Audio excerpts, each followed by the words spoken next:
keynote address. Professor Shiv Vishwanathan is currently professor at Jindal Global Law School, Sonipat, and is also the director for the Center for Study of Knowledge Systems at our university.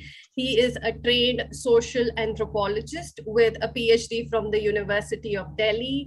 He is an Indian public intellectual and social scientist, best known for his contributions to science and technology studies and for the concept of cognitive justice, a term he coined. He holds an adjunct professorship at Raman Research Institute, Bangalore. He was professor at Dhirubhai Ambani Institute of Information and Communication Technology, Gandhinagar. He was also a Henry Luce Professor at Smith's College, Massachusetts. He was a visiting professor at various universities like Stanford University and Center for Culture Studies, Goldsmith College, University of London, Center for Science Policy, Arizona State University, University of Maastricht, Holland, National Institute of Design, Ahmedabad, Indian Institute of Technology, Madras, and Mudra Institute of Communications, Ahmedabad. He has also taught at Delhi School of Economics and was senior fellow at Center for Study of Developing Societies. Amongst other things, he's an interdisciplinary thinker, a prolific writer, and a delightful, bold, and eloquent orator. We are all willing to hear. Professor Vishwanath's articles and writings reflect his dissection of diverse issues in a sharp and critical wit. His wide interests range from cognitive justice, urban studies, the sociology of corruption and ethics, the sociology and philosophy of science, history of technology and traditional knowledge, social movements, globalization to the culture and politics of ecology, which features in leading newspapers and publications such as the Seminar magazines, Economic and Political Weekly, The Hindu, and the Scroll.in. He is also an author of various books like Organizing for Science, A Carnival for Science, Theatres of Democracy, published by Oxford University Press, and has also co-edited Foul Play, Chronicles of Corruption, published by Banyan Books. We welcome you here, sir, for this session. Also chairing this session, we have amongst us Professor Chandra Mohan. He is currently chairperson of the ICLA Standing Research Committee for South Asian Literature and Culture. He is also the General Secretary of Comparative Literature Association of India and has held the position of Advisor, International Higher Education, Central University of Gujarat, Gandhinagar, and has also been the president of Indian Association of Canadian Studies and vice president of International Comparative Literature Association, USA. Professor Mohan has taught English, Canadian, American, and Australian literatures and Indian writing in English in University of Delhi and Calgary University, Canada, Florida University, Miami, and University of Georgia, Athens, USA. He has published a good number of academic books, notably Aesthetics, The East and the West, A Study of Expression, Tagore and Cross, Culture, History and Politics, South Asian Narratives, and co-edited with Jaspreet Jain and E.V. Ramakrishnan, and the Literature and Literary Culture and Translation, New Aspects of Comparative Literature, which he co-edited with Dorothy Figuera, Gender and Diversity, India, Canada, and Beyond, again, which was co-edited by with Malishri Lal. Professor Mohan is a recipient of Fulbright Scholarship, Shastri Indo-Canadian Fellowship, and was conferred the Global Goodwill Ambassador Award in recognition for his outstanding humanitarian work in the education sector for over 25 years for mentoring students, young and mature learners, along with solidly supporting internationalization of higher education. Welcome you, Professor Mohan, and I would request you to please preside over this session. Thank you. Please call upon him, Professor Vishwanathan. Yeah, thank you. Looking at the formidable audience, I'm already feeling like an outsider. Not only do I land up on the third day, but I come as almost like an interdisciplinary interloper. But I like the word Neha used, interdisciplinarity. It's one of those official words which make little sense. We have to invent it, we have to translate it. And to me, interdisciplinarity is an attempt to look at difference. It's a commons of differences. We have to tell stories in a different way for the different parts to make a mysterious whole. And I think that's the function of the university. And one of the things that connects all of us is the relation between word and world. I find literature fascinating in that context. Let me sum up my argument in one sentence. Without the literary imaginary, social sciences will dry up, and we can already see the desiccation of democracy. Look at the words we use today. Democracy, it has degenerated to majoritarianism. The nation state, it has degenerated to a certain kind of added patriotism. We talk security and sustainability as if they're disciplinary words. How can a literary imaginary rescue the social science today? That's the task. And in this context, I want to begin with two of my favorite authors. One is Sadat Hussain Manto. You know, when I look at Manto, I realize that India is still being invented. It's not the idea of India, as social scientists put it. The idea of India is still being created. We need new imaginaries. And let me make a distinction between imagination and imaginary. And imagination operates in terms of conventional categories. It gives you a predictable framework. And imaginary talks of worlds still unborn, still uninvented. You're talking about a future which might be one day the task of the present. The distinction between imaginary and imagination is important because the Indian imagination is too full of desiccated 19th century terms. Whether it's democracy or nation state, we still operate in terms of Victorian corsets. It's time to feel free.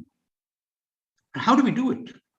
I want to hear that it's the literary imaginaries that can rescue the aridity of social science. Language needs to be reinvented. And language needs to be invented with a sense of paradox, irony, and laughter. We need to bring the future into the present. Let me begin with two examples. Two of my favorite writers. First, Sadat Hussain Manto. The Manto I'm going to talk about is not the Manto of partition, because to a certain extent that has been overemphasized. But what did Manto say? That India without Pakistan or Pakistan without India is doomed. It's futile. In fact, when he talks about Sardar Toba Singh, trying to struggle with the kind of India which was both India and Pakistan, he dies. The question we got to ask is, how do we reinvent an India beyond partition? How do we create a new kind of South Asian imagination? And in this context, I want to point out that Manto created a fantastic imaginary. In imaginary people least expected. Manto said, just a bit years before he died, that the real answer to the partition is Bombay talkies. Film, as an imaginary, is the real answer to the desiccations of nationalism. And film, he said, has a certain sense that social science does not. He said, secularism without sin is no fun. And the trouble with all our social science concepts is policy without sin is no fun. And I think this is the problem that is haunting us. Because we abandon the literary, we have no sense of sin. We have no sense of fun. We can produce a kind of puritanical social sciences that has destroyed the university. Manto went further. He said, what we need to create a society is gossip. We denigrate gossip, but gossip creates that sense of difference. Gossip creates that sense of combination. A gossip column keeps a society together. A gossip column is a reciprocity between listener and actor. Manto had this tremendous sense because for him, Pakistan was a tragedy, India was a tragedy. And what we needed is the reciprocity between the two, which would create this thing. And it's in this context he pointed out that in India as a nation state makes no sense, not as Pakistan.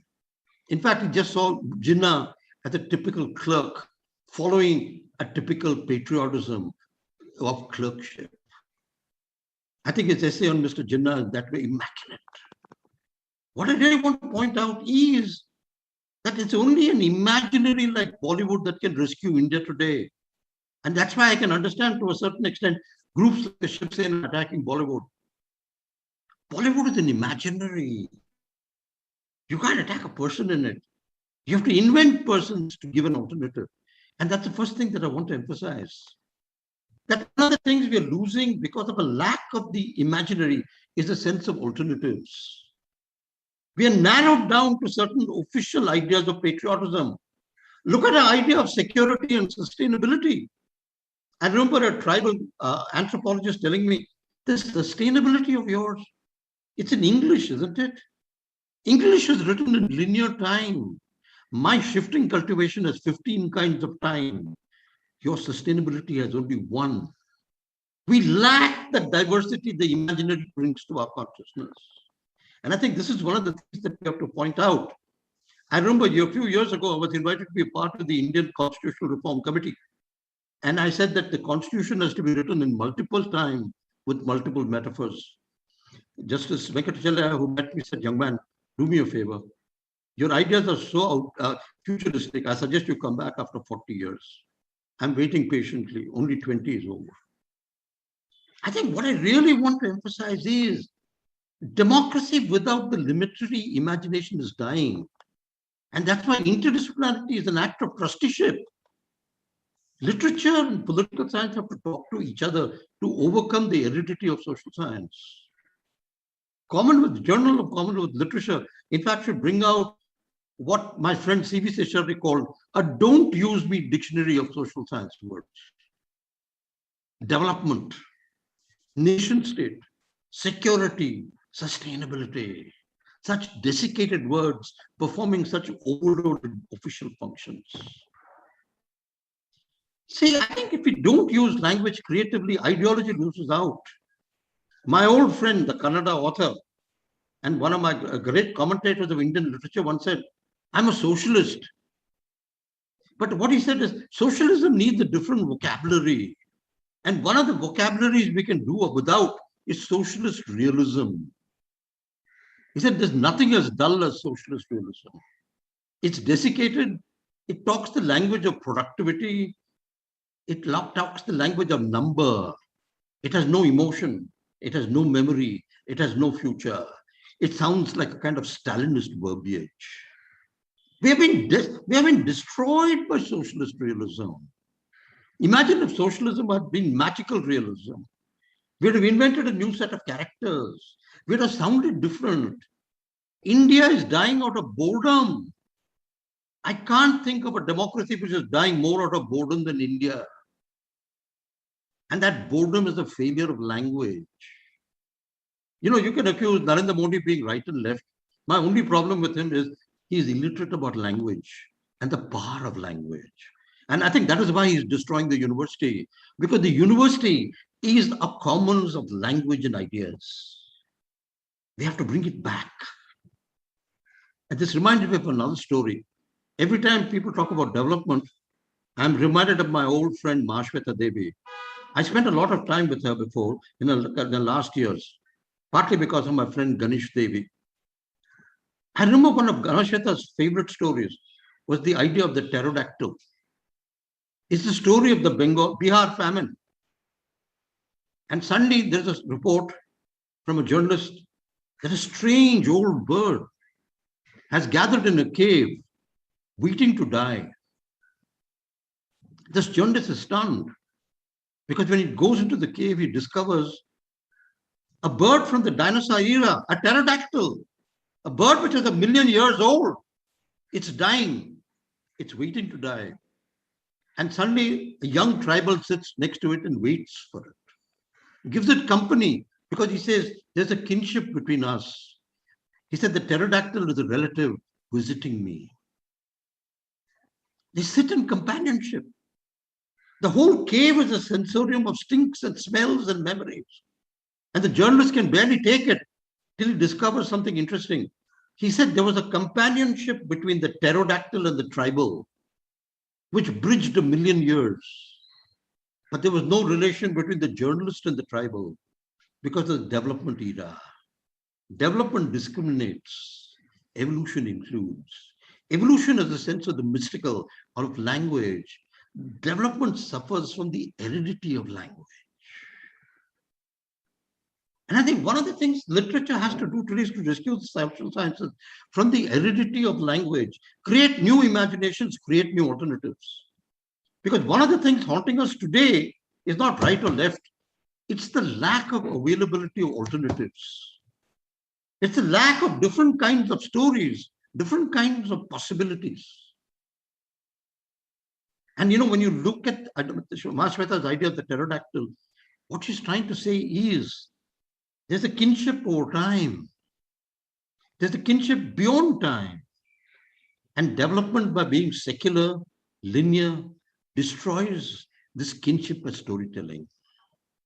Whether we take Manto, whether we take Anantmurti, whether we take Mahashweta, what we see in each of these cases is the literary imaginaries give you a sense of possibility, give you a sense of alternatives, give you a sense of the creativity of language and life worlds. In a deep sense, the future becomes part of the present, what Raimundo Panica once called the chirological present, where past, present, and future exist simultaneously. And it's in this context, I'll make my lecture a short one. I want to look at two attempts to create an imaginary. One is science fiction. My friend Tarun Sainth has struggled in 2 volumes to create a new imaginary for science fiction. It has a tremendous forward by Manjula Padmanabhan. But what he's trying to say is, why has the detective novel worked in India? So everyone can go around saying, elementary, my dear Watson. But the science fiction didn't, despite the best attempts of people like J.C. Bose. What is it that failed about science fiction? We have produced characters, exotic, erotic, esoteric. But somehow science fiction as a genre doesn't really work in India. We have talented people. Sapna Singh, Anil Menon.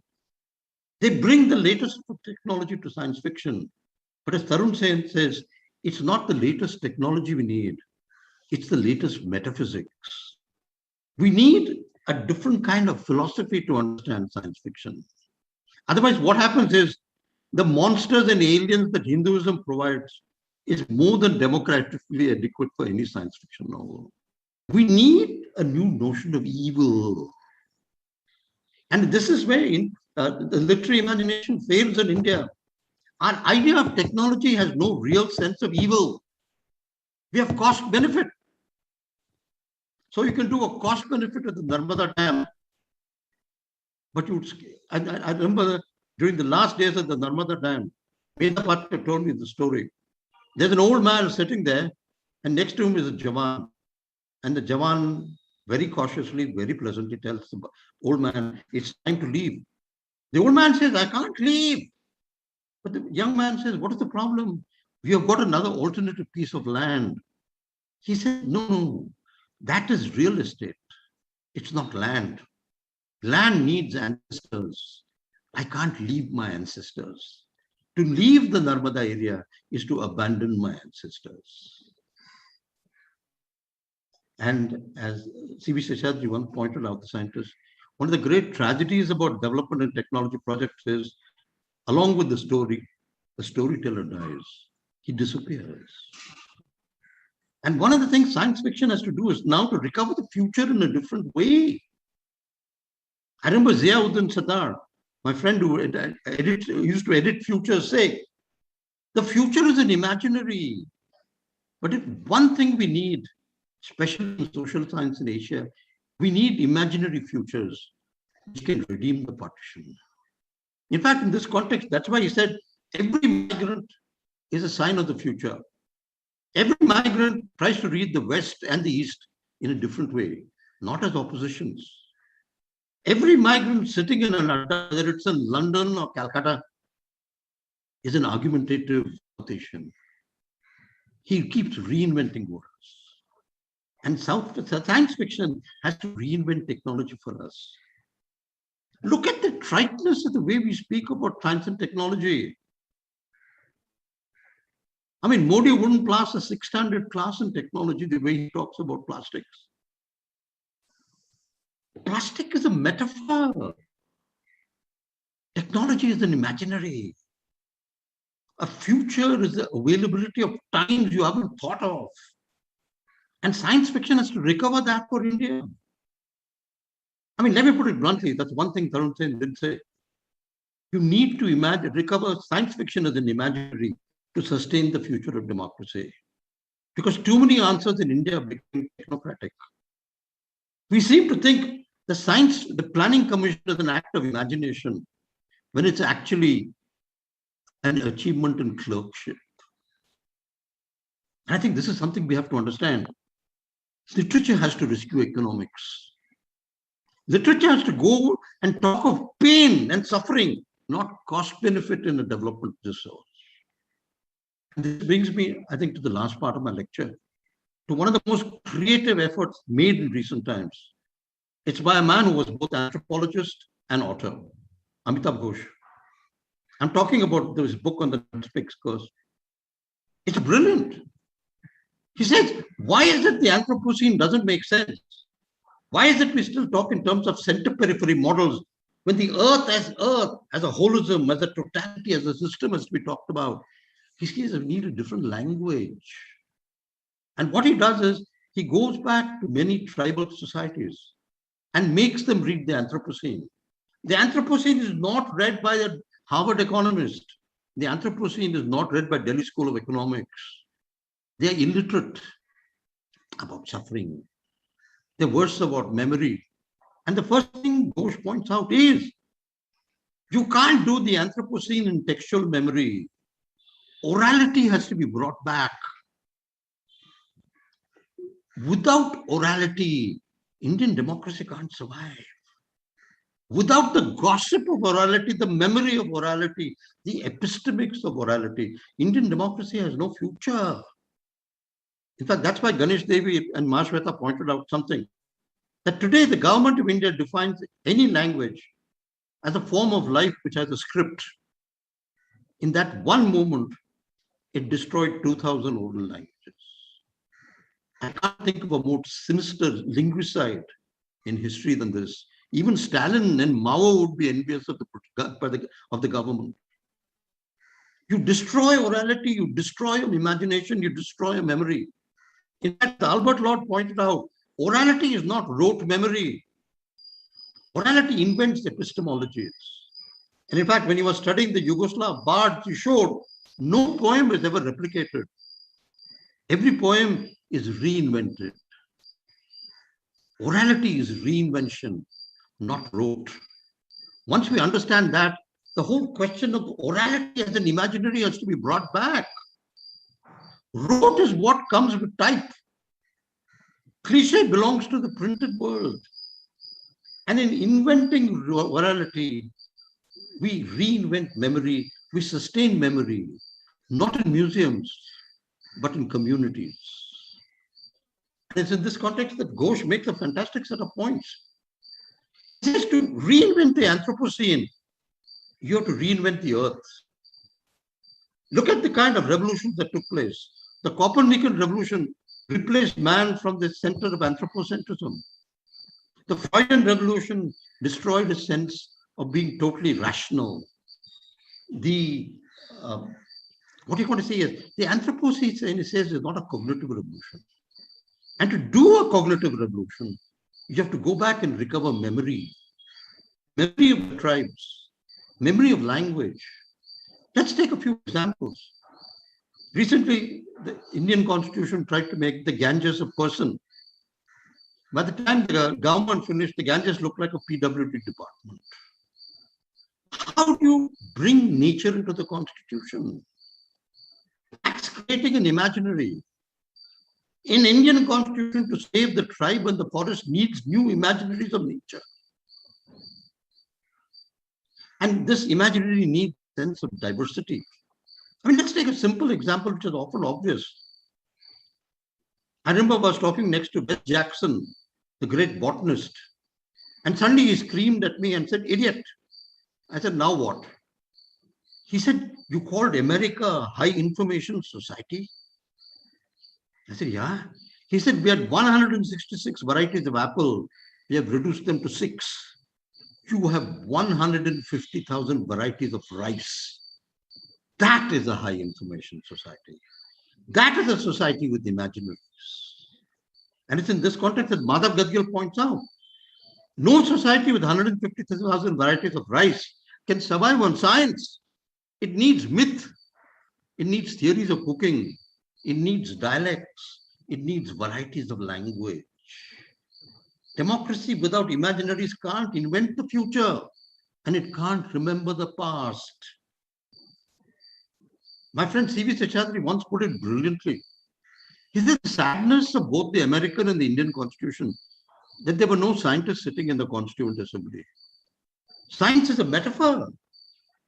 He said, Patrick Geddes put it even more brilliantly. He said, the sadness of Indian nationalism is it was invented before thermodynamics was understood. Science as metaphor needs to be understood in the Constitution.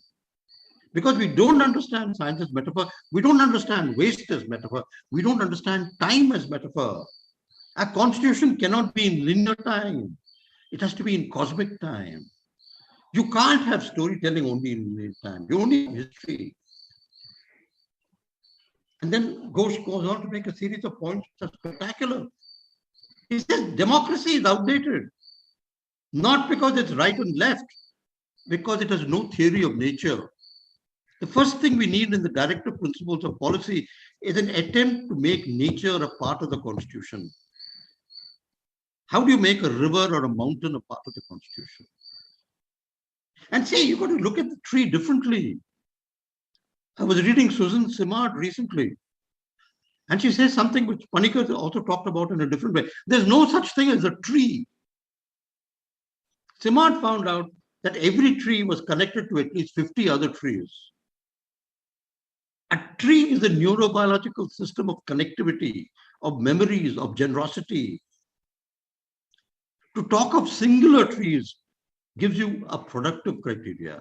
It gives you a monolingual, monolithic universe. To talk of a tree in terms of connectivity gives you a different kind of imagination. We need imaginaries to save democracy. It's not that Rahul Gandhi is illiterate, not that Narendra Modi sounds terribly boring. It's that they failed language. We need new imaginaries. Let's begin in a very simple way by creating a don't use me dictionary. Get rid of the word development. Get rid of the word nation state. Imagine the amount of people who will be released from jail, starting with my friends Tista and Sri Kumar. A failure of language is destroying democracy. A need for an imaginary demands that literature becomes a source of invention, that science becomes a source of metaphor, and nature becomes a source of possibility. We have to redefine democracy in terms of language, in terms of new possibilities, in terms of a time we haven't thought about. We are dying of good behavior. Dissent needs to be even more badly behaved. Dissent needs to use language to create the possibilities of an alternative world, an alternative democracy. I'd love to go to jail for the language I use, not for the politics I employ. I think that's something we have to realize. The university as a dissenting imagination has to recover the word. In recovering the word, we recover the plurality of words. And in recovering the plurality of words, we discover the possibilities of democracy. My friend Jeet Oberoi put it brilliantly. He said, the trouble with enlightenment is it's too busy with liberty and equality. It has no time for diversity. The West has no time for diversity. It's only we who can be diverse. And one of the examples my botanist friend gave me, he said, 1 square mile of Suriname has more diversity than the whole of the United States. Diversity of language, of life form, of dreams, of the body politic. Imaginaries actually are the new requirements of democracy. In the next few years, I hope it's literary imaginations that are the source of controversy, not the dullness of political science. Wavering between socialism and communism has desiccated memories. I'll stop here. Thank you. Simply amazing, sir. How you have lifted the term literary imaginary from the theme of the conference and given it a very transcendental enunciation. And all that, requires, I understand, is a language that needs renewal and rejuvenation. Hats off to you, sir. You simply don't speak literature, you live literature, Professor Vishwanathan, sir. Thank you. Nehaji, please. Can you ask the questions, Fanny? A few minutes left. Such a wonderful, I would say, thought-provoking, and it's kind of a learning for us as a, I would say as a student of literature, because somewhere, although studying literature, we kind of fall into this lack of imaginations because we restrict ourselves and we also don't engage with the humanities and social sciences, and with a certain fear, I must say. I would ask the chair, Dr. If there are any questions, can we ask for questions in case? And also, if there are some questions, to make something. Put them in the chat box, please.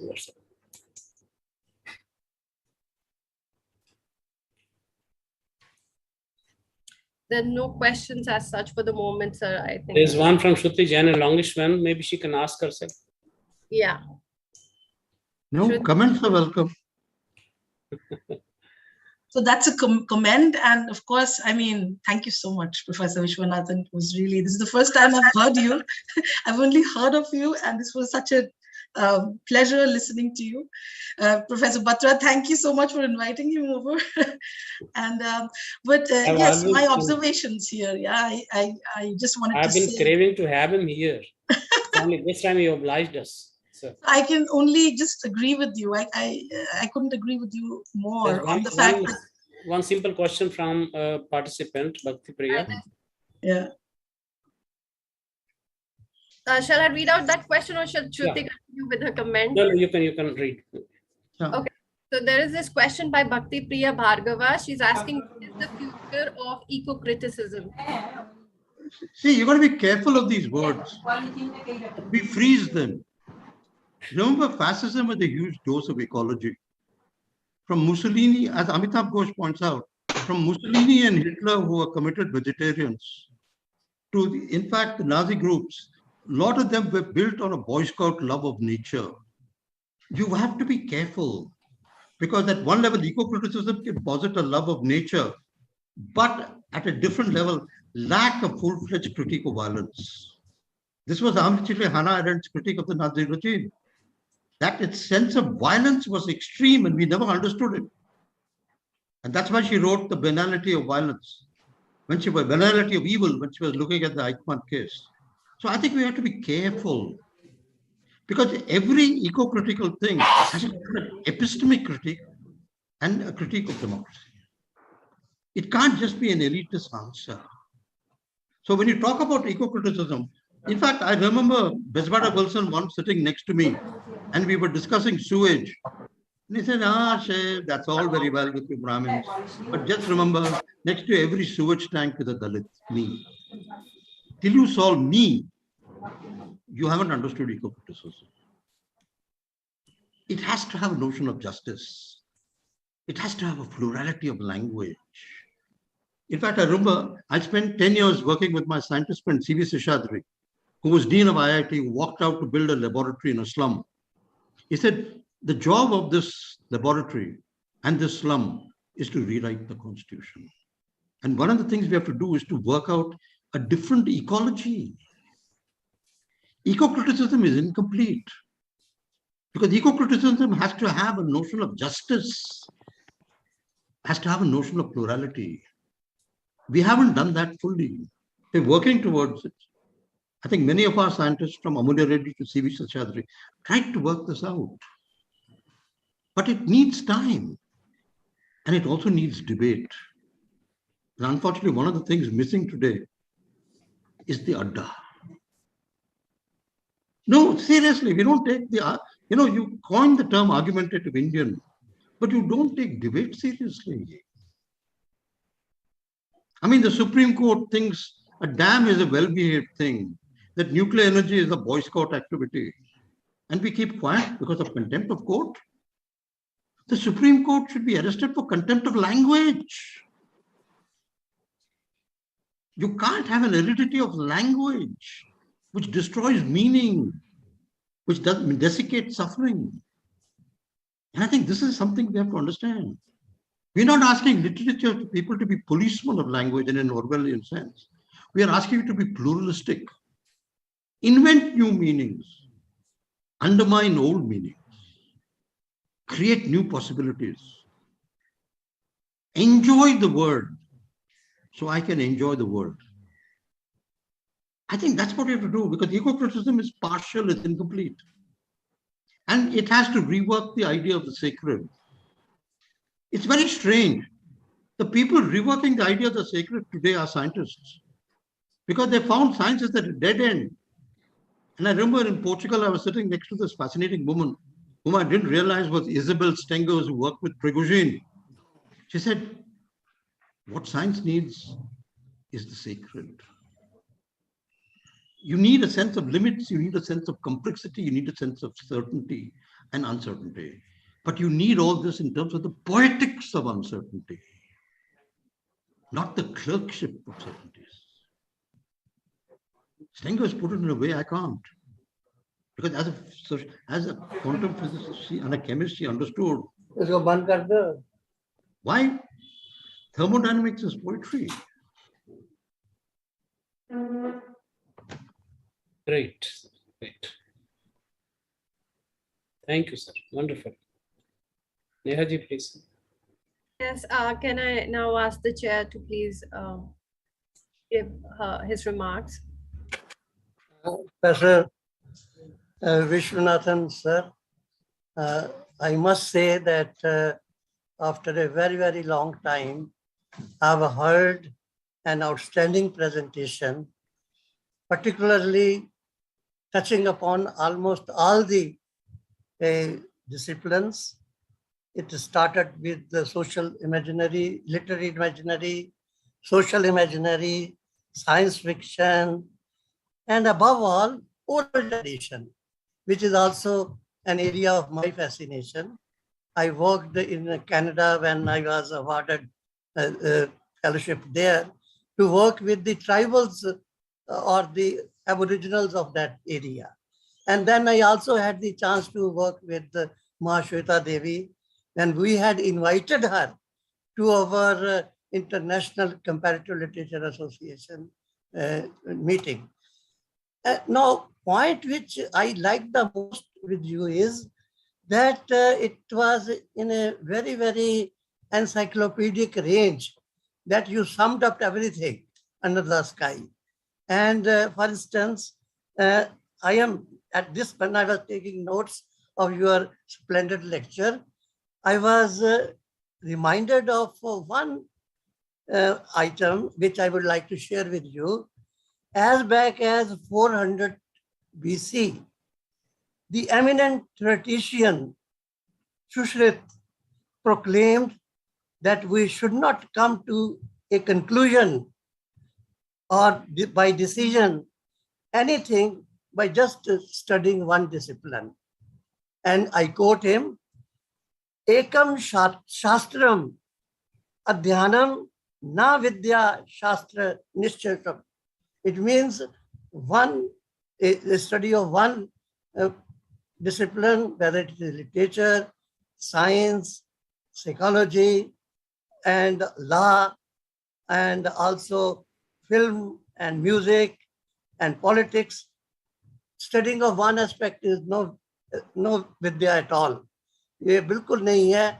And you have proved that by presenting your such kind of range. And I'm very happy that I have attended your lecture and have been there. Now, another point which I have learned from you is that literature is a site where all these things come up. It is a study of life, of course, but it is also a study of linguistics, philosophy, politics, and so many other things. Nobody can do anything without the study of literature. I'm reminded of Nehru. Nehru did his law. He was a barrister. But the books written by him and letters written by him to daughter are marvelous. And similarly, all Huxley, similarly in Masuri, our writer, he is also doing the same thing. So this is a kind of learning for us, particularly a student, as I am a student of comparative literature, that I feel very much thrilled that on our next forthcoming conference, if we succeed to hold it in the university where you are there and our friend Jagdish ji is there, that is, we are proposing an international university of 29 countries. Then we will definitely have the privilege of having you as a speaker and addressing us at that time. I give my hearty congratulations and compliments to you, not only from myself, but from all of us who have the chance and the golden chance to listen to you. Thank you very much. Thank you. Thank you, sir. And I think we have to end this session. We have the next session lined up at 10:45. I would again thank Professor Vishwanath for giving his wonderful, very thought-provoking and a learning, I must say it's a learning for us, which we take up this morning as a student. Again, like I said, thank you, sir, for giving us direction on what we also need to do. And I would also like to thank all the listeners here, Chair and Professor Patra. Thank you. Thank you, Neha, for conducting so well. Thank you, Vishwanathan, sir, and thank you, Chandra Mohan ji, from my side. Thank you. Thank you. Thank you. Move on to the next session now. Session number 10. Yes, sir. I'm already here. It's 9, sorry, 9. So, Session 9, sir. yes, right. Dr. Lavi Srivastava would be anchoring this session. Welcome, Dr. Lavi. Please Thank you, sir. go ahead. We finished just in time, thanks to Professor Vishwanathan. Is so meticulous about time, and Chandra Mohan ji also. They did very well.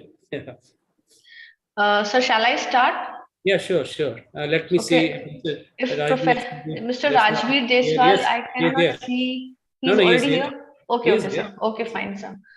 I welcome you all for the 9th session of the 8th International Literary Conference on the theme India and the Literary Imaginary, organized by OP Jindal Global University, Sonipat.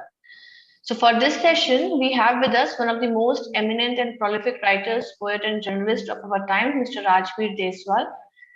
To chair this session, we have with us Professor Tanu Gupta. Professor Tanu Gupta is Professor and Head, Department of English, Chandigarh University. She has almost 22 years of teaching experience. She has many publications to her credit that include 6 books and around 80 papers in national and international peer-reviewed journals that are listed in Web of Science. She has received 3 awards for best research papers. Under her supervision, 9 PhD and 6 MPhil candidates have been awarded degrees, and 7 PhD candidates are currently working under her guidance. She is also a member of editorial board of various national and international journals. Recently, she edited the special issue of Literary Voice, a UGC care listed and Web of Science indexed journal. I now request the chair to take over and introduce the author and proceed the session. Professor Tanu. Thank you, ma'am. Thank you for this introduction. Thank you. Thank you, Dr. Jagdish Batra. So now I have been assigned this task to introduce Mr. Rajveer Deswal. Though he doesn't need any introduction and he's a well-known figure, still let me tell briefly about him.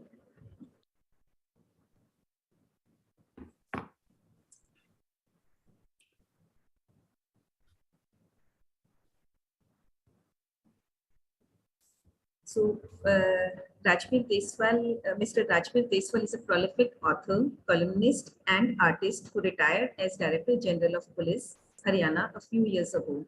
He is a multifaceted personality. He has maintained tenacious hold on excellence in his profession that is fortified by the award of President's Police Medal for Meritorious Service in 2008 and Distinguished Service Award in 2016. Excuse me, could you please speak a little louder? Okay, yes, sir. Please. Thank you.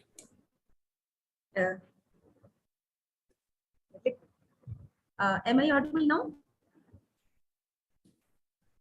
The only thing is you have to raise your voice a little, that's all. Okay, all right. So do I need to repeat things or it's okay? No, it's okay. Okay, all right, thank you.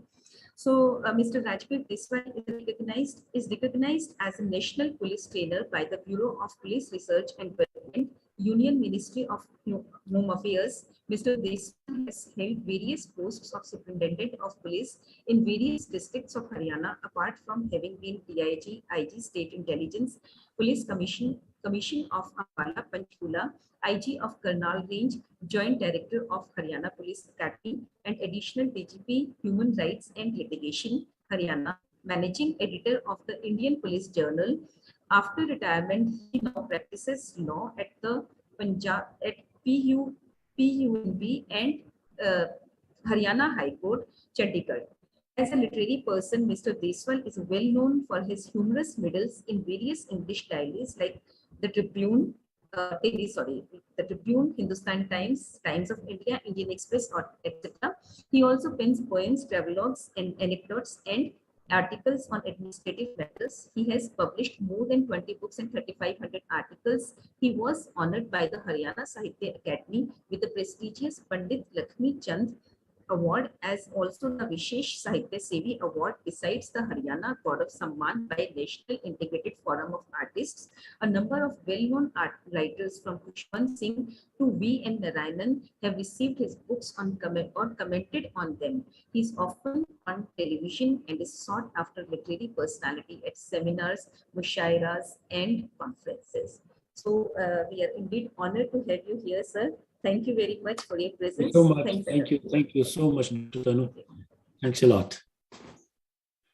So now we would like to listen to you, sir. Thank you very much. First of all, let me thank the university, Jindal Global University, and my friend Dr. Rajkumar, and Dr. Jagdish Batra, in fact, has been a friend of long standing. And मेरा थोड़ा सा हिंदी, उर्दू, अंग्रेजी, पंजाबी, हरियाणवी में रहेगा, so please bear with me because I've been given this task. और ये एक शेर याद आ रहा है कि दुश्वारियां जहान सारे जहान की समेट कर जब कुछ न बन सका तो मेरा दिल बना दिया. So everybody else, I heard Dr. Vishwanathan just about for about 15-20 minutes. And I was like, what am I going to speak after this luminary who holds so much of, impact and his control over the language and over the subject. So mine is going to be a very, very lowbrow kind of tete-a-tete with you all because I have been assigned a role. मैंने Dr. Jagdish Batra को कहा कि what is my topic? So I went through the entire list and found that there were so many interesting topics, but he said, sir, whatever you want to speak, you speak. Sir, and you play with words. You play with words in imaginative manner. So that is all about imaginary. I am in a quandary as to how to impress you all with only jokes and poems and ghazals and nazms and so many other things, all these genres, they are, of course, within my reach, but to address such a forum, it needs to be, reassured many a time before starting a conversation. Well, I was SP at Karnal, and the deputy commissioner was there, and one high court judge was to take oath in Chandigarh, and he was traveling from Delhi to Chandigarh, and he stopped at Karnal Lake, and the judge introduced me to him saying that, my lord, he is a cop turned, a journalist turned cop. And you know what the honorable judge said? He said he's a very dangerous combination. So Now, after that, I am donning the robe of a lawyer as well, and I am now a golfer as well. So writing and literary indulgence has been my part, and more on the side of serious witticisms and humor. In fact, serious. These are diametrically opposed things. But yes, I think this is more of a serious statement. When you are creating something which is humorous, which is satirical, which gives you goosebumps, and which sort of arouses you into something which makes you happy and makes you have good hormones generated to make you happy. Like my lecture is, again, Dr. Jagdish Batra said, you talk about your middles. I think my lecture itself is a middle, in the sense that in the serious otherwise tone of a newspaper, where there is an editorial, there are opinions, there are letters to the editor, the middle is just tucked in between to give you some kind of a feeling of ease and comfort. So before I go ahead with my whatever I could collect here in Seattle, I'm in Seattle talking to you. It's about 10:30 now here. So, but it was Dr. Jagdish Batra who said I have to be present. So let me, मुझे लग नहीं रहा, मुझे है ना कोई layout ऐसा दिखा दीजिए जिसमें मुझे लगे कि अगर मैं कोई आपको नज़म सुनाऊं अपनी, तो लगे कि हाँ वाह वाही हो रही है, because I can see smiles on your faces, just half a dozen of them. But in case you want to do some kind of a wah wahi, so I'll be more pleased to address you all, and wholeheartedly I'll give myself to this. We can unmute ourselves, sir, no problem. Okay, thank you. Now, my journey has been very long, as Dr. Tanu Gupta also said, 45 years into writing, and 20 books authored, and say about 4,000 articles published. Now, what I did initially was, I was pursuing my MA in English literature. I started writing letters to newspapers, and in those days, Surya was a publication brought out by Menaka Gandhi, and one of my letters got published, and I was a villager. I'm a country boy. I received 5 rupees money order on my village and post office address for the letter which had been adjudged the best. Now, that letter was almost a catalyst for me to be indulging into scribbling and all that stuff. And when I took to scribbling, I got in touch with many stalwarts like Kuldeep Nair, like Mr. Khushwant Singh, and Kana Subramaniam, and the like. So I worked as a journalist in Delhi also. और फिर उसके बाद ये हुआ कि कुछ शायराना तबीयत भी थी, सो उर्दू के भी कुछ अल्फाज को मैं जान लेता था, बोल लेता था, और फिर मैंने शायरी की तरफ भी अपना रुख कर लिया. So just to establish myself for about 4 or 5 minutes, I'll read out a nazm for you in Urdu, which I penned about, say, 5-6 years back. Now, आप वही करते रहिए तो मुझे अच्छा आनंद आएगा if you can speak up. ये इसका उन्वान है सांसों की तपिश, और ये गजल नज्म है कि आज गुस्ताख हुई जाती है क्यों बादे नसीम, क्या किसी शोख की जुल्फों से लिपट आई है. आज गुस्ताख हुई जाती है क्यों बादे नसीम, क्या किसी शोख की जुल्फों से लिपट आई है, और वो है जालिम के मेहरबान, ये मैं पूछूं कैसे, मेरी हिम्मत ने बिखरने की कसम खाई है, मेरी हिम्मत ने बिखरने की कसम खाई है. Really wonderful. Wonderful, sir. Thank you so much. जिंदगी बेहिस्सो नाकाम हुई जाती है, बेहिस्सो कहते हैं listless, just which doesn't have any emotions. So जिंदगी बेहिस्सो नाकाम हुई जाती है, इसमें हंगामे जज्बात तो पैदा कर दे, और शहर खामोश हुआ शहर खामोशा की तरह, खामोशा शहर खामोशा कहते हैं कब्रिस्तान को, शहर खामोश हुआ शहर खामोशा की तरह, इसमें जीने सी कोई बात तो पैदा कर दे.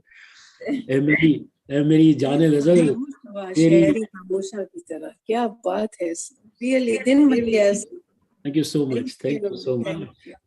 जिंदगी बेहिस्सो नाकाम हुई जाती है, इसमें हंगामे जज्बात तो पैदा कर दे, और शहर खामोश हुआ शहर खामोशा की तरह, इसमें जीने सी कोई बात तो पैदा कर दे। ऐ मेरी जाने गजल तेरी वफाओं की कसम तू नहीं साथ तो जीने में कोई जोश नहीं। ऐ मेरी जाने गजल तेरी वफाओं की कसम तू नहीं साथ तो जीने में कोई जोश नहीं। और मैं हूँ मखमूर मैं इश्क के पैमानों से, सागरों मीन और साकी का मुझे होश नहीं। सागरों मीन और साकी का मुझे होश नहीं। और मेरी पेशानी पे उगती ये पसीने की कली, मेरी पेशानी पे उगती ये पसीने की कली मुझको दिन रात के सब राज बता देती है। मेरी पेशानी पे उगती ये पसीने की कली मुझको दिन रात के सब राज बता देती है। और वो जो असरार छुपे रहते हैं नजरों से मेरी, गोशे एहसास को चुपके से सुना देती है। गोशे एहसास को चुपके से सुना देती है। और जिंदगी फतवा नब्बाज की मोहताज नहीं, जो फतवा जारी कर देते हैं नब्ज देख के वैद लोग कि 4 दिन रहेगा या 2 दिन रहेगा, कहता जिंदगी फतवा नब्बाज की मोहताज नहीं। नब्ज चलती हुई मालूम है कब थम जाए, नब्ज चलती हुई मालूम है कब थम जाए। और नस नस में ये बहता हुआ सरगर्म लहू बर्फ बन जाए या सड़कों पे कहीं जम जाए, बर्फ बन जाए या सड़कों पे कहीं जम जाए। मेरी महबूब गनीमत है ये लम्हे जब हम एक दूजे के लिए ख्वाब बुना करते हैं और महसूस किया करते हैं सांसों की तपिश। बस यही पल है कि भरपूर जिया करते हैं, बस यही पल है कि भरपूर जिया करते हैं। बहुत खूब सर, बहुत खूब। ये एक लबादा सा मेरे ऊपर उड़ा दिया था कि ये पोएट है, ये ऑथर है। So I am just trying to prove कि थोड़ा बहुत जो है वो now I come to humorous side of the presentation.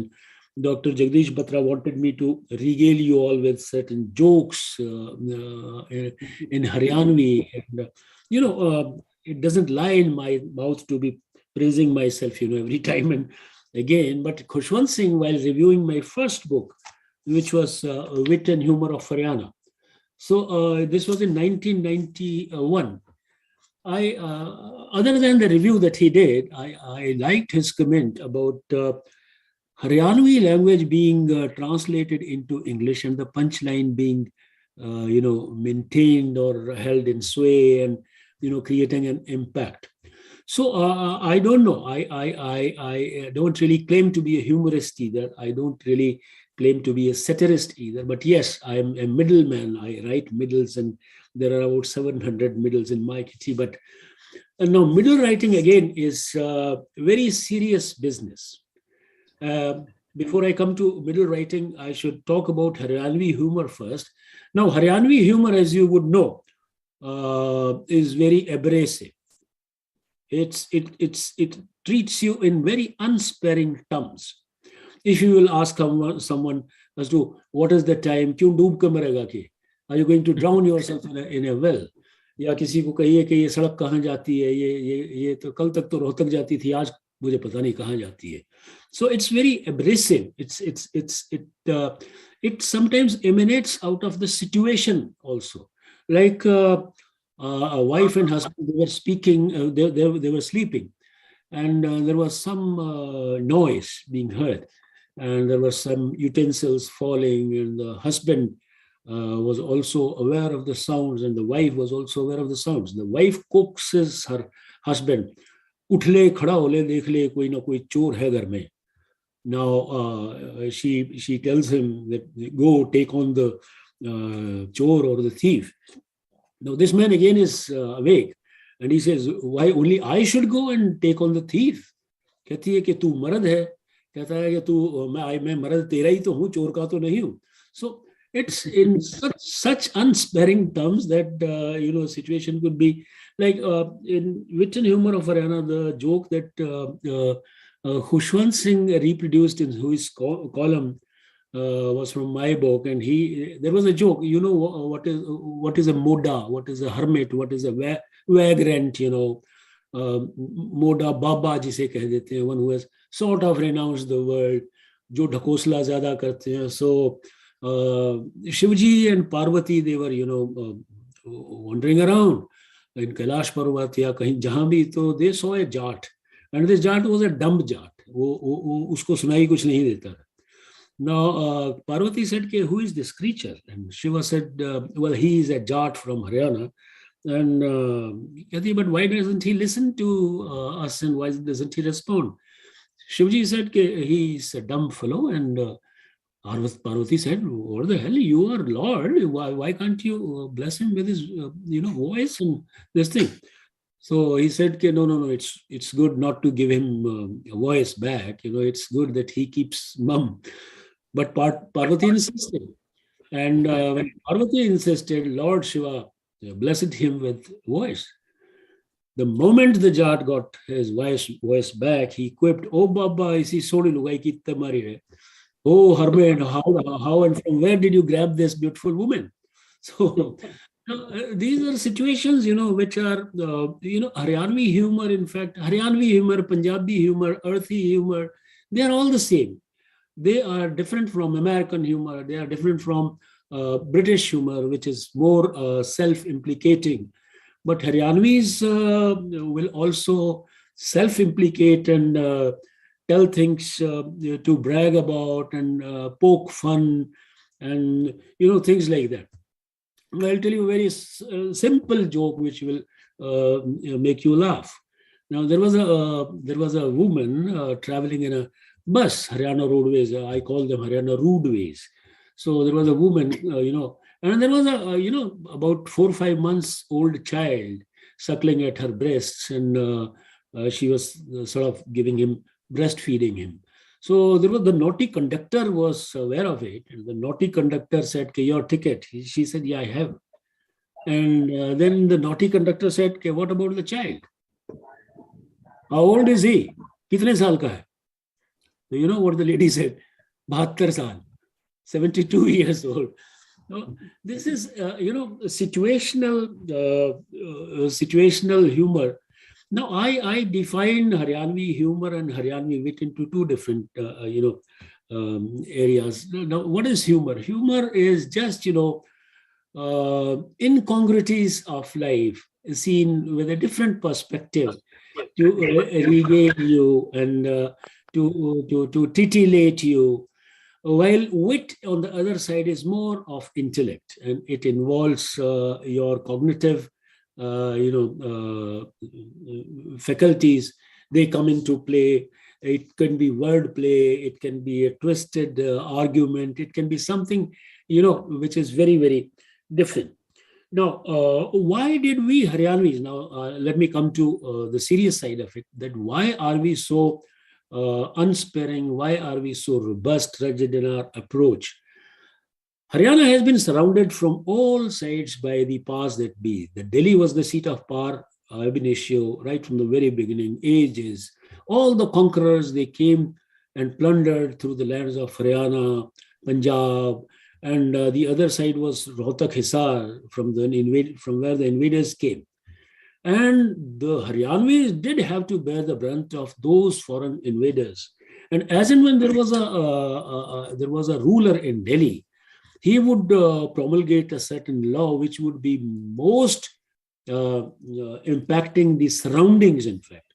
Nobody would feel the heat of a particular law. Jazia tax lag gaya to ho sakta hai Ujjain mein uska itna fark na pada ho, but Rohtak mein, aas-paas ke areas mein. So we grew into a kind of belligerent society, and we would not take anything lightly, but with a pinch of salt. So even if we were to ask, we were told to behave, we would not behave.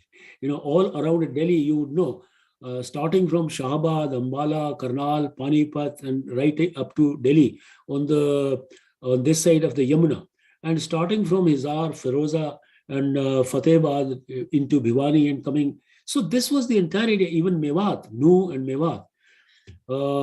These areas developed a kind of a deportment which was anti-establishment. And when you are anti-establishment, you have nothing else to offer than pricks and taunts and the things I'm talking about. Now, once I was sitting with Khushwant Singh. He wrote about me half a dozen times in his own column. He loved me so much, and so I asked him, Sardar Sahab, what do you think about humor and jokes? You keep writing about jokes. You have jokes in your column every week. How do you manage that? And he told me that 90% of his royalty comes only from the joke books, which people send him and he compiles. And he says there are only 50 jokes in the world which get circulated and modified and said in a different manner. And like I said, we developed a spirit of belligerence. Khushwant also said that whenever there is somebody who is a despot, a ruler like Mrs. Indira Gandhi, and so he says कि इंदिरा गांधी के time में इतने jokes बने, और पाकिस्तान में जैसे unstable सा काम है तो वहां भी इतने जोक चलते हैं कि पाकिस्तान दिया मौजा ही मौजा, चारों पासे फौजा ही फौजा. I read it in one of his columns. Now, जैसे मैंने बताया कि आपको जो ट्विस्ट होता है उसको भी ह्यूमर में ढाल लेते हैं. हरियाणवीज की बात कर रहा हूँ ज्यादातर में जो है वो. There is a village called Mudlana in Sonipat. Professor Batra would know. Now, Mudlana people are known to be very witty, and they will not spare anyone, whosoever he is, and they'll just poke fun and poke him. There was a death took place of a young boy in Mudlana. And they were carrying the dead body to the funeral ground. And there was a traveler who passed by. So I'm sorry. This was an old man who died, about 85 years, 90 years old. So whenever somebody who is so aged dies, so they celebrate in the villages. So when this traveler was coming from the front side, the party who was carrying the body to the funeral site said, "Oh, bhai, phadk jayega ye hamara murda, ek taraf ho ja, stay away, clear the way." ये वो तो वो चुपचाप अगला चला गया. Next day he returned from the village and he found a young boy had died. Now this was his turn to poke fun, and he said to all the members who were taking the body to the funeral site, "अरे ये तुम्हारा कल का मुर्दा फड़का हुआ अभी तक काबू नहीं आया क्या?" So they will not spare anyone. The wife would say to the husband, "मुझे ले चल, मेले में ले चल." तो वो कहता है मैं तेरी नाक कटवाने को तैयार हूँ, तू कहती है मैं मेले के लिए मैं चलने वाला हूँ. So there is a banter kind of situation between whenever there is conversation like that. There was a army recruitment going on. And there was the army recruiting officer was measuring the Haryanvi boys on their chest. So he found that there were so many weaklings who wouldn't qualify. So there was an old man who puffed at his hookah, and he passed by, and he asked, "साहब ये इनको क्यों नहीं भर्ती कर रहे हो?" कहता कि नहीं, इनकी छाती नहीं है, हमें जवान चाहिए. Then he bared his chest. He said कि if इनकी छाती नहीं है तो मुझे भर्ती कर लो, जनरल भर्ती कर लो, जवान भर्ती मत करो. So they would always want to have one-upmanship with anybody or this thing. So coming back to a style of middle writing. Now, Dr. Jagdish Batra in fact did some research, and he in fact enlightened me. I wasn't aware of these details, but yes, 17th century, these middles were known as short essays. I reviewed 2 of his books, and he also reviewed 1 or 2 of my books and filed forewords of that. And I came to know about middles being called short essays in the early 18th century. So now middles are a very complex kind of comprehensions. Middles can range from anything to anything, from human relations to compassion to empathy to humor to satire to poking to reminiscing and recollecting things, irony, juxtaposing things which are maybe identical, which may not be identical, and there has to be a punchline which has to be maintained and which has to be held in control until unless you let the suspense go out. There could be a twist in the tail. There are so many styles of middle writing. Now, middle writing is very difficult, and it's not that easy a task. Of late, I have seen, I'll not name anyone, but of late, I have seen that so many journalists who had their bylines published all these years, 50, 60 years, they are coming to writing middles, coming back to writing. Coming back, nahi, unhone kabhi middles likhe hi nahi, in fact. And they are writing middles and getting published in newspapers. So, कहने का मतलब ये है कि अभी एक मेरा middle छपा ट्रिब्यून में कोई पिछले हफ्ते आई, sent it to doctor Batra as well. उसमें जो है वो हमारा हरियाणवियों का ही तौर तरीका था कि हम लोग कैसे बात करते हैं, किस तरह से नहीं, एनीथिंग बट पोलाइट. सो जैसे पंजाबी लोग होते हैं, आओ जी तुसे किथे गए सी, हाँ जी मैं, जी आगे पीछे बहुत लगाते हैं. तो आधा सेंट अंग्रेजी में भी होगा, when did you come ji, when did you reach Toronto ji. सो आगे पीछे सारी जगह जी लगाना. Now in Haryana we don't have such honorific suffixes or prefixes. हम लोग जी लगाते हैं हरियाणा में तो अपनी सास के लिए लगाते हैं, that's it. उसके बाद जो वो भी मेल्स लगाते हैं जी. I'm reminded of another joke. There is a servant master relationship in Haryana जिनको साजी मेहनती भी बोलते हैं. I come from I'm a country boy, so साजी मेहनती बोलते हैं जो खेतों में काम करते हैं. So एक मास्टर ने उसको साजी मेहनती को कहा जो लेबर काम करता था, कहते तू तमीज से बोलना सीख ले और जब भी मैं तेरे को कोई बात करूं तो तू मेरे उस बात के आगे जी लगाया कर. So this man was bringing fodder from the field, the servant. And he was carrying fodder and he called his master. But Aye Tarwade, help me remove this load from my head. And this man, the master, gave him frowns, reminding that why did not he add G? And you know what he quibbles and quips. He says, Tarwade G bhi laga dunga. So, so we add G or such honorific, suffixes only when told, otherwise not. So, अभी मैंने इस जो anything but polite जो Tribune में छपा एक middle, उसमें मैंने एक anecdote दिया था.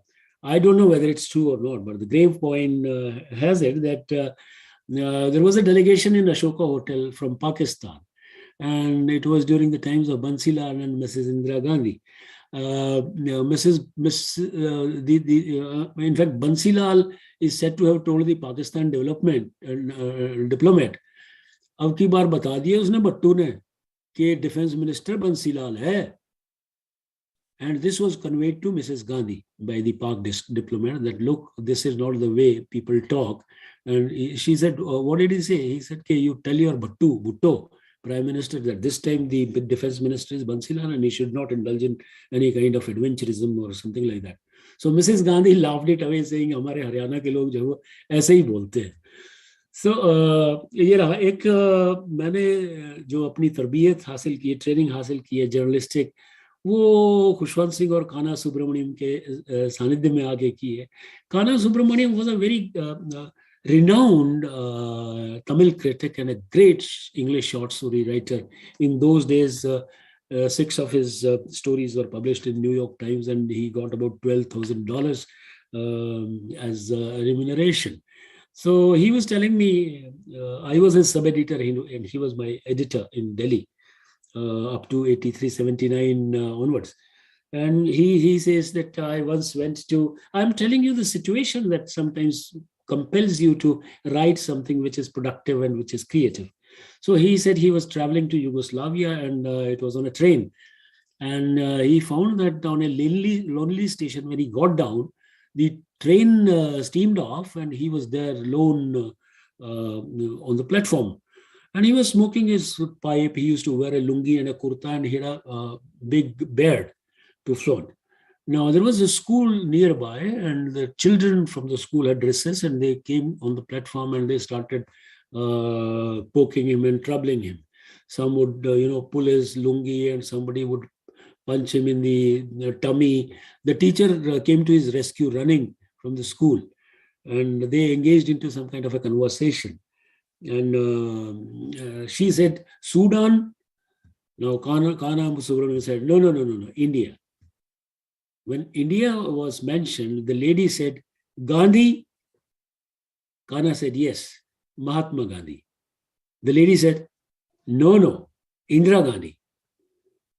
Meaning thereby that by the time Indira Gandhi was so popular and she made the rest of the world forget Gandhi and remember Indira Gandhi. Now, Kana Subramanian tells me that on his return, he wrote a short story on this and sent it to Mrs. Gandhi. So before I wind up, I think I should talk about my English poem also, क्योंकि उर्दू हिंदी अंग्रेजी में मैंने claim किया था कि मैं लिख लेता हूँ. In fact, if we have time, then we can go ahead, or else if you have some questions to ask me, then you are the most welcome. If you want me to recite one of my English poems, which is my own Khajuraho. Sure, sir. I think, yeah, we can do it because the next session starts at 11:30. In between, of course. So how much time are we left with, Dr. Mitra? I think 10 more minutes we have. Yeah, you can have. All right, just 3 minutes for my rendering of my this poem, because this is my own Khajuraho. Now, Khajuraho is a very weird title. In fact,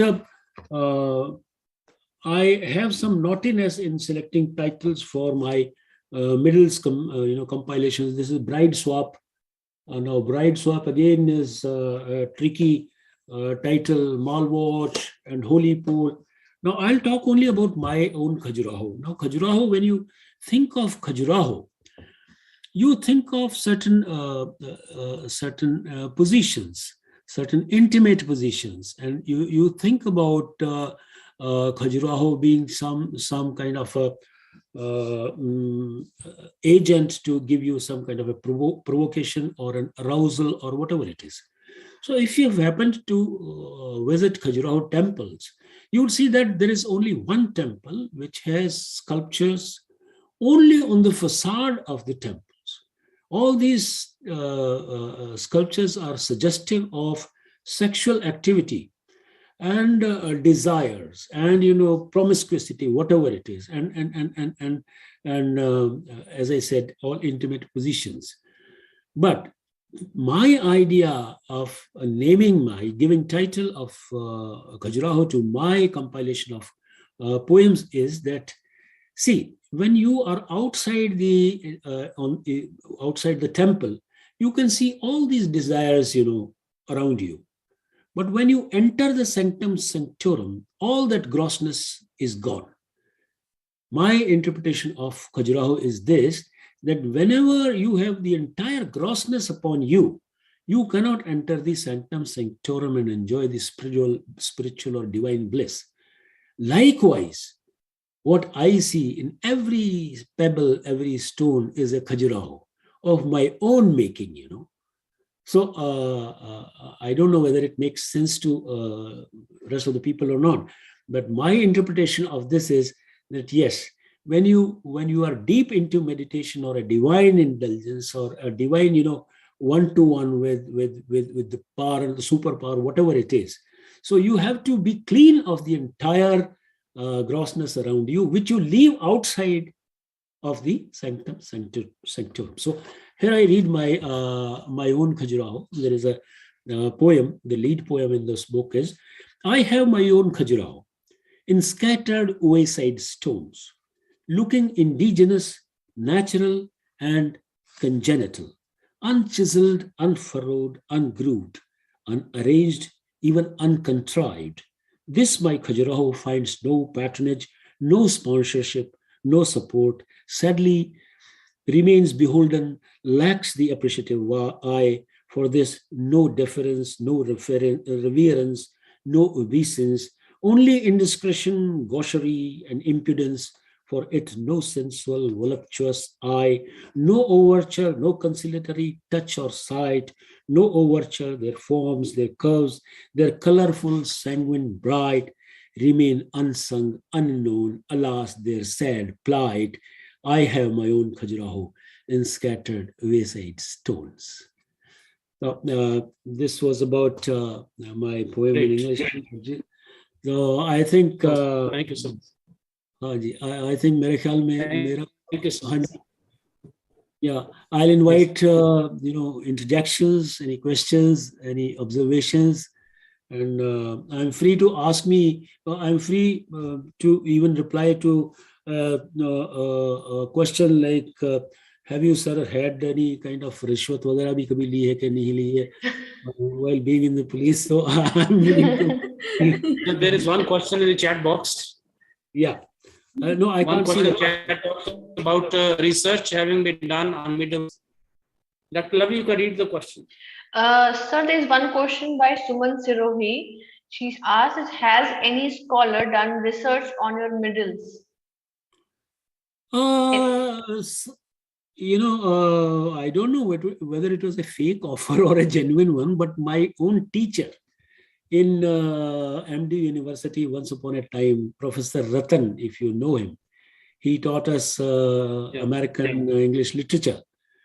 About 10-15 years back, he called me up to say, he used to call us beta.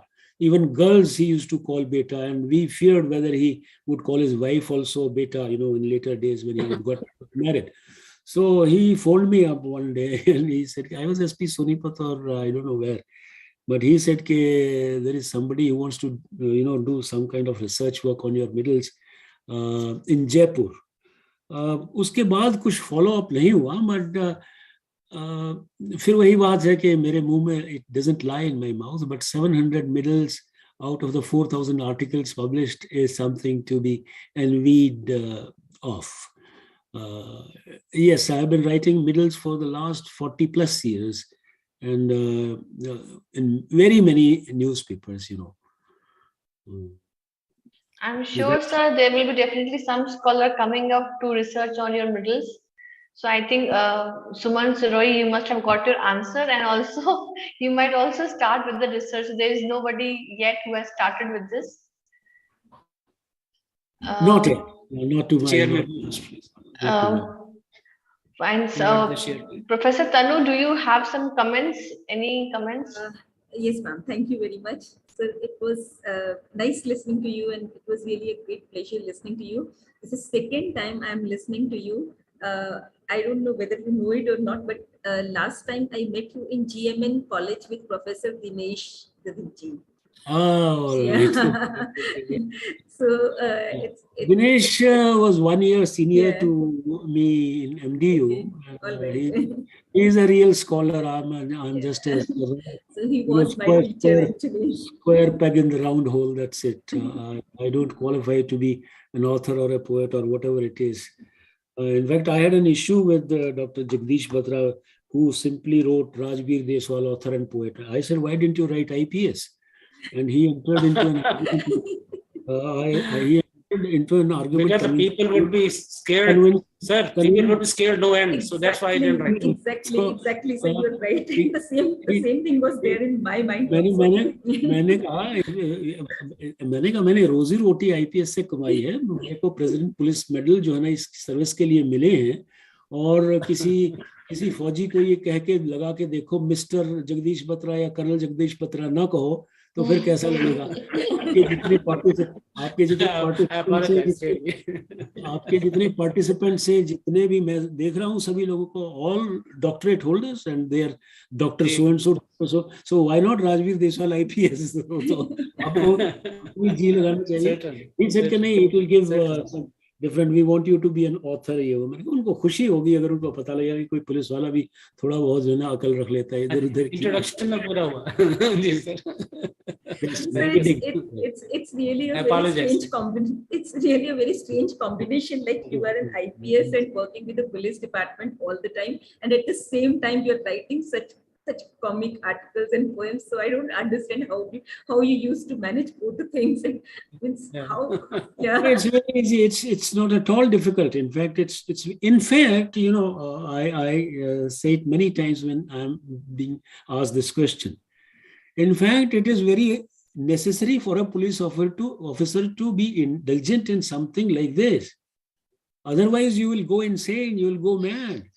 It is just to keep my sanity in place that I indulge in kind of writing or singing or traveling or photography or whatever it is. So that kept my sanity, if at all it is in place. But yes, otherwise the police job is so very tense and so stress-giving that you cannot survive in the world like any other common human being. So I have just one thing to say. So when I was listening about the wit and humor in Haryana, so I remember when I shifted to Sonipat, when I joined Jindal University. So I had this house help coming. She was from the nearby village, and the way she used to speak, I used to, ये मुझे डांटती क्यों रहती है हर समय? I used to feel so intimidated at times. कि ये मुझे ऐसे क्यों बोल रही है? So and this happens, when we change a place and this culture difference do come. So I suppose this book, if now I have known about this book, so I'll read, and maybe we come to know about, the way they speak is just a culture. It's not that, intimidating. It's not, and it is also important that, sir, you have written so many medals in. So for the aspiring writers, authors, people who would like to contribute in some dailies, these are some inspiration. We can learn from it. I'm sure. And Dr. Jagdish Batra used to give some of my medals for comprehension exercises to his students. Yes. And I was on given cloud, stories to students actually. Yes. I was on cloud 9 the other day.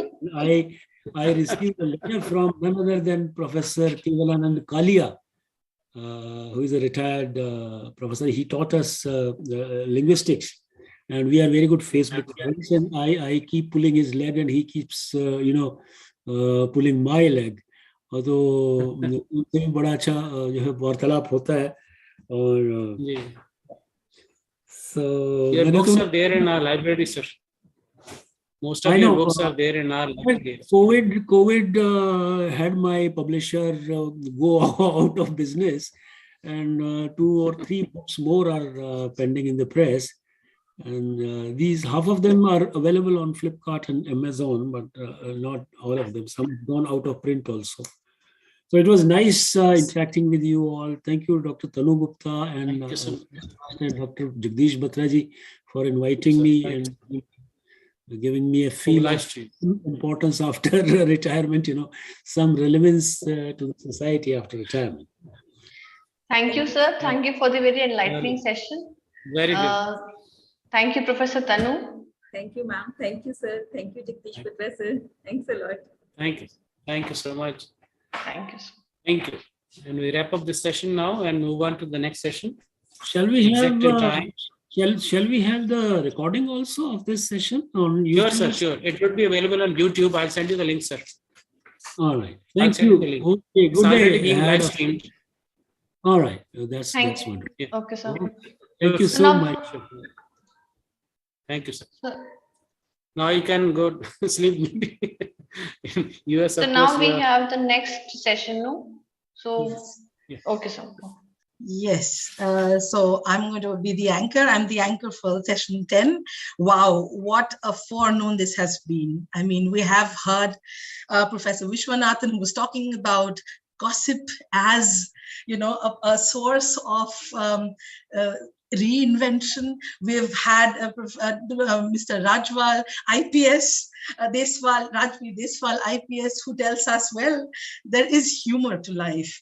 And very interestingly, we also see a transition within his work, within his oeuvre, from humor to spirituality. He takes us to Khajuraho, and in fact to the Sanctum Sanctorum of the temple. What a beauty. And this is exactly where we are also heading now. The next session, which is the theme is, as you already know, it is titled Indian Philosophy and Practice. And to discuss this important theme, we have 2 esteemed panelists amongst us. Dr. S. Chitra. She is from the Royal University of Bhutan.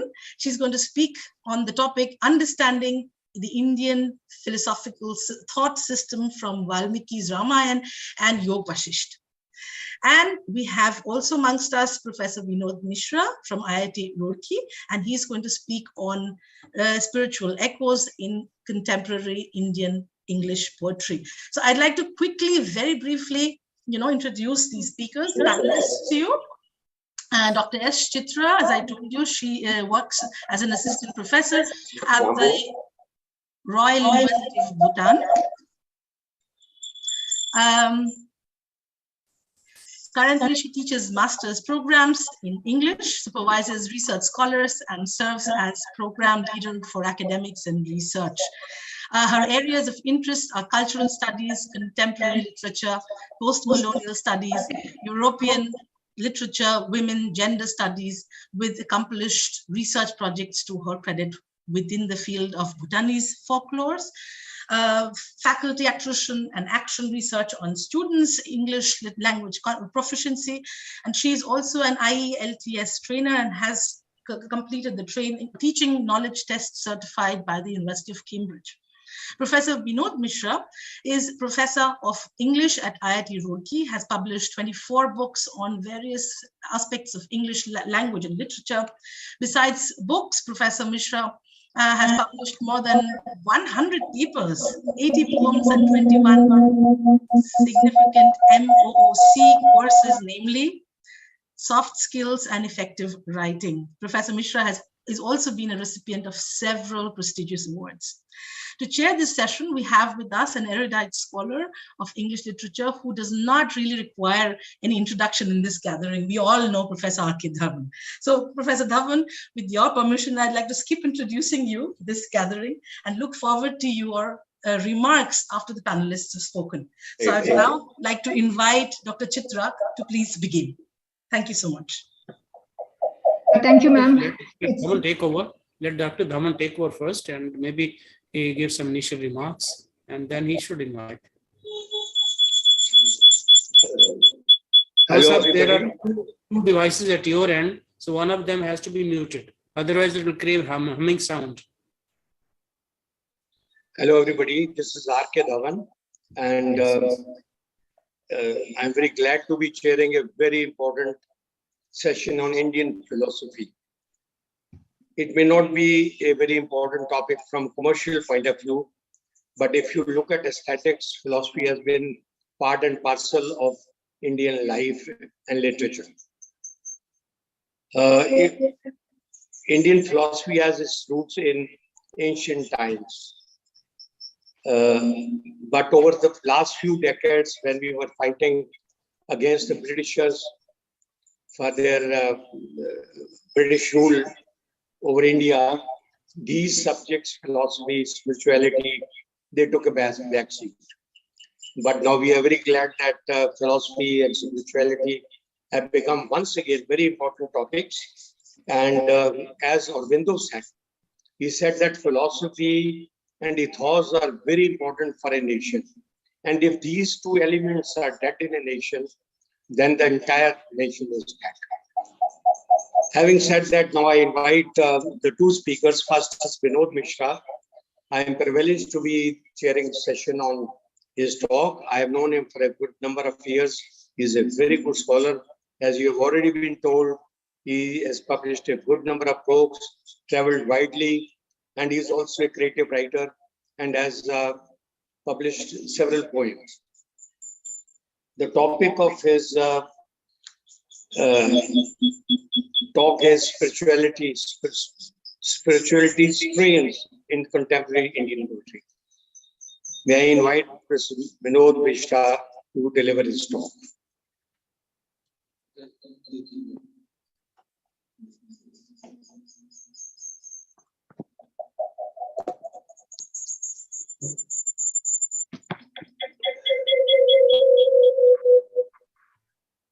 Hello. I hope I'm audible. Yes, sir. Yes, sir. Yes. So, a very good morning. I think it was first, it was Chitra's turn.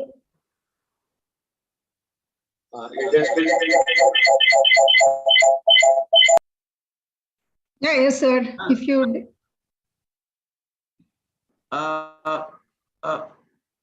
Professor Batra. Yeah, okay, Good it's fine. morning. Dr. Mitra can take over in case she likes, right? Okay. So, okay, sir, I will take over this. Shall I take over? Yeah. Yeah, Professor Vinod Mishra wants you to be the first. Okay. Please go ahead. Okay, sir. Thank you. Thank you, Professor Vinod Mishra.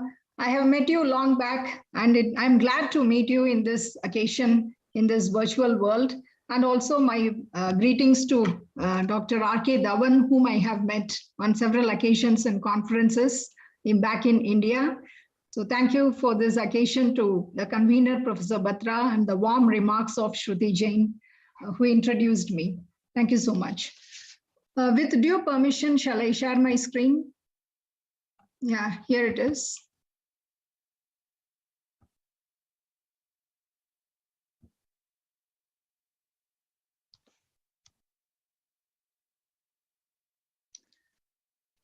Respected organizers, the chair for this session, and the co-speaker, greetings from Bhutan.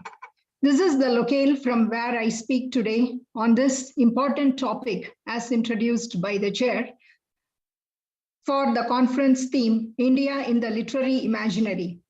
I have come up with a real significant theme, and I'm trying my best to keep the session as lively as it had been in the past 2 days and also today morning. When I introduce my locale, that is the Himalayan kingdom of Bhutan, it's already introduced by the earlier speaker yesterday, eminent poet K.K.N. Durwala, who talked about his Himalayan tour of Bhutan, Nepal, Sikkim by a bolero. So I am glad the place is already introduced.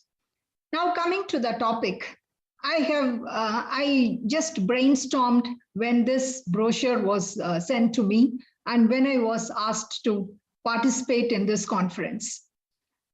That time I was also evaluating a thesis from University of Madras that was done on the text, the ancient epics, the epic being Ramayana. It was on that, and they tried to connect that epic with the contemporary times and also with other non-literary treatises on philosophy and on dharma. That is such as Yoga Vasishtha and also Kautilya's Arthashastra, to look at the different dimensions of Ramayana. Today, the academic disciplines that we are engaged in are all found in this one text and in this one thesis that I explored. That made me to go ahead and read many more texts, which I wanted to introduce to the research scholars of this gathering. That's the reason I have prepared the slide to introduce the names of the scholars and some of the books during this scholarly interaction. So what is the connection between Valmiki's Ramayana and Yoga Vasishtha? We are very obviously, we all know and we are all brought up with Ramayana, but how many of us do know about Yoga Vasishtha and the dialogue that happened between Rama and his guru, sage Vasishtha? That made me pick up this topic, and the thesis became an influential part which made me run the extra mile to read many more articles and books. For instance, The Historicity of Rama by D.K. Hari and Hema Hari, and Hiriyana's Essentials of Indian Philosophy, then Radhakrishnan's book on Indian philosophy, and I'm trying to bring all these thoughts into today's discussion. And also the keynote speaker of yesterday referred to Valmiki's Ramayana briefly during the Rasa theory, explanation of Rasa theory yesterday. He told how this sloka came into existence. He told it as a story, Professor Rajaratnam, I believe.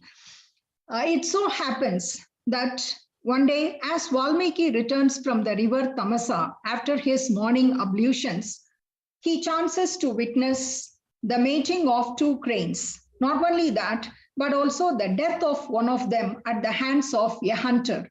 Overcome by the piteous cries of the female bird, Valmiki curses the hunter instinctively. Later on, A reiteration of the words of curse makes him marvel at their rhythm. From his shoka, that is sorrow, had originated the sloka or the verse. And here, as Valmiki meditates after this incident, Lord Brahma appears and instructs him to write a poem that recounts the tale of Rama in this meter, and thus Ramayana is written as slokas.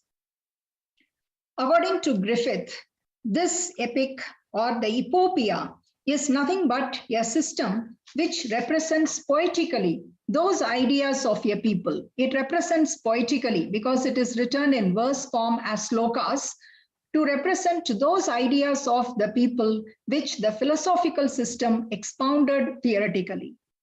So this is the explanation with which I would like to start. But then when it comes to the exponential philosophy and the treatise on dharma, why now in this contemporary world there is a need to retell Ramayana? Here I would like to deviate a bit to talk about Viktor Frankl, a survivor of the concentration camp and also a professor in neurology and psychotherapy.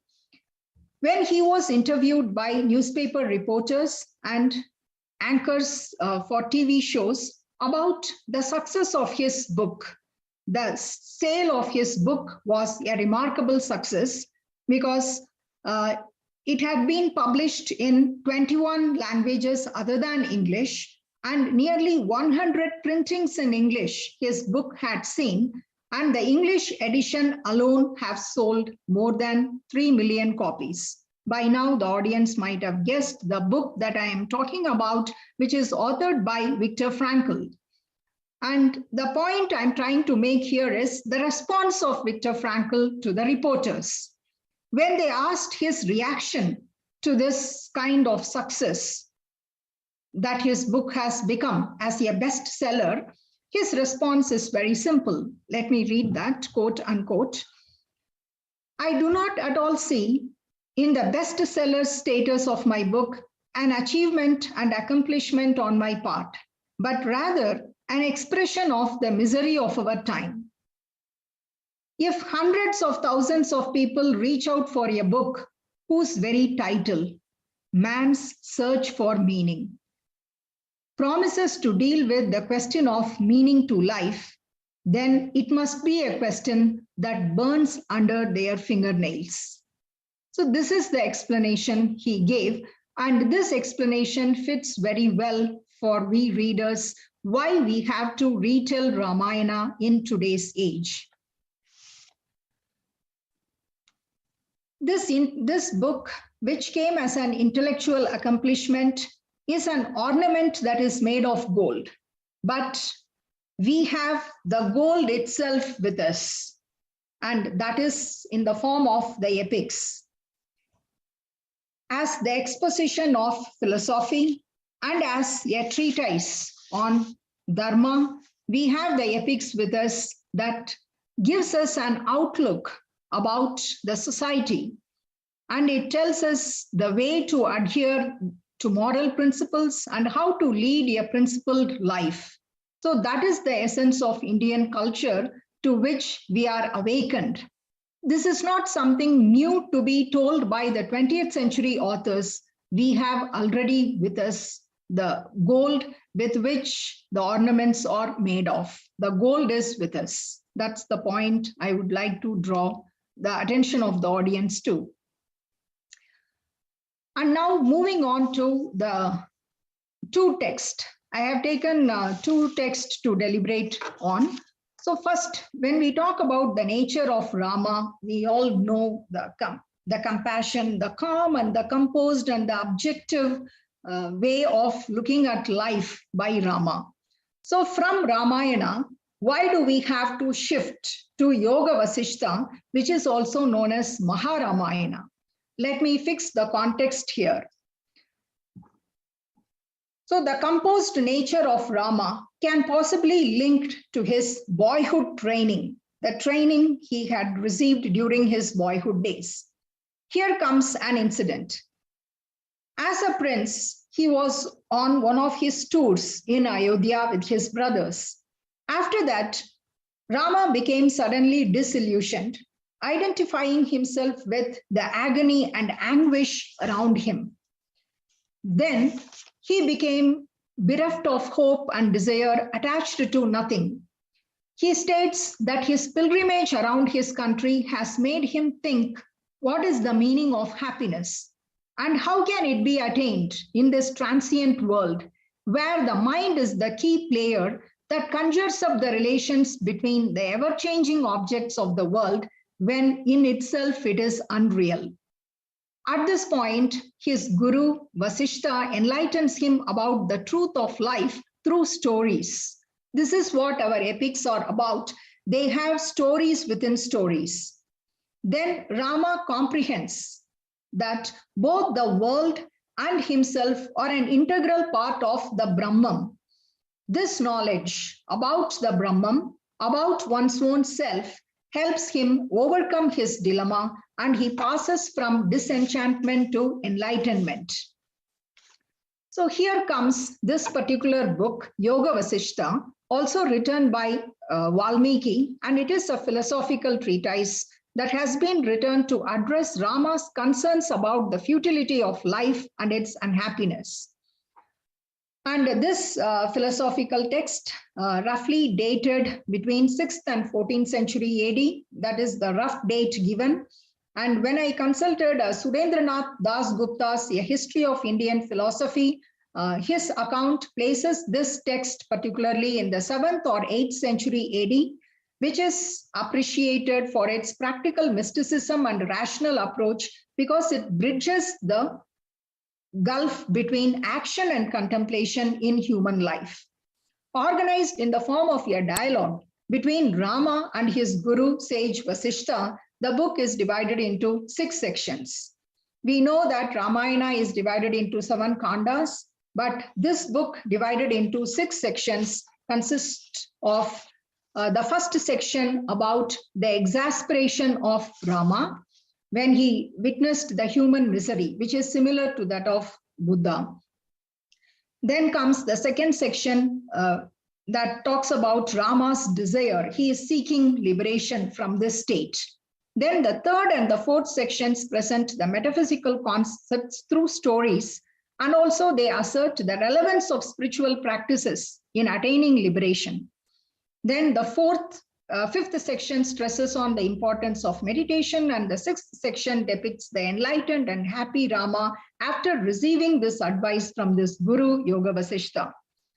So always there is a circumstance with which the dialogic narrative opens. Here too, such an opening happens for Yoga Vasishtha for this book, with sage Sudikshana asking Agastya as to whether work or knowledge is more beneficial in attaining moksha, that is liberation. And here sage Agastya takes the example of how the birds need their wings to fly. They need both their wings to fly. That explains that both work and knowledge are equally important. And Agastya goes further to clarify his point through another story, that is Agniveshya and his son, Karunya. Like Rama, I'm bringing this story to fix the context and to pitch my presentation upon this, because Karunya, like Rama, after mastering all the scriptures and their meanings, remained disinterested in life, for he is in a dilemma caught between 2 doctrines. One that states immortality can be attained by spiritual fulfillment of spiritual obligations, and the other says abandonment of all actions. And here Agniveshya steps in to resolve the dilemma of his son and his predicament through another story. That is why our epics are stories within stories. A story of Arishtanemi, who, having ruled his kingdom for several years, renounces and entrusts his responsibility to his son and performs severe austerities. To cut the story short, Indra, the king of gods, pleased with his asceticism, offers him a place in heaven. But then the sage desires to know the merits and demerits of heaven before accepting the offer. And he comes to know that once the fruits of their virtuous deeds are exhausted, then they return to the world as mortals. So that means heaven is not permanent. Therefore, Arishtameni chooses not to go to heaven, but Lord Indra advises Arishtameni to seek sage Valmiki's advice before he turns down the offer. And in turn, Valmiki narrates the dialogue between Rama and his guru, sage Vasishtha, and that would help Arishtameni to take the right decision. So this is how the book opens, and we come to know the circumstances with which the dialogic narrative between Rama and his sage opens up, and Rama receives the advice about the nature of life, and that clears him and makes him free from all the confusions and dilemmas he is engaged in at this point of time. So this treatise becomes important to understand Ramayana from a new light. That made me bring the connection between Ramayana and this Yoga Vasishtha, which most of us might not have read. From this treatise, Yoga Vasishtha, we also come to know the state of mind of Rama. This I thought of skipping, but then I could not. Because when I read this part, there is not only philosophical meaning about life, but there is a metaphorical meaning of life that I could see. Rama states this about life, and he states it with such metaphorical significance about life. He considers the body one is born with as tree that can be compared. So body can be compared to a tree. We discussed a lot of poetry during the previous sessions. So I am trying to connect myself with all the speakers. Where the body is connected or compared to a tree, what the mind is. The mind becomes a restless monkey on the tree. And the tree itself exists in a forest known as samsara or repetitive existence. And this tree is constantly attacked by insects of suffering, endless suffering. And the tree, which is the body, is also an abode of the cricket of worries, the vulture of craving, the venomous snakes of craving, the vultures, the wild crows of anger. Then there are the birds of sensual pleasures and the vulture of egotism. They continue their stay on this tree, which is the body, that bear flowers of laughter and also fruits of good and evil. Then the tree is animated by the wind, that is the life force, and it is resorted to by travelers of lust and desire, and as the tree provides shades of pleasure. But in course of time, subject to illness and disease, the lifespan of the tree, the body, can never be assessed, and the body is ultimately cut down by the acts of time in the form of death. Yet, the body is given excessive importance, and the people are bound to the body by the wine of ignorance.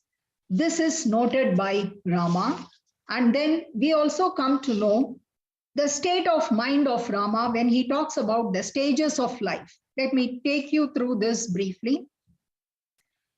When Rama talks about the childhood stage, he says it is a restless stage, a restless phase in life, a period of fantasies, fears, and confusion, prone to punishment. That is how he describes the childhood phase. Though the childhood phase appears innocent, the traits of irrationality and turpitude lie dormant in this phase. So here it is obvious that psychology is not a separate field of study then as we do it today, but it is an integral part of Indian philosophy.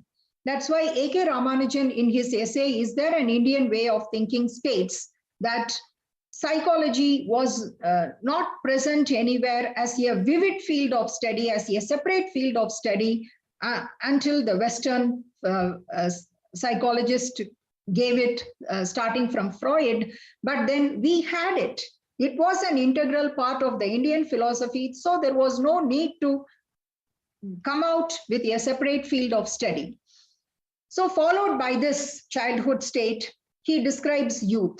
And here youth is also characterized by delusion and attachment, which he calls it as a temptation, a stage of temptation, because we are always, the youngsters are in the mirage of happiness and constantly chasing the elusive gratification through sensual pleasures. And body here is perceived as the essence of everything that is nurtured with utmost care. Then gradually, as degeneration sets in and beauty wanes off, old age takes over, and only then the consciousness of the transience sets in. So this is how all the stages of life are also described by Rama, and he perceives them as filled with discontent and despondency. And in this process comes time. So time here becomes unstoppable. It continued to remain unscathed all the while when it destroys everything in this world. So here comes the imagery, like a spinning potter's wheel that appears to be still. In its rotation, it appears to be still for our naked eyes. Like that, this constantly changing world appears to be stable, which is not so. So many aeons have come and gone. They are but moments in time. Even so, the whole earth is but a modification of the earth element.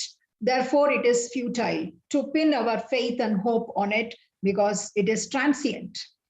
So this is accounted by Rama, who states, this perception of the defects of the world has destroyed the undesirable tendencies in his mind, because he is no longer desiring the kingdom, the pleasures, or the wealth.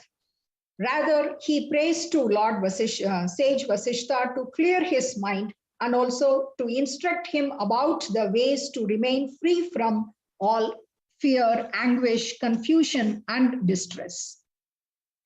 So this is the context and this kind of dialogue.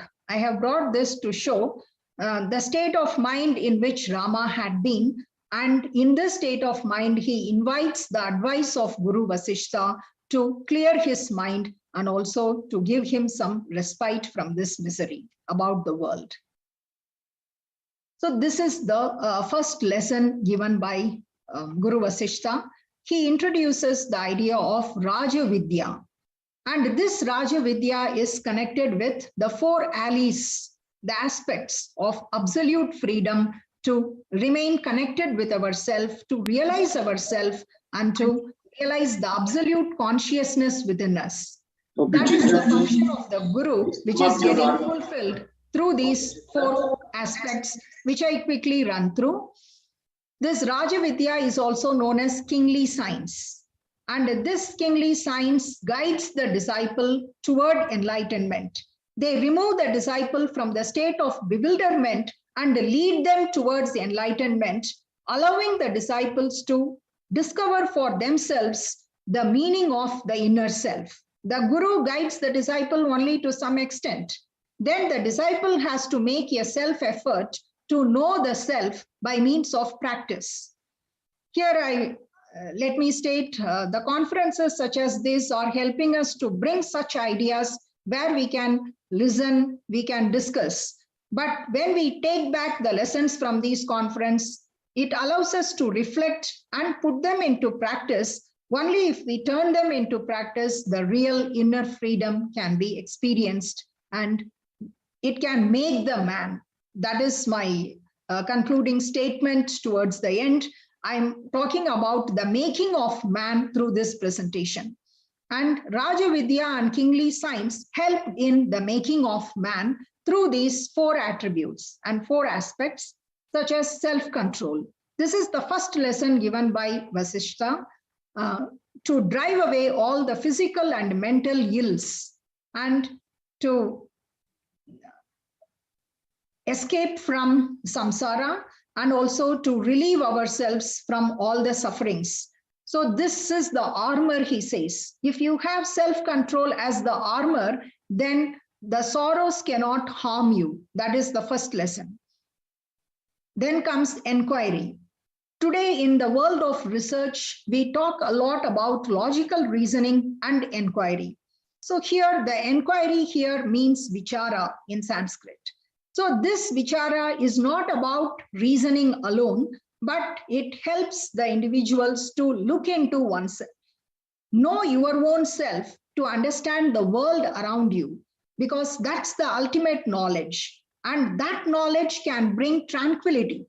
Without knowing yourself, when you are distracted by the external factors of the world, we are possessed by the negative attributes by rajas and tamas, rather than being sattva, which are the three qualities of the human personality.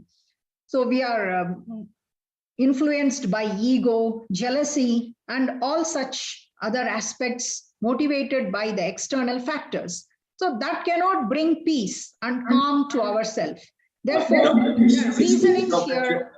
Will you please sum up your discussion? Yes, sir. Please give me 5 minutes. I will just run through these slides. So this is the reasoning or the vichara that we talk about, unlike what we do today. Then comes the contentment and the satsanga, the good company. And Vasishtha sums up that beautifully as contentment is the supreme gain, not the wealth, but this contentment with oneself is the supreme gain. And satsanga is the best companion to our destination. And inquiry is considered to be the greatest wisdom. Knowing oneself is the greatest wisdom. And for this, self-control can bring supreme happiness. For this, Vasishtha also talks about the concept of self-effort, which is nothing but the theory, the doctrine of karma or the karma-disi.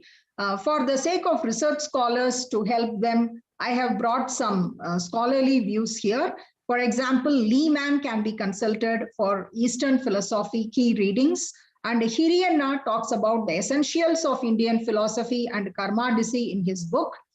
And the proof of all this can be found in one incident in Ramayana that continues everything, that is Rama's exile.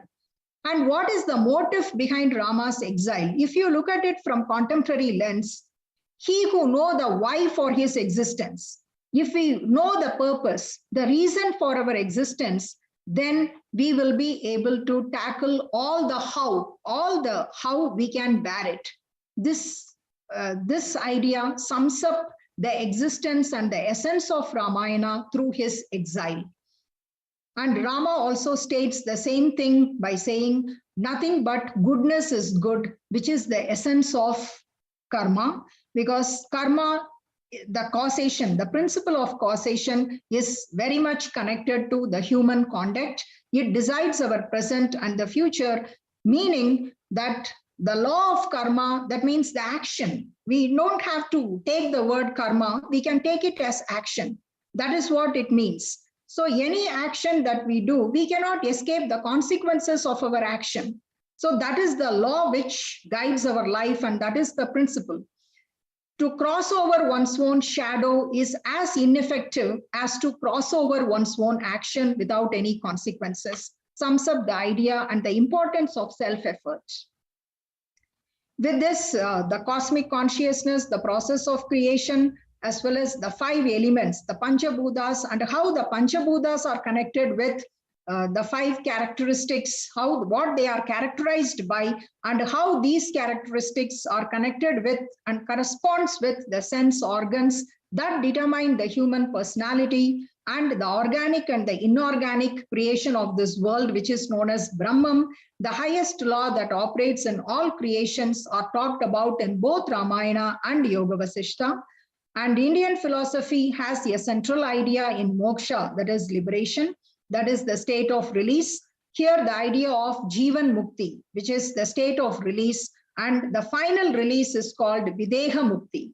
And Vasishtha reminds Rama to attain this, he has to pass through 3 phases, that is Mahakarta, to be Mahabhokta, and also Mahatyagi, to attain the state of tranquility, which leads to absolute freedom, that is called as liberation.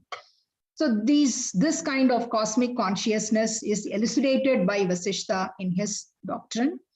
And coming to this conclusion with all this, what these 2 texts are trying to tell the contemporary readers. They try to talk about the making of man. That's how I see them as relevant in contemporary times, both Ramayana and Maharamayana. We can look at it from the concept of Ramarajya, which is the need of the hour. Also, our generations today are pinned on realism. We are so realistic that we have also come to know what man really is, what he is capable of. After all, who is man? A man is that being who invented gas chambers, atomic weapons, and viruses. He is also that being who entered these trials upright with the prayers on his lips. So this is the ethical significance that we can derive from the epics, and it is relevant to us till today because we are in the process. These epics tell us what man is and what he is capable of, who he is, and what is the stuff he is made of. With this, I thank the forum for your patient listening to my deliberation, and I invite comments, suggestions, questions. Thank you, one and all. Let me stop sharing here. Thank you, Dr. Chitra, for a very insightful talk on two very important epics of Indian philosophy. Dr. Chitra has told us about the importance of Indian epic Ramayana and the need to retell this epic over and again. The talk offers a comparative study of Ramayana and Yoga Vasishtha. As we all know, the source of Yoga Vasishtha is Rig Veda. The traditional belief is that reading this book, that is Yoga Vasishtha, leads us to spirituality. And the traditional belief is that if we read this book and kind of digest it, we'll be fully liberated.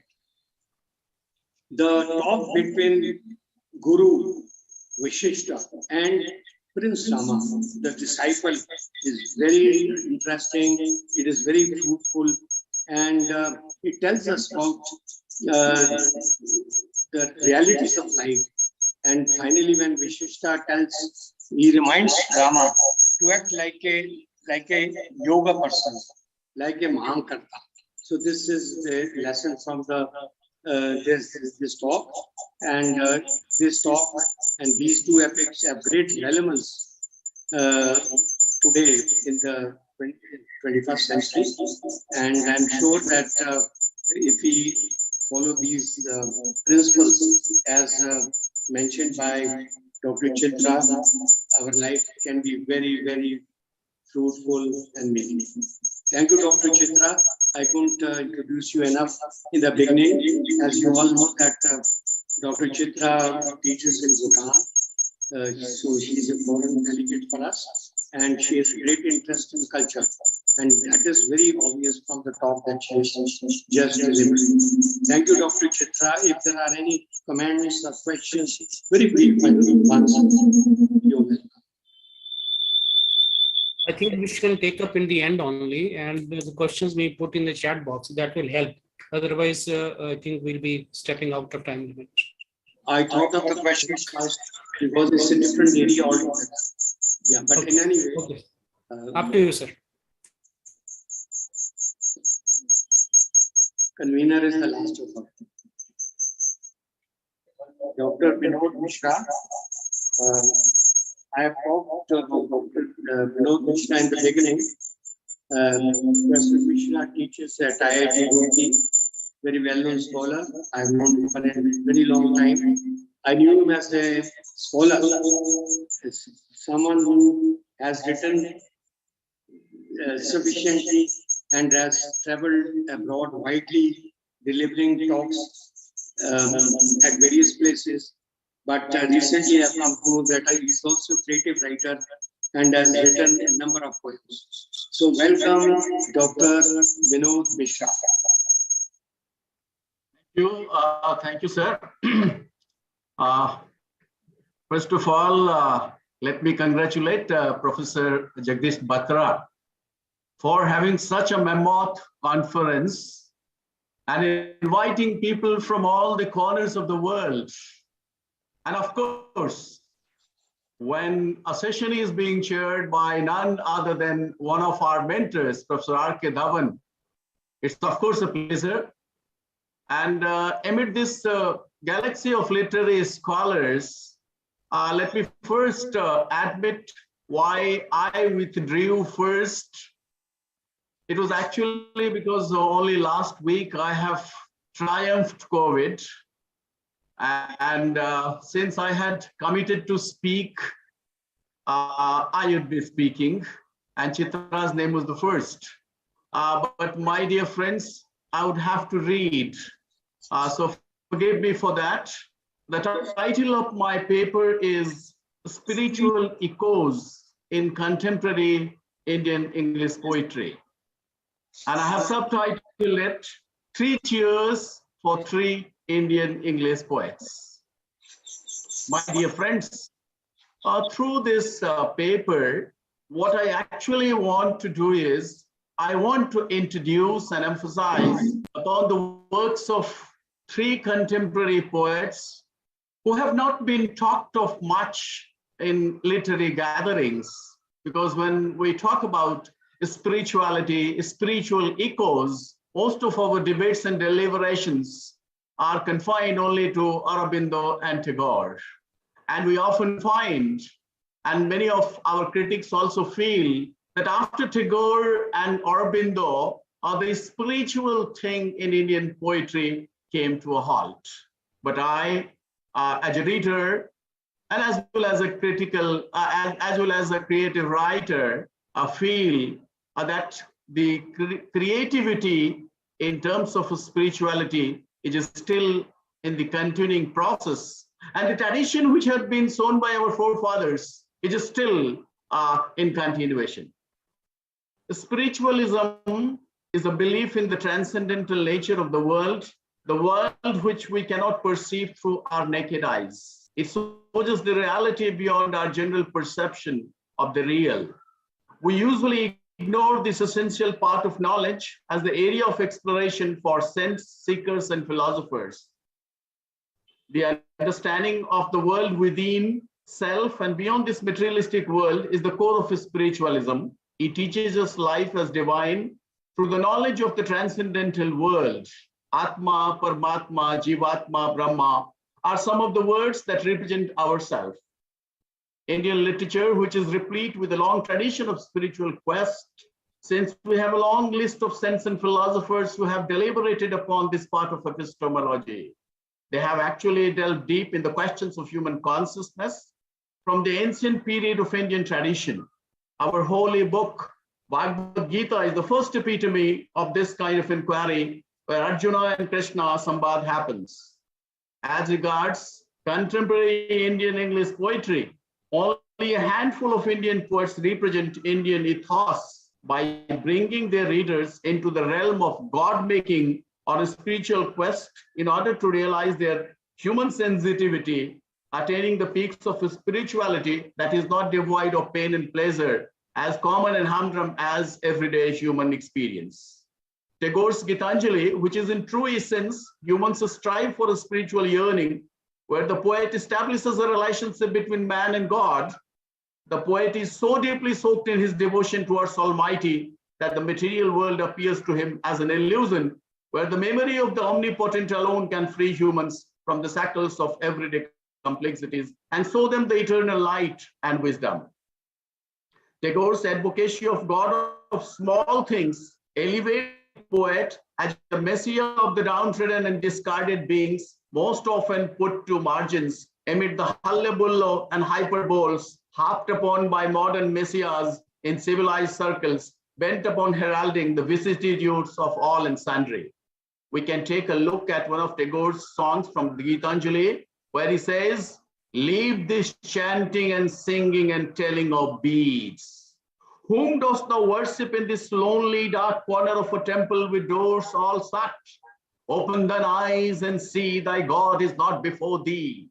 He is there where the tiller is tilling the hard ground and where the pathmaker is breaking stones. He is with them in sorrow, and his garment is covered with dust." Tagore, as a poet of devotion and spiritualism, carries the rhythm of mysticism in his poetic compositions.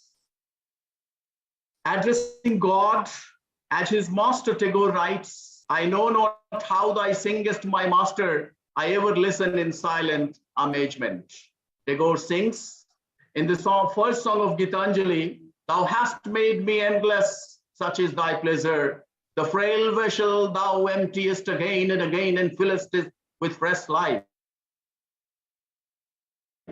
Another major voice of Indian English poetry that shook the entire world through his mantric poetry is none other than Sri Aurobindo, regarded as the poet of mystical experiences and a seeker of metaphysical truth.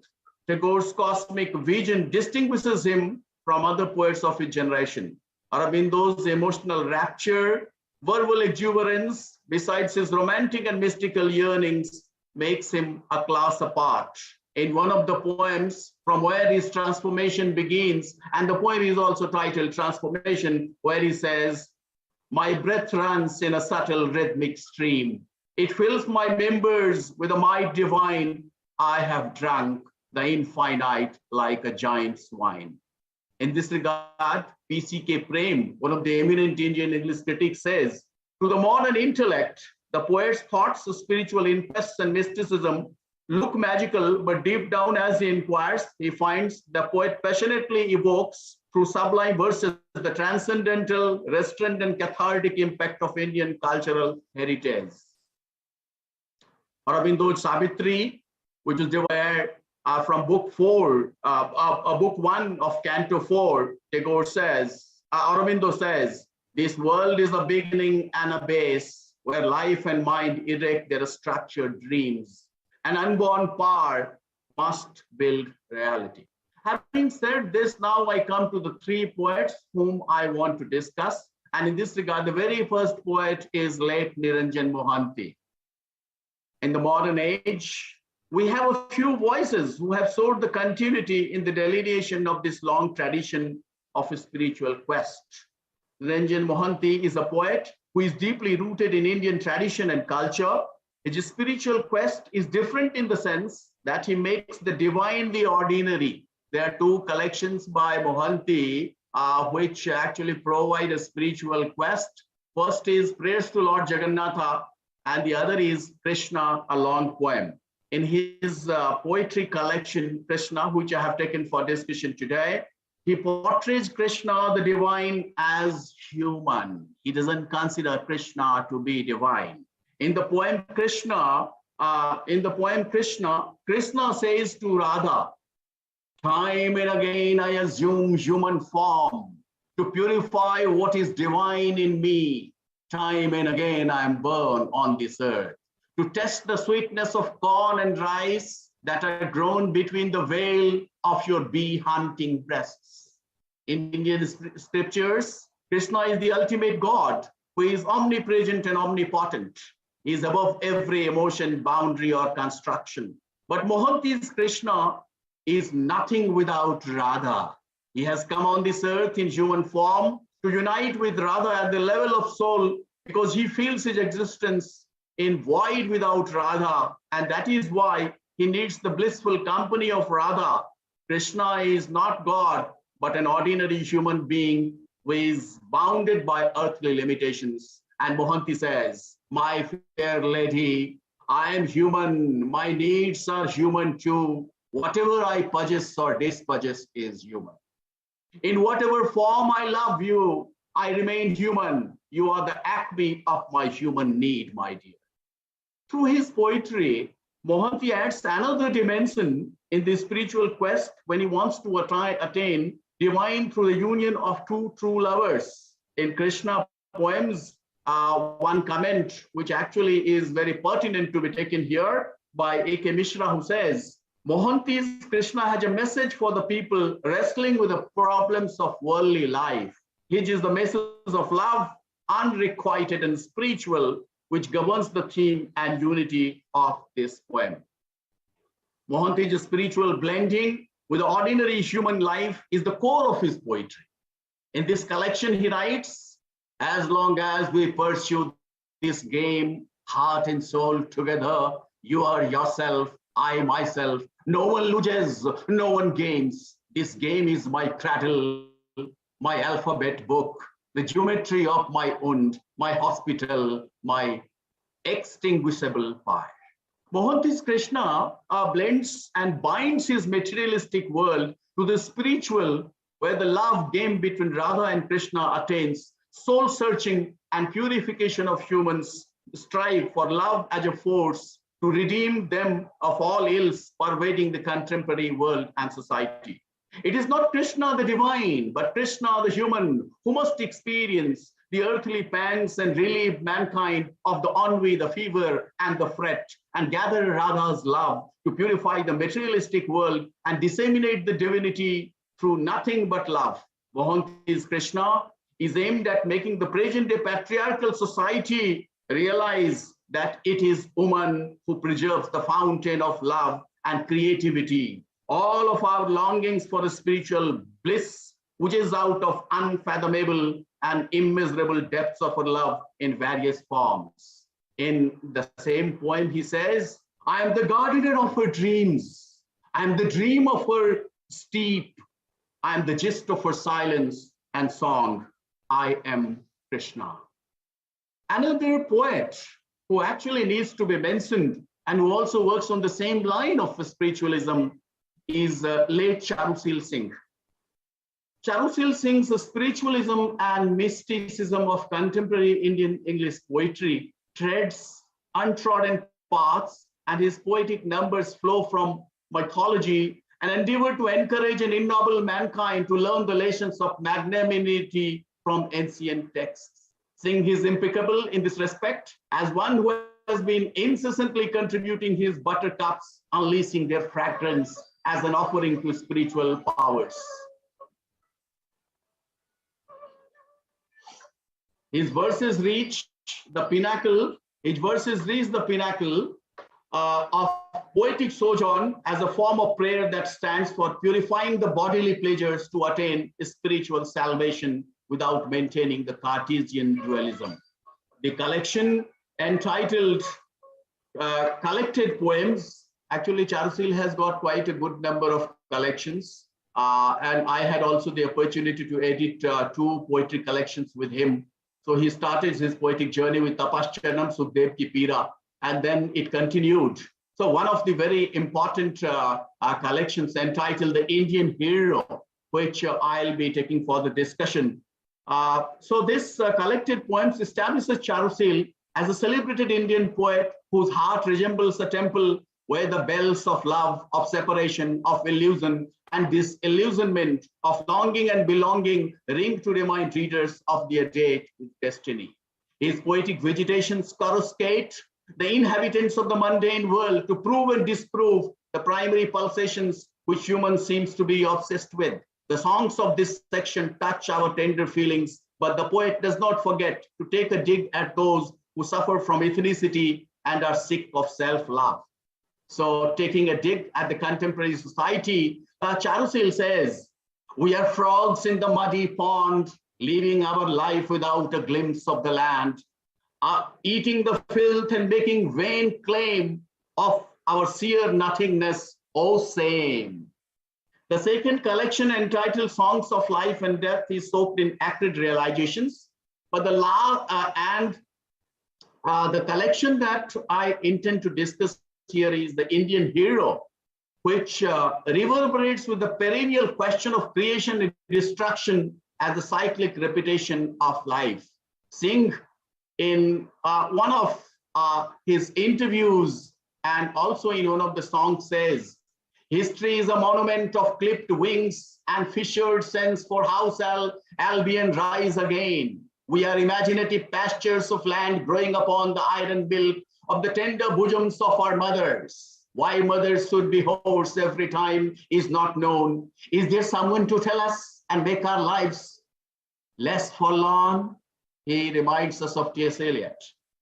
The Indian Hero, in this collection, what the poet says is that heroes emerge out of critical junctures. And in this collection, he talks about Krishna and Arjuna, referring to Indian context. He cites these chivalries of Arjuna and Krishna, but at the same time take a sly dig when he says, Arjunas are not born in assemblies that tear naked Draupadi's clothes.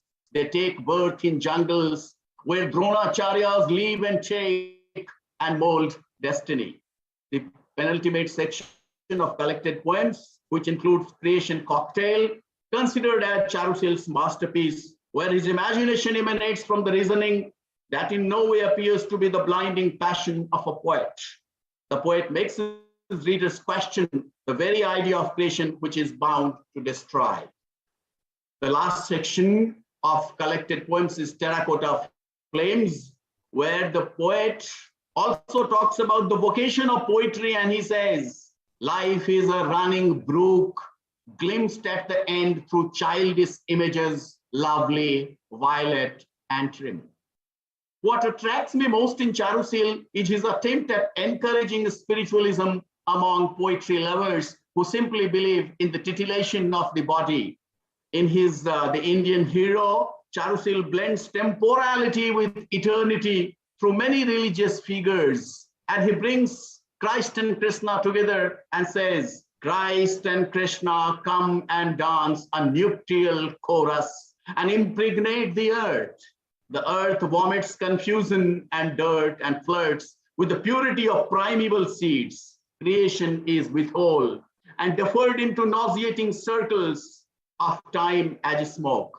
But again, this temporal world cannot blind us to reach the eternal space of spiritual yearning, which is the ultimate truth. And so he says, the hero is a hymn of eternity that people listen, care for, and nourish within the categories of their conscience, and in time's unbreakable frame of reference. Let us all bury our temporal tents as parts of preparation for soul's heavenly entrance. And the third and the last poet that I need to, because I am tempted to rather, is none other than Gopi Krishnan Kottor. Majority of the Indian readers and critics most often come with a general impression that a spiritual poetry is on its demise. They perhaps skip the fact that with changing times, however, the delineation of spiritualism might take a different turn. Yet, Indian poets in contemporary times too are not unaware of their cultural past, and they want to recover them by retelling, as Chitra said in her talk. Gopi Krishna Kottor is a poet of spiritual blending and delineates life here and life after death in his poems in a very remarkable way. While he has quite a good number of collections to his credit, I am tempted to talk about Vrindavan, the colored yoke of love. The collection is a spiritual journey of life of every individual associated with the ultimate truth. It has got 241 poems, starting with arrival and ending with the departure, where Kottor says it is Vrindavan, which is actually the ocean of love, of eternal love. Like Mohanty, he has also depicted the love and longing of Krishna and Radha, but with a different note. In his depiction of their love, it is more mature delineation, both in theme and style. It is not only about Radha and Krishna, but it includes all the gopis of Vrindavan who play an important role in the divine love and devotion of Radha and Krishna. Here, Krishna is color, beauty, ecstasy, and impassioned love. Radha is sadness sublime, sensory fulfillment, and eternal patience. Together, in unparalleled sensual passion, the conjugal warp and weave of Radha, Krishna in love is divine ecstasy, and at the same time, eternal sorrow and joy. The poems of Vrindavan are in a very conversational form, and I wish every reader could read it because the language is so lucid. So conversational form where Radha and Krishna sublimate their love through questions and answers, through longings longed and lost, through adulations and adorations, through jealousies and rivalries, but at the core of unflinching devotion and dedication to each other, unifying their emotions in the unabated flow of the Yamuna, in the sweet notation of the birds competing with Krishna's flute and feather mitigating all perennial and worldly questions to find the fluid of Radha's love as panacea and pinnacle of platonic love. Radha as a representative of woman's love asks several questions and shows an exemplary sacrifice when she describes her own need in one of the poem number 36, where Radha says, I don't need much, Krishna, not all of your heart. So wide, so big is your universe. I don't need much, Krishna, not all of your body that holds the cosmos. Not much. I don't need all your love that overwhelms me, but just a little space that fills the small hole in my picture, looking through which I can see your blue sky. Kotor very subtly situates the problem of contemporary world also and puts several questions that bolt humans' conscience and withhold their spiritual yearning. Making Radha an apostle of his spirituality, the poet records, is love just the body, beloved? Is your love just my body, Krishna? Or is it Radha, formless lightning? Is it you, your blue body, warm as the kingfisher's feather, untouched by every water? What is love? Is love soul bereft of the thirst of longing of our bodies entwined in the night ooze of the senses among the dipped blue lotuses? Krishna, according to Kotor, is a sort of consciousness, an awakening, and an answer to one's spiritual quest, where we come across several untoward incidents in the name of love.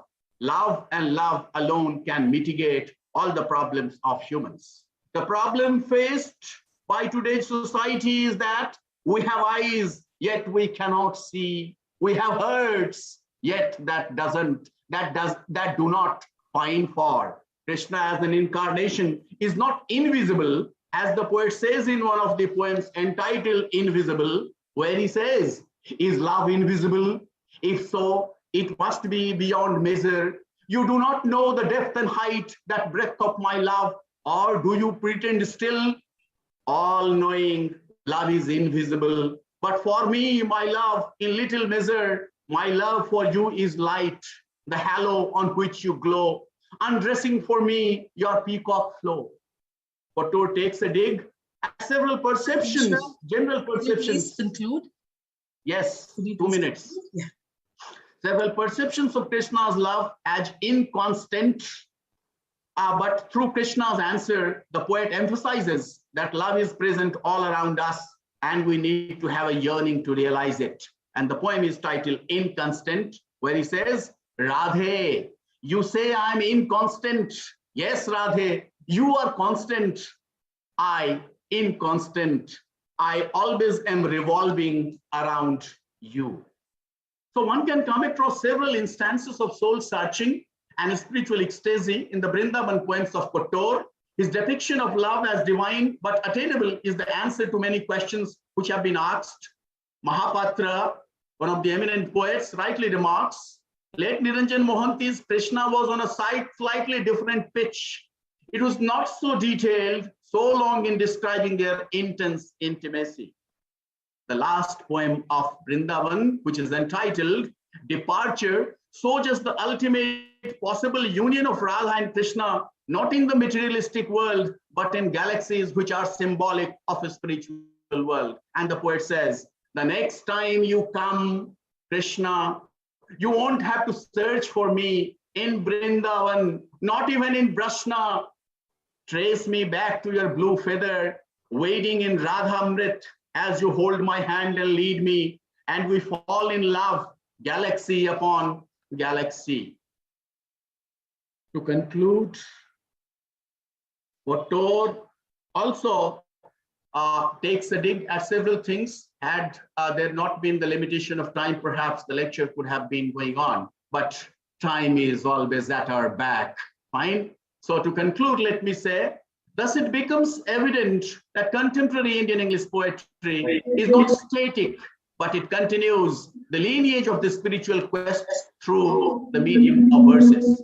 The tradition started by Aurobindo and Tagore is being continued by poets like Mohanty, Charusil, and Gopi Krishnan Kotor. All the three poets have endeavored to answer the questions of life, death, existence, nature, and transcendence through their poetry. While their delineation of spiritual echoes vary in their treatment, but the themes are all intact. along with their spiritual quest. They also prove themselves very true to Indianness, and Indian consciousness remains the center of their poetic outputs. Hence, 3 cheers to these 3 contemporary Indian English poets. Thank you all for a patient hearing. Thank you, Dr. Mishra, for a very insightful and brilliant talk. You have taken us from the world of materialism to spiritualism. I think that's a big thing in today's world. And I must also say that most of the people, they talk about hackneyed or traditional topics. That way, you have taken up a comparatively new area. And you have talked about lesser poets. So you began with the goal. And I think this is an excellent task that you have done. And you have given a galaxy of poets who have talked about spirit rather than body. Your entire talk was full of your scholarship and emotion. So I'm very sure that you will turn into a very good poet. With these best wishes to you, Thank you. Declare this talk open to discussion.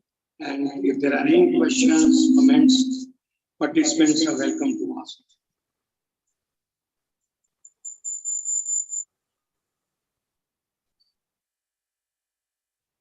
Yes, are there any questions? Any observations?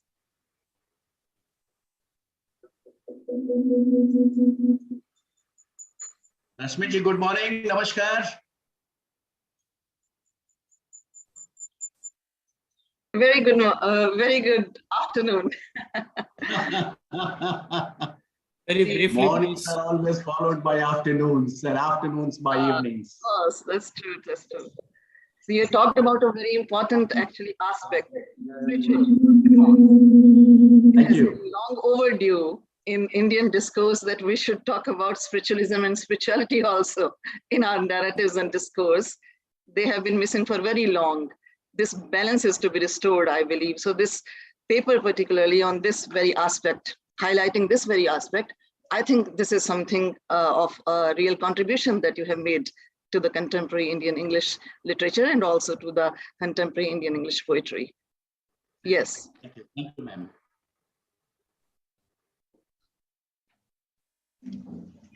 So I think we can conclude this session then. And thank you so much to both panelists, Dr. Chitra and Dr. Mishra. And thank you so much, Professor Dhawan. There were a couple of disturbances, sorry for that, apologies, but I think we really enjoyed both the papers, and thank you so much for your enlightening comments, Professor Dhawan. All right, so over to you, Dr. Bajaj. I think we still have 5 minutes, and you will be anchoring the next session, isn't it? Yes. Yes. We are eagerly waiting for Raj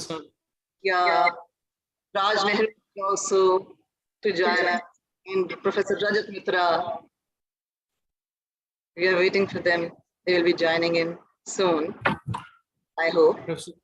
And this is a very important session, I believe, because this Kashmiri literature, Kashmiri Hindu literature coming from Kashmir and elsewhere, say 1980 onwards, I think this needs to be talked about a lot because... Both of them are here. Both of them are here, and we can start the session if you like. Okay, of course. Yes. So greetings and a very hearty welcome to this important plenary session.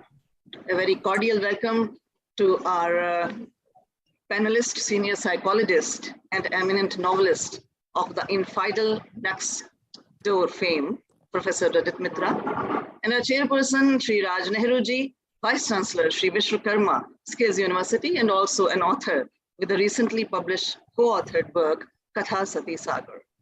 Before proceeding further, I would like to heartily thank Professor Jagdish Batra, and this thanks are twofold. One, that he has included such an important session in this international conference, which puts much required focus on Kashmiri Hindu literature.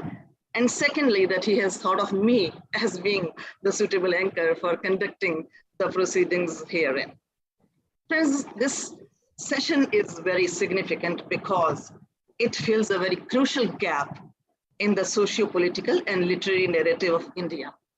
If we analyze the literary Indian scenario of the last few decades, then we realize that there are certain major omissions in the Indian discourse, and one very prominent omission is the Kashmiri Hindu literature, literature of the forced exile, literature of the forced exodus, coming from Kashmiri Hindus 1980 onwards. The agony, anguish, and the angst, they have been finding their poignant expression in poetry and other genres, also in fiction. But it is really very shocking and inexplicable that this writing has failed to become an integral part of the national mainstream narrative or critical discourse. Neither has it registered any due presence in the international literatures of exile, atrocity literatures, or resistance literatures. Eminent Kashmiri poet Motilal Saki says, "We are the new untouchables of India." So this focus is long overdue now. In the fitness of things, we have with us here two distinguished dignitaries who have direct Kashmir connection, and they will be speaking on Kashmir and their writings. Our chairperson, Raj Nehruji. He is known as Skill Guru, and he holds the distinction to be the youngest founding vice chancellor in the country. An enterprising person, he left his lucrative corporate career to serve the dream of transforming national skill ecosystem, which is on high priority in our state and the country. A veteran in human capital management, an alumnus of Indian Institute of Management, Ahmedabad, he has with him a wide global and cross-cultural experience of more than 2 decades in various roles and different organizations. Under his leadership, Sri Vishwakarma University has pioneered the important dual education industry integrated model, becoming highly popular now as earn while you learn.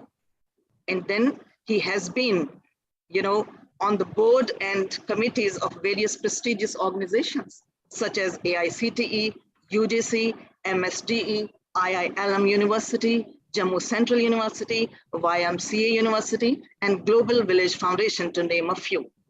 Raj Nehruji is also an active philanthropist, founder of Utsav Foundation, which educates and skills underprivileged children from slums. Recipient of many awards, Innovative Leader Award, Hall of Fame, Skills Leadership Award. He has also been honored with the Most Inspiring Vice Chancellor Award and awards for excellence and leadership in education. His recent work, Katha Sati Sagar, is collection of many folk tales of Kashmir, written with an objective to remind everybody about rich heritage, culture, glorious past of Kashmir, and its fundamental unity with India. And our speaker, panelist for the present session, Professor Rajat Mitra, is United Nations Public Service Awardee for Gender Justice. He is a grief therapist, a trauma specialist, and a professor of psychology at Amity University. An Ashoka Fellow and a Harvard alumnus, Rajat Mitra, in his Harvard program in refugee trauma, saw the way art and literature depict trauma in various societies. He's worked with both the terrorists and the genocide survivors in Kashmiri refugee camps, and it resulted in his very famous novel, The Infidel Next Door, an internationally acclaimed work with political, historical, cultural, religious, and human concern. His second book, The Island Without a Shore, will soon be out. Professor Mitra is a much sought after speaker who speaks in various national and international gatherings, addressing from the fora. He has some video, representation and presentations also very impressive all over. So I request him to please address our delegates and our scholars. Professor Rajat Mitra, please.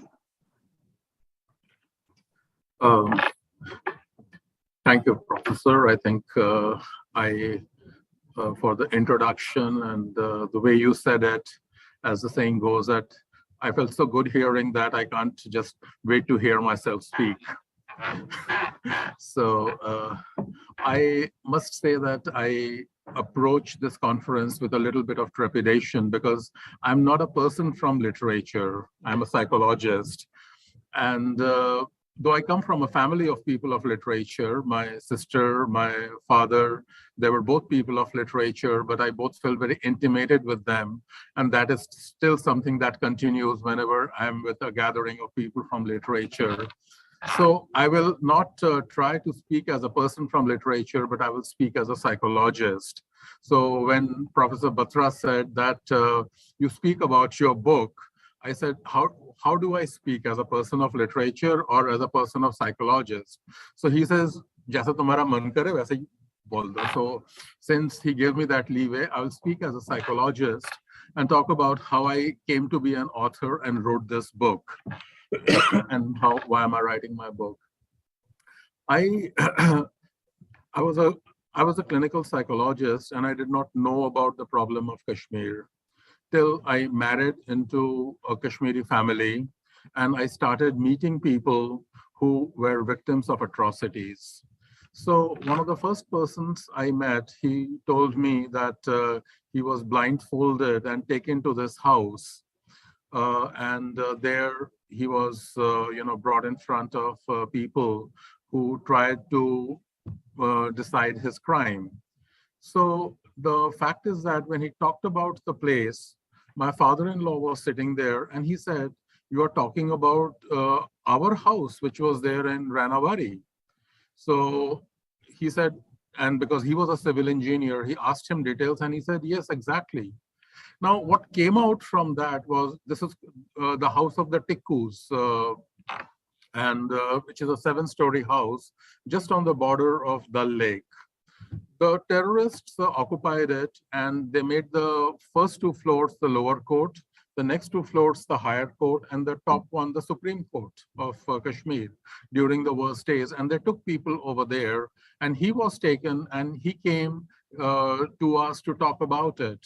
And he told about the atrocities. So in a similar way, I heard many atrocities that were committed on Kashmiri Hindus. And I was asked, along with my wife, who's also a clinical psychologist, that if we would work in the camps in Kashmir. So we said, sure, we would. And it was a voluntary effort. We went and started working. And there we came across a whole lot of stories that we had never heard before. These were stories which were not in papers. These were stories which nobody had talked about. And slowly it started affecting us very much, both as clinical psychologists, because we said, as a clinical psychologist, I have presented cases in United Nations. There were single reports. Here I have hundreds of people. How do I make their reports? How do I go ahead and do justice to it all? And the worst part of the thing happened when we were coming out one day from the camp. And there was this Kashmiri man who came over and said that, "Do you really understand our trauma?" I said, "I'm trying to, but what do you mean?" He said, "This camp is called Aurangzeb's dream, Aurangzeb ka sapna." So I said, "Aurangzeb kahan se aa gaya beech mein?" So he said, "Aapne history nahi padhi hai na, aapne literature bhi nahi padha hai. Aap jaake padhiye, fir aapko samajh mein aayega ki main ye kyun bol raha hoon." So I asked my wife, I said, "Do you understand what this person is saying?" And she said, "No." So we came back and I started digging into Aurangzeb, something I had never done in my life.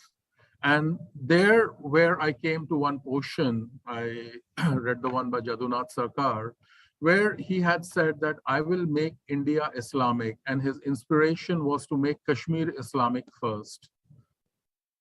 He had decided that in his lifetime, there will be no Hindus left in Kashmir. So what this man at the gate of one of the refugee camps had told me, that this camp is the dream of Aurangzeb. This was the last batch of Kashmiri Hindus which left from Kashmir, making Kashmir totally Islamic. So his dream has come true. So therefore they call this camp the dream of Aurangzeb. So that is what ignited my interest. I said, it is interesting, after 300 years after his death, they have named the place after him. And this is the way the traumatic memory continues across generations. 300, 500 years back, what has been done we don't forget. We remember it inside. We remember it inside, and we carry it out. And this is something that I came across was true with just not Kashmir, but with also many places. For example, I found that what we have at Ram Janmabhoomi, the memory of it has carried for almost 500 years. We have not given it up, right? If you see Birla Temple, I mean, I found something very unusual about it. For almost 1,000 years, no temple, big temple was built in Delhi.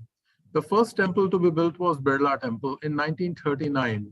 Now, why Delhi, a Hindu city, did not have any large temple for all these years? Fear. The issue was that nobody builds up a temple with a spire which can be seen beyond 150 meters. So why was it built in 1939? I explored as a psychologist.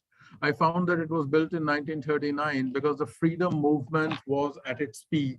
And that time there was a national zeal in people to correct the wrongs of the past. So therefore the Birlas built it. And no less than a person than Gandhi came to inaugurate it. Gandhi never inaugurated temples. Gandhi never went for one, but he came for this one because of the historic, because the historic significance of this. I wrote a paper on that, right? That is transgenerational trauma, the way we carry trauma for generations and don't forget it. So that was the beginning of my novel, The Infidel Next Door. I started exploring the psychohistory of the people, of the broken temples, of the spots in Kashmir. For example, I found that we all know about Dal Lake, but do we know that in the middle of Dal Lake, there is a place called Bhat Mazar with a history that no boatman ever passes by that and stops over there? I was told this by Kashmiri people, that yes, this is a place where Kashmiri Hindus were taken to be converted, and they're they were dug into the ground. They were threatened that if you don't convert, you don't go back to the mainland. And those who converted were taken back, and those who did not were kept behind, right? Now, why were they taken away in the middle of a lake to be converted? Why not just do it simple? Because the whole process was something which was a spectacle, and it was also traumatic. It was the same reason for which Germans did not build the concentration camps in the middle of cities. They built it far away from there because it's ugly, it is unpleasant.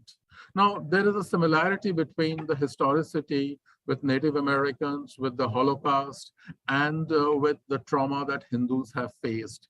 And this is something that I began to discover as I started studying transgenerational trauma.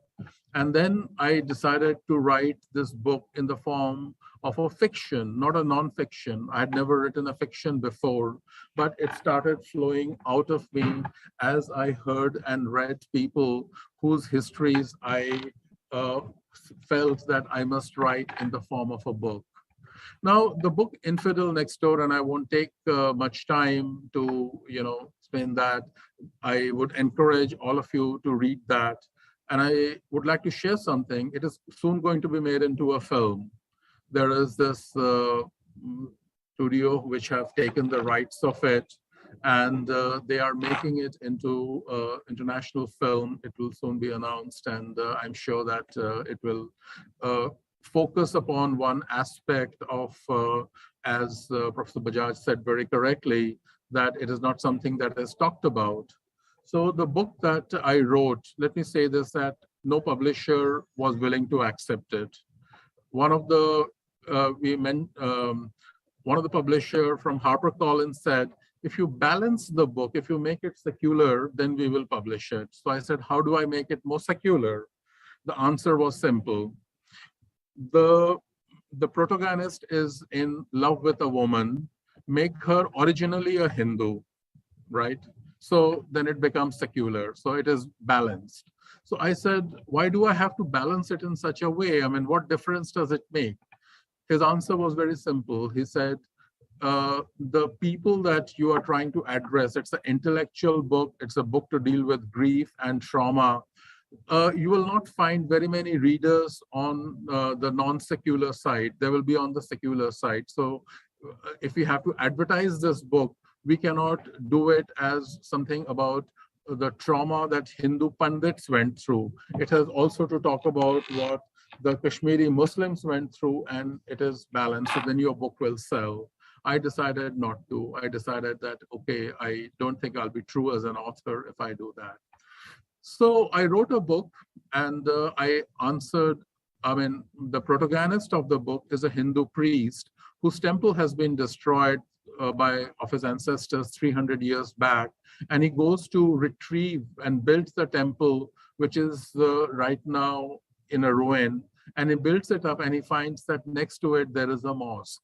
So a temple and a mosque exist side by side. And it is the conflict between the two, Anwar and Aditya, who represent their religions and what happens between them, that is the core point of the book. It answers certain themes. Can Hindus and Muslims live side by side? And if they can, what is required? What do Hindus and Muslims require in order to live side by side? What is it that they need? Is it something like how German and Jews came together? Worldwide, there are stories of healing and reconciliation that has taken place between different groups, different entities. And in India too, we need healing and reconciliation between different groups. So how do we create that? What aspects create? So from my work with terrorists in Tihar prisons, from my work with Kashmiri Pandits, I created this basic framework of the book. How did I create the antagonist? I worked in Tihar jail, and I worked with a group of people who were called the Pattharbaz gang, right? Now, unusual name. Pattharbaz gang was a gang which threw stones at people. And one of them was an expert Pattharbaz. He told me that how he views throwing stones as something sacred. He told me that one stone is equal to 10 bullets. And one day he showed me his skill. He threw a stone up in the air, and then he threw another stone. The second stone hit the first stone. He said, that is my skill. And with that, I will give Kashmir Azadi. He was my antagonist. The protagonist was a Hindu priest who builds up a temple based upon his memory. And the book is based upon the conflict between the two. This book is different from other books in the way that most books on Kashmir start after 1989 and 90. My book ends at that period. It tells that how a story of hundreds of years finally led to the ending of a way of life, the Kashmiri way of life, the oldest way of life in India, how it came to an end, and how the people who tried desperately to keep their identity together ran, dispersed, and are still holding it together. Now, I will share some small snippets about the book. I was invited on a book tour at the time when Article 370 was scrapped, and I had to give lectures at different universities. All the places I had to do it under police presence, right? And most places the police would come because the issue was Kashmir, simple, right? Now it makes one puzzled. Why should there be so much police when the issue is simply Kashmir? Because there are people who hold different points of view and they cannot come together. So whenever a possibility happens that they come together, there is fear, there is terror, and that is the issue of Kashmir even today. Whenever we have a meeting about Kashmir, you can see that fireworks fly. People, it brings people's deepest emotions, as the recent film about Kashmir by Vivek Agnihotri has shown. He read this book too, and he has, as he told once, that he has used some of the concepts, but he wants that a separate film be made upon that. So therefore, he did not, make this. He said, I cannot make this film. You need somebody else to make a film like this, which is something like Schindler's List, or how a way of life comes to an end. That is something that will come about soon. So that is in a brief nutshell about my book. And it's a psychologist's exploration of the trauma in Kashmir, how 1989, 1990 came about. And as I say it repeatedly, it did not happen in a day. What I hear most people say, hum perfectly ek dusre ke saath reh rahe the, achanak kya ho gaya? No, genocides don't happen in a day. Genocides are built up over anger and hatred that lies over decades, over centuries. And that is what this book traces about. And that is what I wrote about, with the purpose of healing and reconciliation that can take place whoever reads it. Nobel laureates have read it, people have read it, and they have all told me that how this book helped them to see a different side of Kashmir. So with that, I will stop and I will not take any more time, and I will pass it over on to the chair. And if there are any questions, I would like to be very glad to answer. Thank you, Professor Bajaj, so much for this opportunity for me.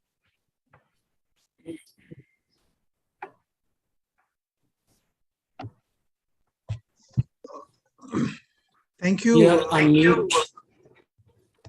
You are muted, Rashmi. Yes. As a Professor Batra, would it be fine if we take the questions at the end of the session? Sure. Up to you. Perfect. Up to you. And now I request our chairperson of the session to give his point of view, because when we look at Kashmiri literature, or the literature coming from Kashmir, now he's also included there with publication of his co-authored book recently, then we see two phases there. One phase is that the writing expresses the shock, the pain, the suffering, memory that is there, the loss, sense of loss. And second phase is that people are trying to now transcend it. We see a search for roots. We see the desire to revive the rich Hindu past, and then we're revisiting, the mythology and the tradition and all customs. And here is an author who has collected the folk tales in his book, recently published book. So let us see and let's hear what his view of his book is, and also on the Kashmir issue. Yes. Thank you. Thank you, Dr. Rashmi Bajaj. And thank you, Dr. Jagdish Batra, for giving me this opportunity to chair this program and this session. And it was extremely wonderful to hear Professor Rajat Mitra, who has authored this Infidel Next Door. While I was very keenly listening to him, being a Kashmiri myself, born and brought up in Kashmir, I would like to first give you a background of why I chose to write this book.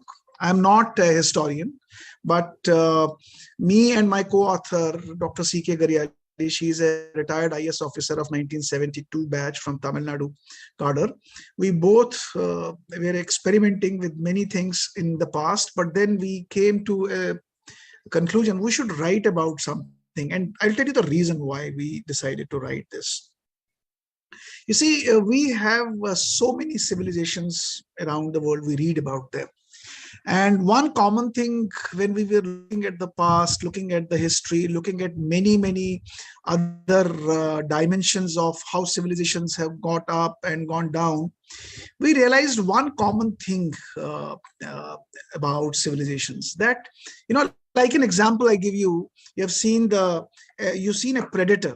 When a tiger, when it eats animals around it, when it attacks and eats the animals, the predator digestive system breaks the prey into those tinier parts, and these parts get reassembled into the healthier cells of the tiger's body or the predator's body, and eventually the tiger becomes stronger and the prey disappears. This is what aggressive civilizations have done with the non-aggressive civilizations around the world. They are like predators that dismember and defeat the non-aggressive civilizations into smaller digestible parts. They pick and choose whatever qualities that is appropriate to them, and then they will shunt out the rest. They will discard the rest. You see, around the world, whether it is European colonizers who went to America, what happened to the American civilization? They call themselves today American culture, the mainstream Americans, but there is no mainstream American who actually can represent the original civilization of. They are all either in the artifacts or in museums, or they are completely discarded. Similarly, you have a neighbor in front of you, China, what it is doing with the Tibetan civilization. It's completely usurping them. And same you will find in the Arab world. What happened to the Arabs, and how the a segment of one religion completely digested that entire civilization, and eventually the non-aggressive civilizations, they had to actually either get amalgamated, assimilated with them. So while my personal belief is that no culture in the world can survive if it attempts to be exclusive. This is my personal belief, and it eventually happens. Wherever you will find one culture completely dominating, it's completely having a different angle of damage that it does to itself. So I and my co-author, we were trying to research this, and we found that Kashmir has a rich civilization that has suffered this cultural digestion by the aggressive predatory civilizations. And while in most cases we have seen this happening through physical genocide, we were actually looking at the other dimension, that we have not only suffered the physical genocide that Professor Rajat Mitra was talking about, we have also suffered greatly a cultural genocide. And when I say cultural genocide, while the physical genocide is the complete destruction of the individuals, cultural genocide is destruction of their culture, heritage, rituals, practices. While physically we are still alive, but the institutions, the social, political institutions, cultural and religious institutions, they have been completely disintegrated. And eventually, the exodus has miserably weakened the cultural understanding among the community youngsters to a large extent, not because they are not interested, but due to the availability of a very poor ecosystem to nurture and support their cultural rituals, practices, and that has been there for many, many millennials. And that was one of the reasons that we didn't want it to focus on the complete victimization part. We wanted to focus on the rich aspects through those folk stories, to let the youngsters know that you belong to a very wonderful, very deep, very beautiful culture. Almost 2 generations have now lost connect with their roots, resulting into poor understanding of their set of what you call the distinctive spiritual, intellectual, emotional, religious and ethnic features of this beautiful culture in Kashmir. They have lost complete connections with the values, traditions, beliefs. See, as they are migrating and forward migrating into different regions within India and outside India, they are getting assimilated into the local dominant cultures wherever they are living. So these aspects have provided a lot of what we call belongingness, sense of identity, safety and security to the community for ages. And we thought that this is the most important part. So this book is an attempt to put together a small glimpse of a large culture and heritage that is thousands of years old with distinctive identity. And my father, he passed away in December. I used to have long interactions with him. He was spiritually a very attained person. He used to give me a lot of inputs about Kashmir and those small stories. And that was an inspiration to me to come and think about how can we get together certain important stories of Kashmir and put them together and present it to the youths, because there's a lot of cultural assimilation happening within the community as they are moving, because a lot of geographical dispersion is happening within community members. So we thought that we should bring this aspect. The second reason for writing this is, today you have heard that Farsi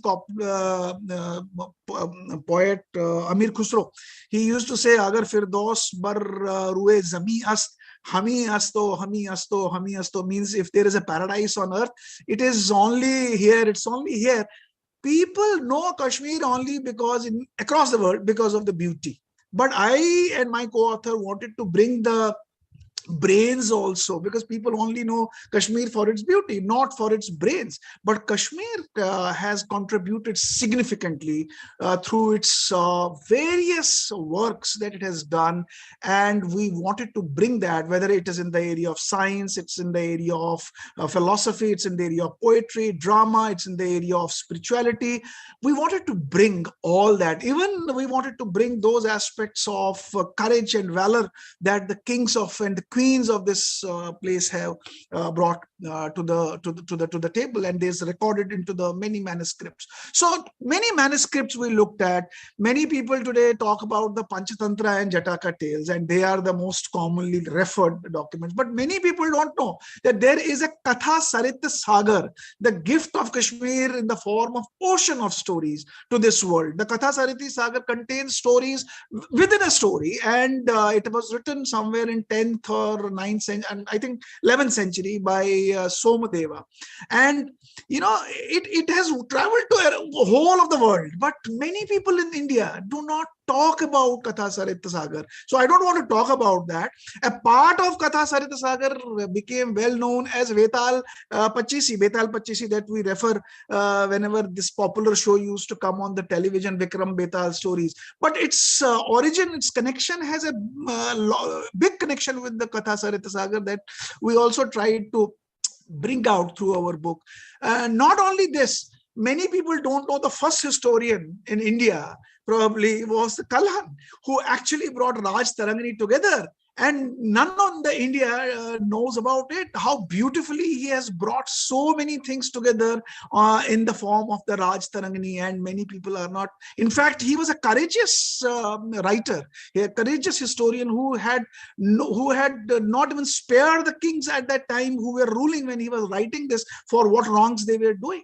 Similarly, there is another beautiful document which many people don't know, that is Nilmat Puran, one of the most important documents that even the Kalhan has referred while writing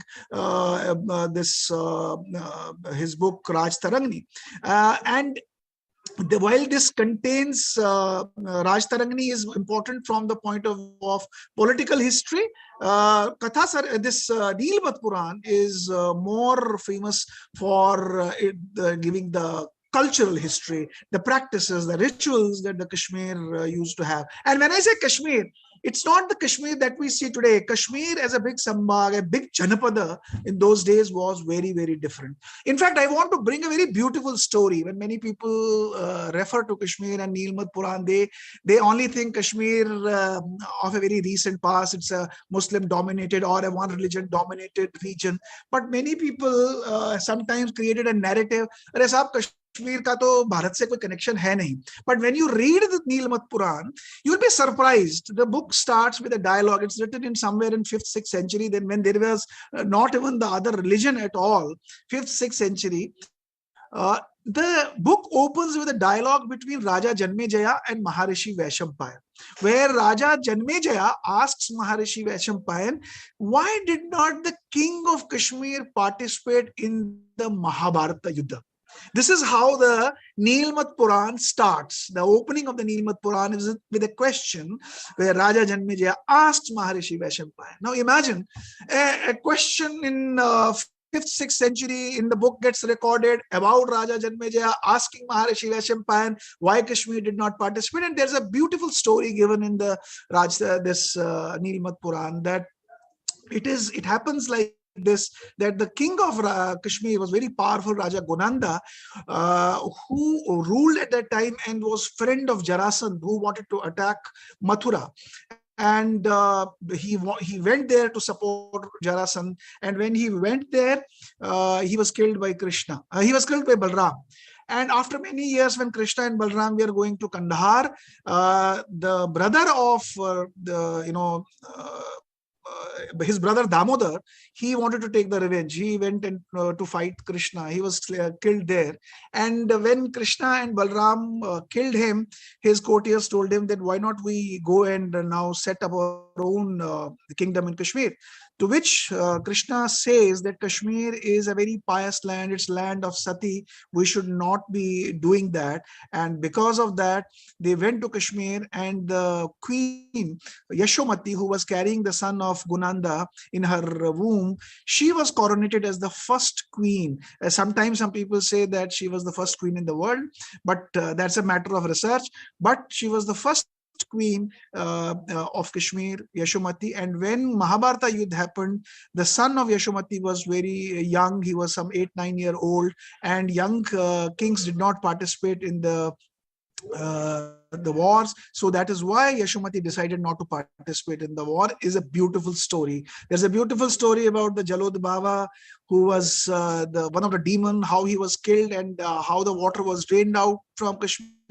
So all that, and there is a story about how Nagas and Pishachas and Manavas lived together in peace, what treaties were made, and how Manavas and Nagas taught Manavas about the rites that they were performing, which were like the Puranic rites. And this all goes on. And then we talk about the Buddhism coming to Kashmir. You know, many people say Ashoka brought in the Buddhism, but Buddhism in Kashmir had come much, much earlier. Saffron cultivation, people attribute to Persians or Arabs coming to Kashmir, which is absolutely wrong. The fact is that saffron was actually started much before that, when the Buddhist monks brought in and started cultivating, because they used to dye their robes orange with this saffron spice.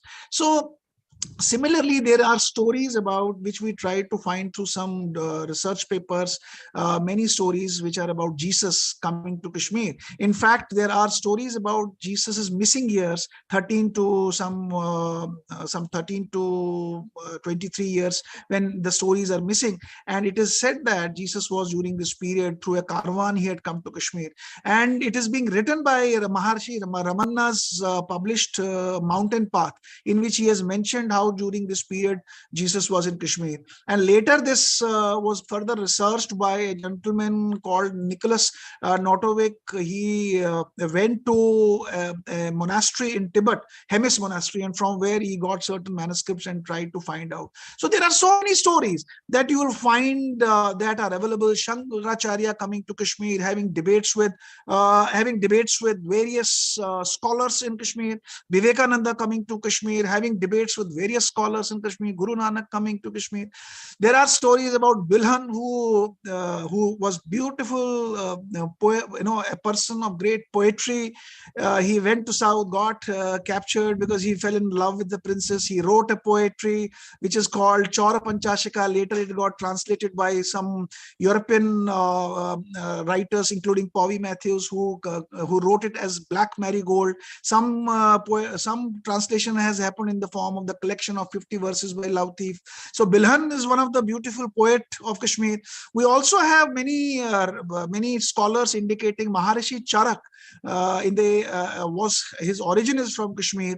We also have many references for Panini and Patanjali. In fact, Panini, Patanjali, and one more scholar, they used to be called Munitraya of Kashmir. We also have some research scholars indicating Kalidasa's origin from Kashmir, because it is felt. In fact, Dr. Lakshmindar Kalla in 1926 wrote a book, The Birthplace of Kalidas, in which he has written that whatever Kalidas has written, it is not possible for anyone to write unless he has that understanding of Kashmir. So Mohan Rakesh, in his the great Hindi player, in his Ashad Ka Din, has represented this in his play. So many scholars, many intellectuals, many philosophical people, including the women philosophers like Laleshwari, Arnima, Rupa Bhavani, there are immense contribution in spirituality. You have great king like Lalita Aditya, who is also called the Napoleon or Alexander of Kashmir. You also have Kota Rani, you have Queen Dida, who have shown their valor in the wars. And now what's happening, what I was hearing when Dr. was talking about how many of these places are now getting replaced. Like you have Shankaracharya, it's getting renamed with some different name. It's getting renamed with Shankaracharya is being called, I think, Takht-e Sulaiman. You have Hari Parvat, which is one of the famous temples in Kashmir. It is getting renamed as Kohe Maran. You have Anantnag, which is the oldest cities of Kashmir, where you have the temple, Anantnag temple, and Matan temple, and Martan temple near it, the oldest sun temple. It is getting now renamed as Islamabad. So this kind of thing is now happening. So there are many issues. While I personally believe cultural diversity brings a collective strength, but it only brings collective strength when it is considered as an important asset. But unfortunately, certain things are happening which are very disappointing, which we heard Dr. also talking about. So I'll stop myself here. There is so much to talk about Kashmir, but I'll stop myself here, and back to you, Dr.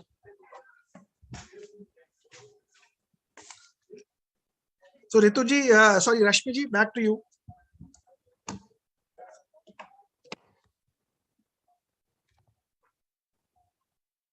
You are on mute.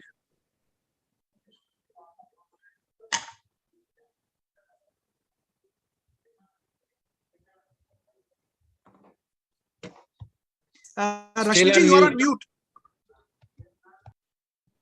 Thank you. Yes, thank you so much. Wonderful speakers we have had in this session and wonderful discourse. Professor Rajat Mitra highlighting the physical and the psychological aspect of genocide, and then followed by Raj Nehru ji, who has so much, wonderfully dwelt on the cultural genocide, and also pointed out that here, Kashmir is not all beauty, it is a lot of brain also. I would say it has a lot of soul also. The scholarship, of Kashmir, emanating from Kashmir, be it the Buddhist aspect, or even Jesus being there, Hindu Shaivite, you have Kalhan, you have, Shaivite, and so much of knowledge flowing from this land. I think we need to know Kashmir, a lot about Kashmir. And Carlo Fuentes, he's speaking on Nicaraguan revolution, says, our past is our identity, and without our identity, we are nothing. And Kashmir has got a wonderful, rich past, and I think we all need to know more and more about Kashmir. Both our dignitaries have represented the Kashmiri fiction, and Raj Nehru ji has talked about Kashmiri folktales also. And I would also like to add another aspect here, a very brief assessment of Kashmiri Hindu poetry also. I believe that this Jalavatani Kashmiri Hindu poetry, it challenges the stereotype Indian literary imaginary, the flawed notions of victimhood, and the skewed theory of majoritarianism. Though the intense Kashmir Hindu poetry, say in Kashmiri, English and Hindi, it has substantial personal, historical, cultural, and political significance, but unfortunately, this writing too has not received much of attention from the narrative masters and the discourse propounders.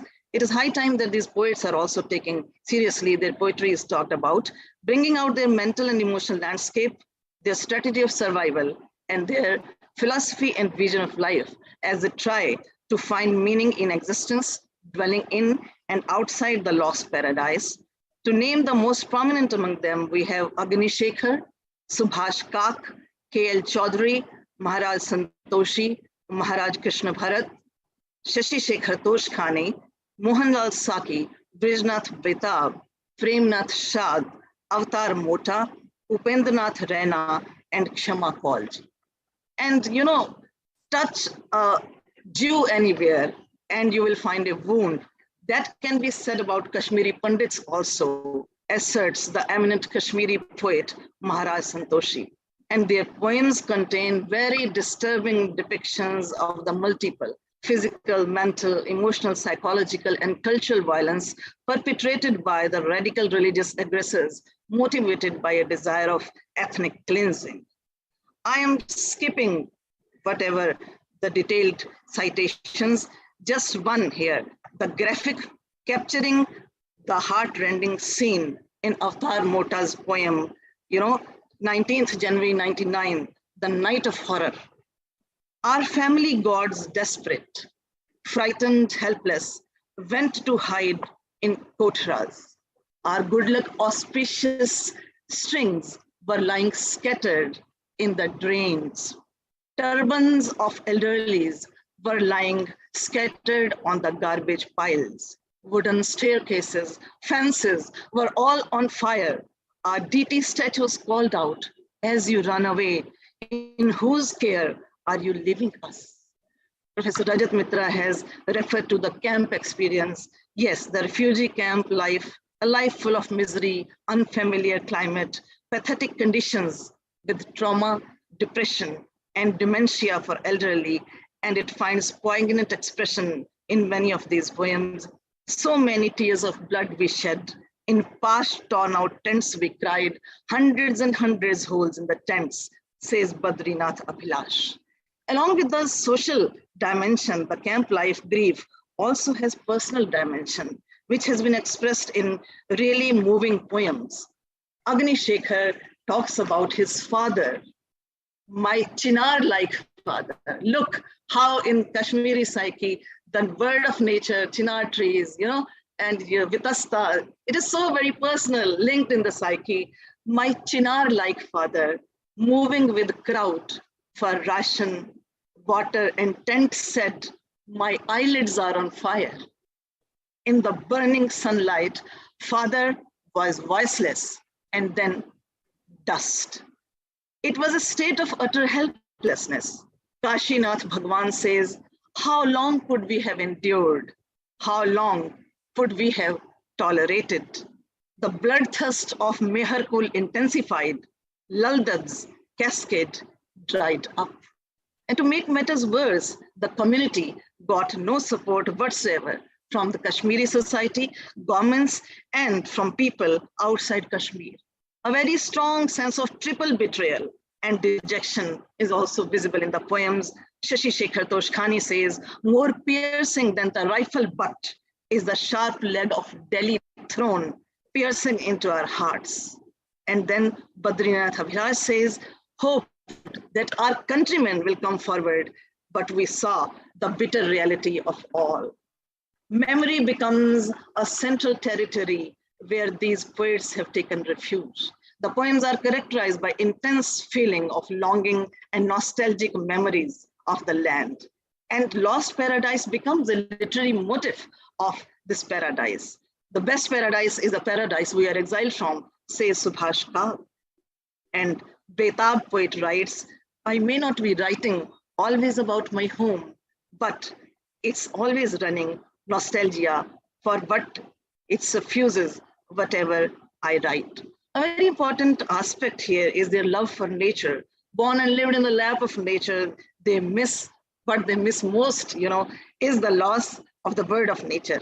Vitasta river, chinar tree, the roses, the cows, frequently appear in their poetry. Upendranath Raina says, oh Chinar, today you and me both have blood-soaked bodies. Even being infinitely away from you, I cannot imagine myself separable from you. Another hallmark, my dear friends, is being steeped in religiosity and spirituality. Devi, Shiva, temples, daily prayers are an integral part of the existence of these great believers. It is so very painful for them to see their temples raised, their Thakurdwaras, being raised to the ground, and the compulsions to leave behind the deity statues. I would like to quote here one excerpt from the Kashmiri poet Premnath Shad, which so succinctly sums up the essential Kashmiri Hindu psyche and their unfortunate exodus circumstances. Folded hands, head bowed in devotion, went I to my Thakurdwara, poured milk on Shivalinga, and then I left. Decorated mother cow with marigold garland, with trembling hands, served her fodder with moist eyes, and then I left. Put a ring around the dainty foot of the so young calf, tied the newborn to the peg, fondly kissed him, crying and trying to leave aside his memories. I hardened my heart, and then I left. Along with this hopelessness, the poets also reveal some resilience, fortitude, and some of the poems carry the message of hope and light at the end of the tunnel. Satish Vimal says, we have to light many, many lamps. And then he says, Nothing ends. Look at that. Nothing ends. Let us reject death and proclaim death does not exist. Shashi Shekhar Toshkani writes, even after having lost all, we still have with us the dream of our return. Though the general tenor is one of overpowering grief and melancholy, some poems are imbued with anger, protest, and fighting spirit also. Maharaj Santoshi's A Pregnant Woman in Exile is very important here. The mother says, I will not let you rest, my child, in a cradle. I will keep you on the hard rock of history. I will not sing lullabies to you. I will pour the droplets of Lake Satisar into your innocent eyes so that you don't forget. And Shashi Shekhar Toshkani says, our silences will spread far wide. There won't be any explosion harder than that of our silences. The poets reveal new confidence in post-370 abrogation period.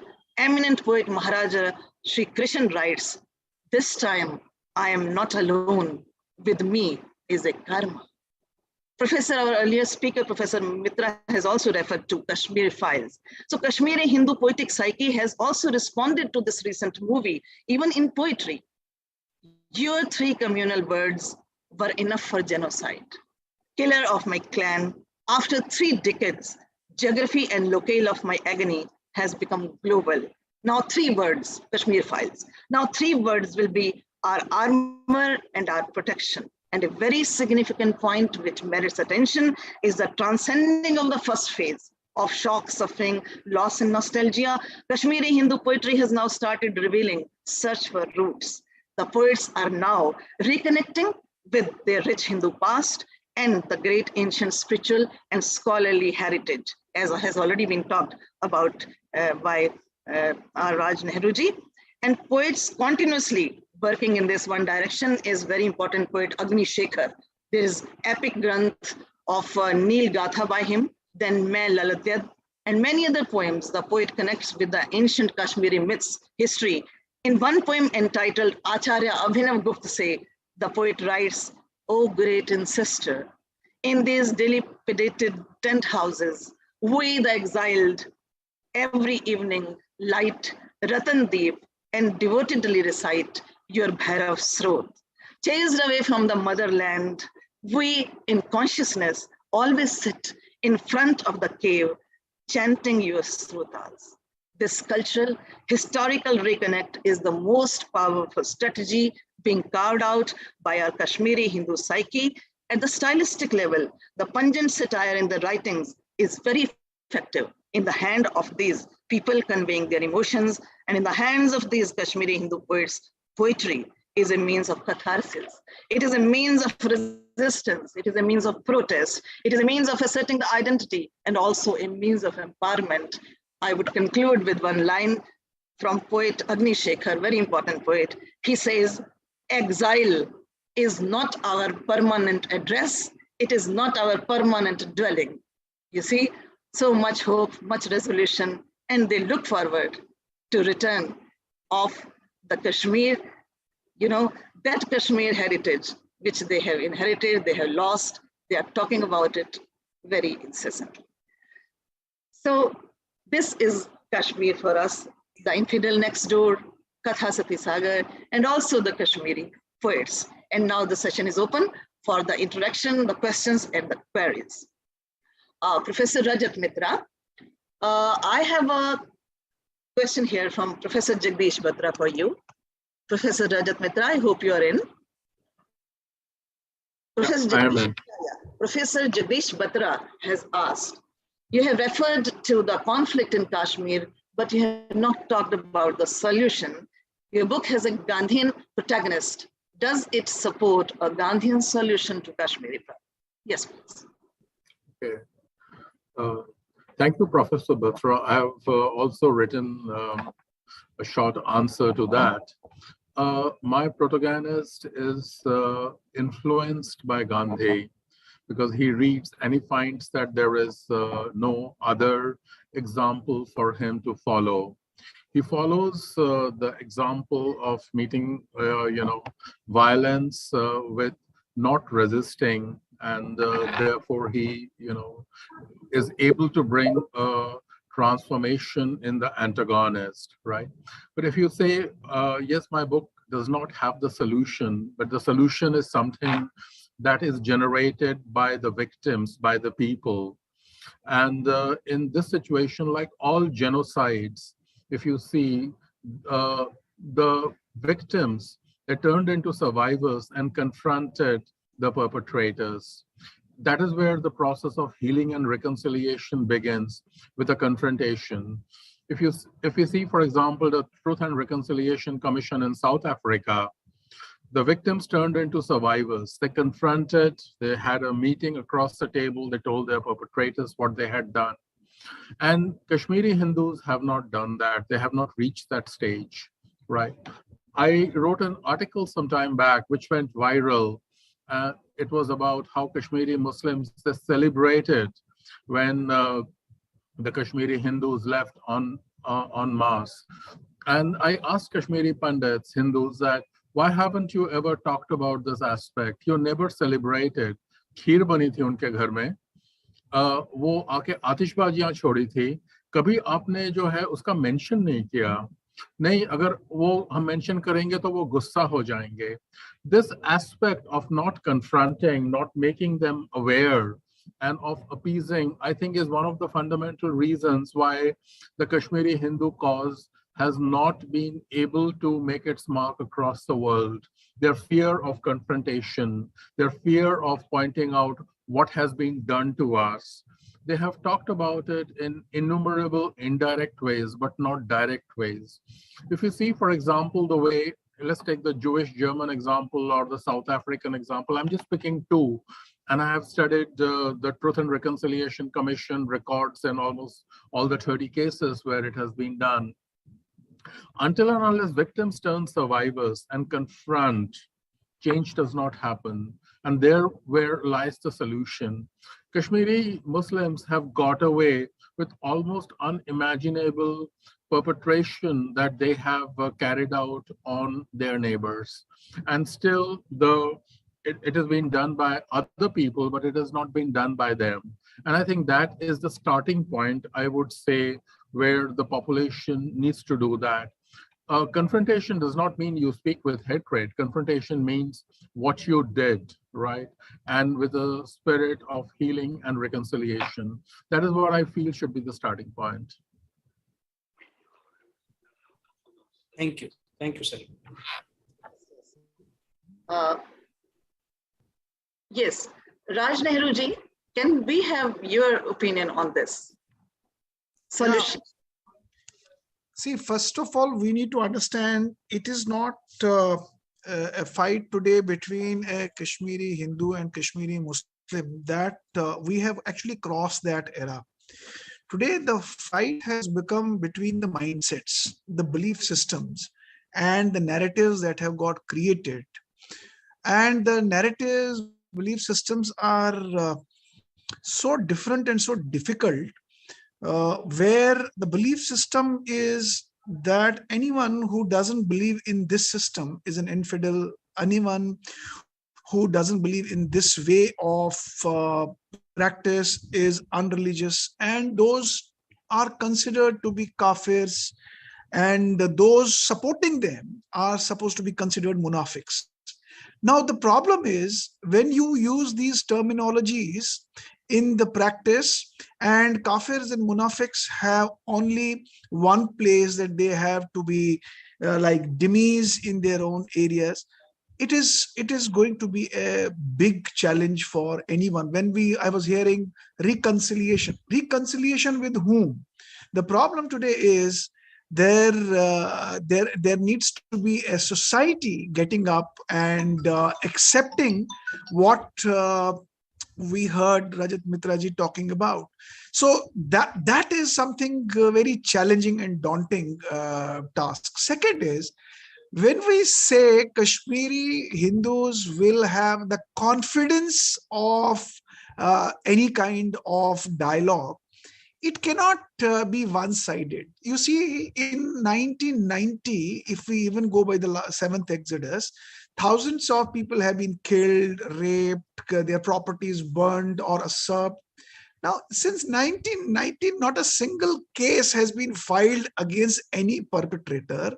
Not a single person has been tried in the court, except very recent when Yasin Malik has been started, a trial has started for his kidnapping cases.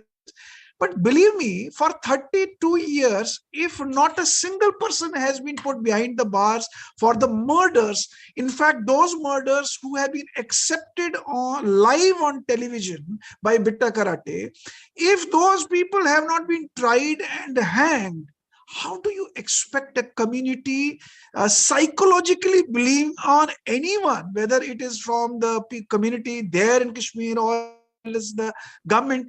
It is very difficult for a community like who is well educated, who believes into education, and then their interest in the current affairs goes down. Third, you look at the people who are living in the tragic camps. I call them decorated slums that the government has provided them, where thousands of Kashmiri Hindus are living today in such an debilitated conditions. They don't have the basic amenities of health, water, or electricity.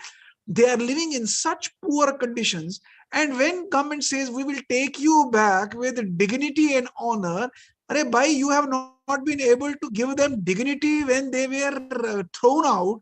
What is the guarantee you will give that? So there are many moving parts. But I still believe there is Motilal Saki. You made so many poetries. I still remember his one line. He says, Ash Paghich. This is a Kashmiri poetry's written line. It's a big poetry. I love this poetry. It says, I still have a hope for tomorrow. And I still believe time will come.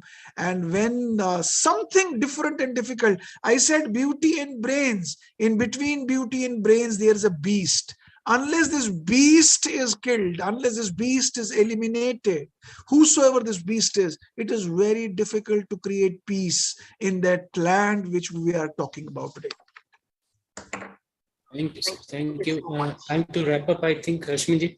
Yeah, of course. Yes. Thank you so much, Professor Rajat Mitra and Raj Nehruji. So Kashmir is an ongoing, it's a complicated issue, but what we can always do is that we can talk about it, talk about Kashmir. We have different perspectives coming from Kashmir, Hindu writers. One hand, you have a young author like Rajat Mitra. Our moon is with blood clots, and he says, that young person says, Kashmiri Pandits now must move on. They have no future in Kashmir, neither now nor ever in future under any government. On the other hand, you have Agni Shekhar, who have this kind of assertion that it is not our it is not our dwelling. Sorry to interrupt. We have to return back. That's what I said. We have. We don't have to lose hope. We have to go back. Yes, and all good wishes to Kashmir. That will be once again, the land of Laleshwari and of Nurtishti, the Nund Rishi. Once again, the blended civilization. Not only beauty, but a lot of brains and souls there is to Kashmir. It has been a wonderful session and wonderful interacting with the two. Once again, thank you so much, Professor Jagdish Batra, for providing this platform in the international conference. Such platforms must be provided in more and more. That is the need of the hour in our literary narrative also and discourse also. Thank you so much. Thank you. My pleasure. Thank you. Thank you. Thank you. Now very we'll meet much. in the next session. We'll meet in the next session. Now we start at 2:30. So please be on time. Thank you, Batra ji. Thank you very much. Thank you, madam. Thank you so Namaste. much. It's a pleasure.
with great pleasure, I welcome Professor Nibir Ghosh, our Honorable Chair for this session.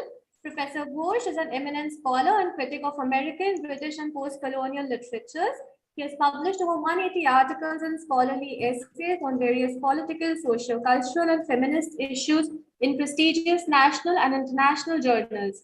A UGC Emeritus Professor and former Head, Department of English Studies and Research, Agra College, was awarded the prestigious Senior Fulbright Fellowship, page 18, at the University of Washington, Seattle, USA. He's the author of 15 widely acclaimed books that include Calculus of Power, Modern American Political Novel, W.H. Auden, Therapeutic Fountain, Beyond Boundaries, Shaping Minds, Rabindranath Tagore, The Living Presence, Gandhi and His Soul Force Mission, Multicultural America.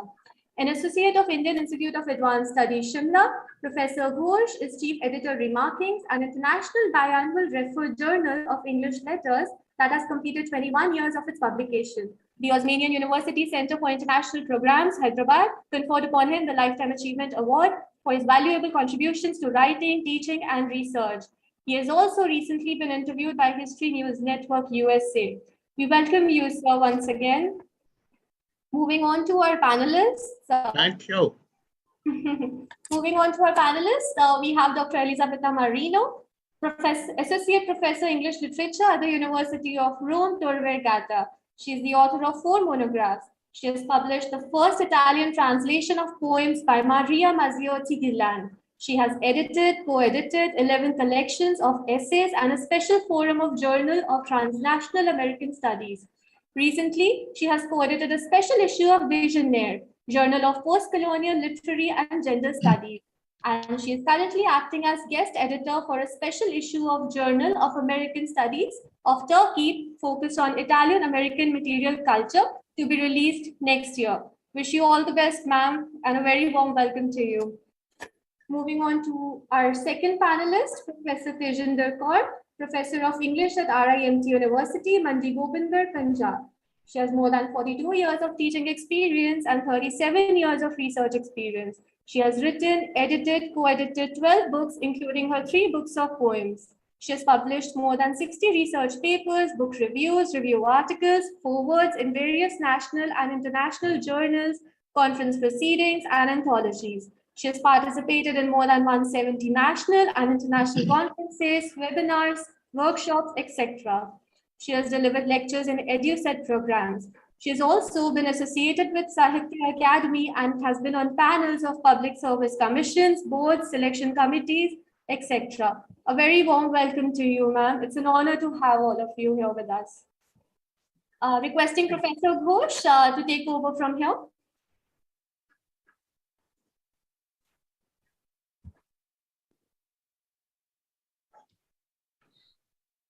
Thank you very much.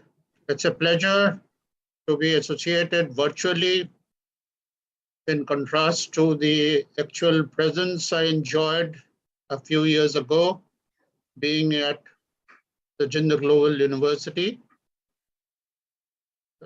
Thank you very much for giving me the opportunity to chair this session and to share my plenary talk on the anxiety of influence and beyond, revisiting Naipaul's India and Mine by Nissim Physical. Long time ago, when all of us who were present then were aware of Illustrated Weekly of India, and Pritish Nandi was then the chief editor of the weekly, in one of his issues of the Illustrated Weekly, he had hailed V.S. Naipaul as the world's greatest living author. The said issue carried various pieces from Naipaul's An Area of Darkness. Having read this book, I was quite irked by what seemed to be an unqualified, lavish praise for Naipaul. So I had unhesitatingly dispatched a letter to Pritish Nandi, wherein I had pointed out that it was gracious indeed that such praise be heaped on a writer of Indian origin whose myopic vision observes nothing in this vast and complex country except the ruins of a wounded civilization shaded by an area of darkness. Naipaul unblinkingly describes in this book the country of his origin as a decaying civilization where the only hope lies in further decay. I pointed out how Naipaul's discovery of India had revealed to him only pathetic creatures incapable of understanding his simplest problems. I could discern the rather inhumanistic trends in Naipaul's writings. He had his disgust for the South Indians because they lap up their liquidized food. His notion of the Bengali as insufferably arrogant and lazy derived from his brief encounter with the pan seller in Calcutta. His obsession with the theme of public defecation seemed to deprive him of the ability to see his country in human or historic terms. Contrary to my expectations that this letter would be thrown into the dustbin of Illustrated Weekly, I was quite pleasantly surprised when in the very next issue, Pritish Nandi carried the entire letter in Illustrated Weekly of India, giving it a very significant space. Naipaul is Naipaul. While receiving the Nobel Prize for Literature, he did not hesitate to remark that England was his home and India the home of his ancestors. After my exchange with Pritish, I came across an essay by Nissim Ezekiel titled Naipaul's Indian Mind in the anthology called New Writing in India, published by Penguin in 1974 and edited by the poet Adil Jusawala. In this essay, Ezekiel mentions at the beginning how he intended to counter the image of Naipaul's India as portrayed in his An Area of Darkness with his own view. Ezekiel skillfully combats Naipaul's vision of India and moves on to describe what his own India is all about. He says, in the India which I presume to call mine, I acknowledge without hesitation the existence of all the darkness Mr. Naipaul has discovered. But he says, unlike Naipaul, India is simply my environment. A man can do something for and in his environment by being fully what he is, by not withdrawing from it. And he continues to say, I love India.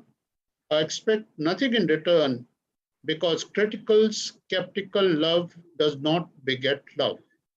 And reiterating the same idea in a poem titled Background Casually, he says, the Indian landscape sears my eyes. I have become a part of it. I have made my commitments now. This is one to stay where I am.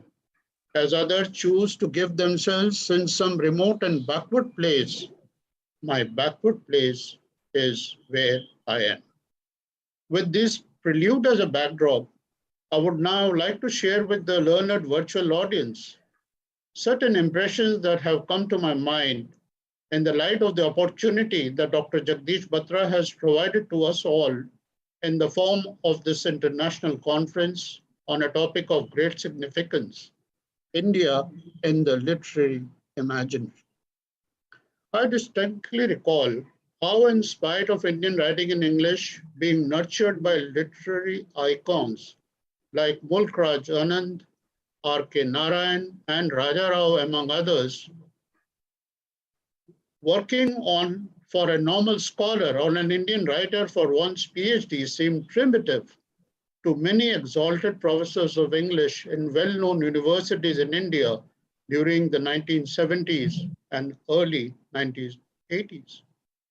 It was not until Salman Rushdie's Midnight Children, which burst upon the literary scene, that those who had hitherto come to scoff with disdain at Indian writing in English remained to pray in right earnest With Rushdie getting the Booker for Midnight Children in 1981, the scene changed forever.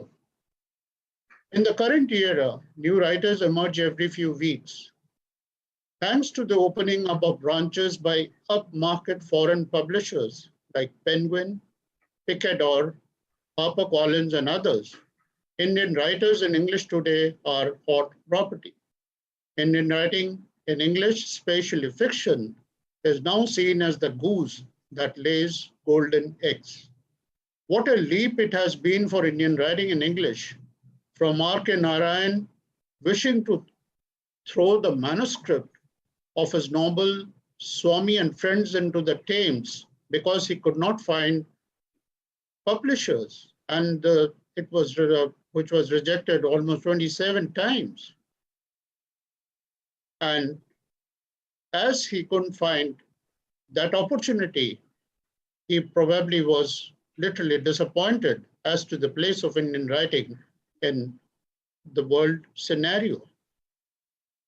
But the leap has been really great, beginning with the Booker, the Pulitzer, and other such fancy awards. And to tell you how popular Indian writing has become, just before the COVID times, in a meeting of the English Literary Society of Agra, there came one youngster who said, "I'll be very grateful if you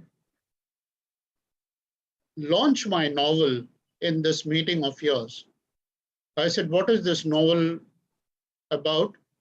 He said, "It's basically some kind of a romantic novel." I said, "What do you do?" He said, "Well, I'm an engineering graduate." Then I said, "Okay, before I launch this formally, would you mind telling me what inspired you to write this novel?" And you know, what he said is very amusing. He said that, "I just thought, if Chetan Bhagat can write novels, why can't I?" So this is another dimension to the impact of Indian writing in English.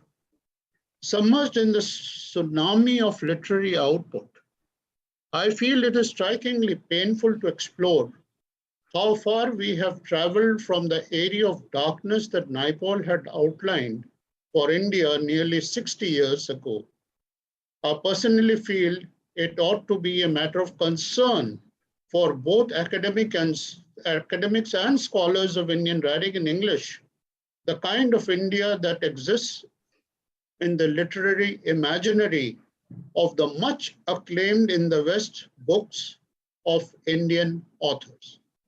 If the function of art is to elevate human thought and culture, I wonder how many of these books by Western publishers that sell millions of copies do actually cater to our literary sensibility about the nation we belong to. Let us examine the picture of India rising with what we see in the Booker winning The White Tiger, where the way to upward mobility from depressing poverty lies not in acquiring skills, but in choosing the path of crime that ultimately leads to the protagonist killing his own master.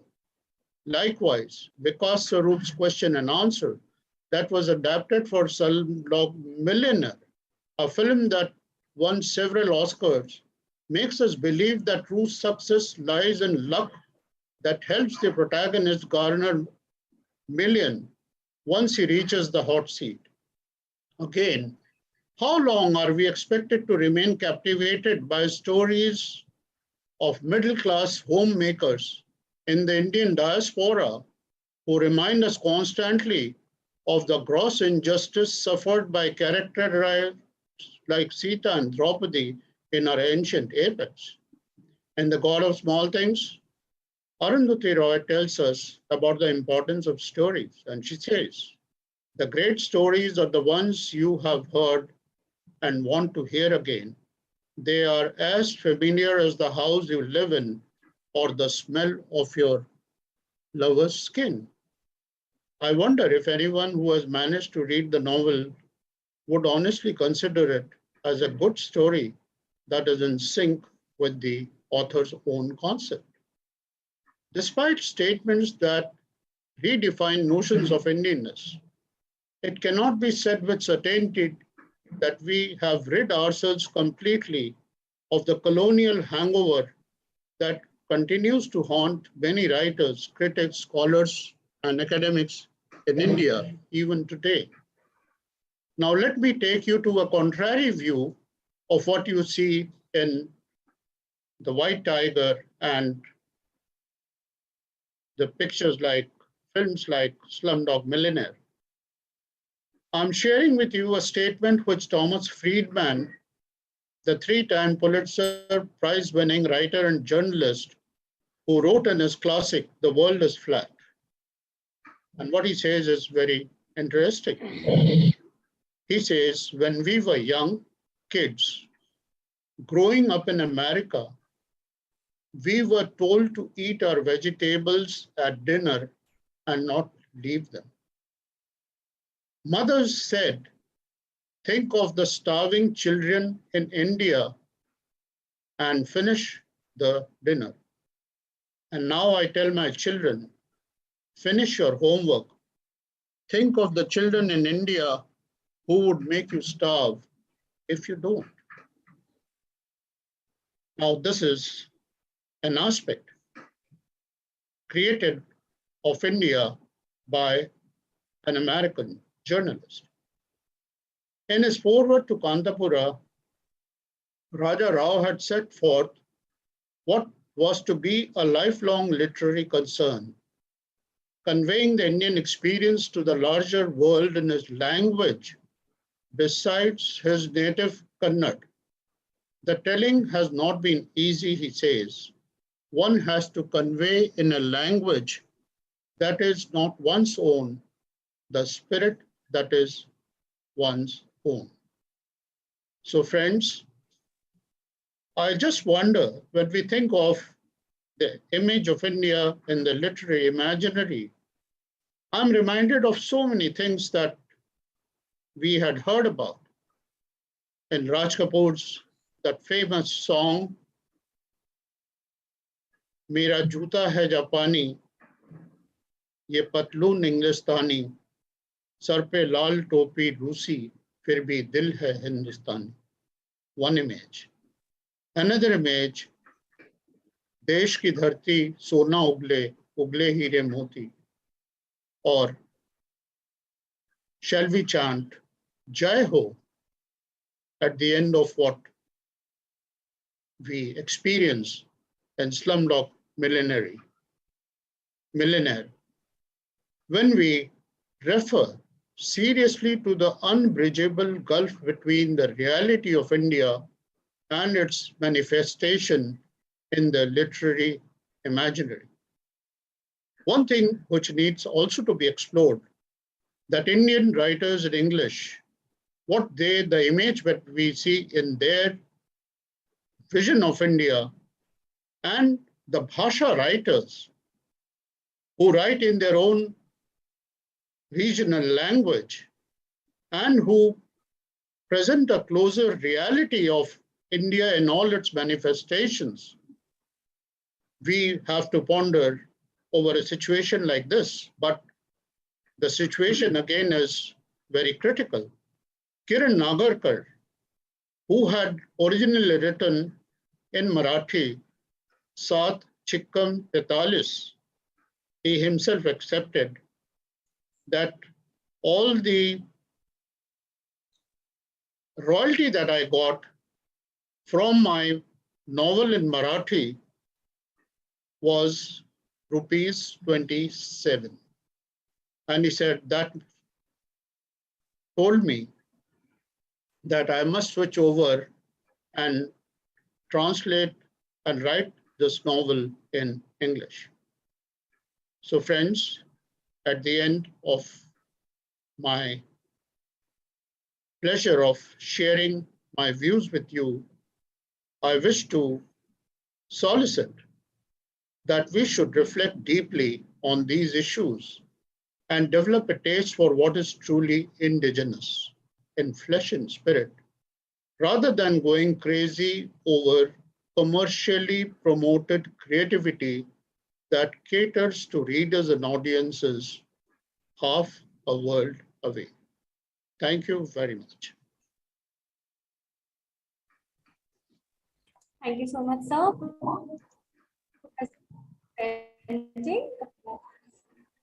So moving on to our first panelist, we have Professor Elisabetta Marino.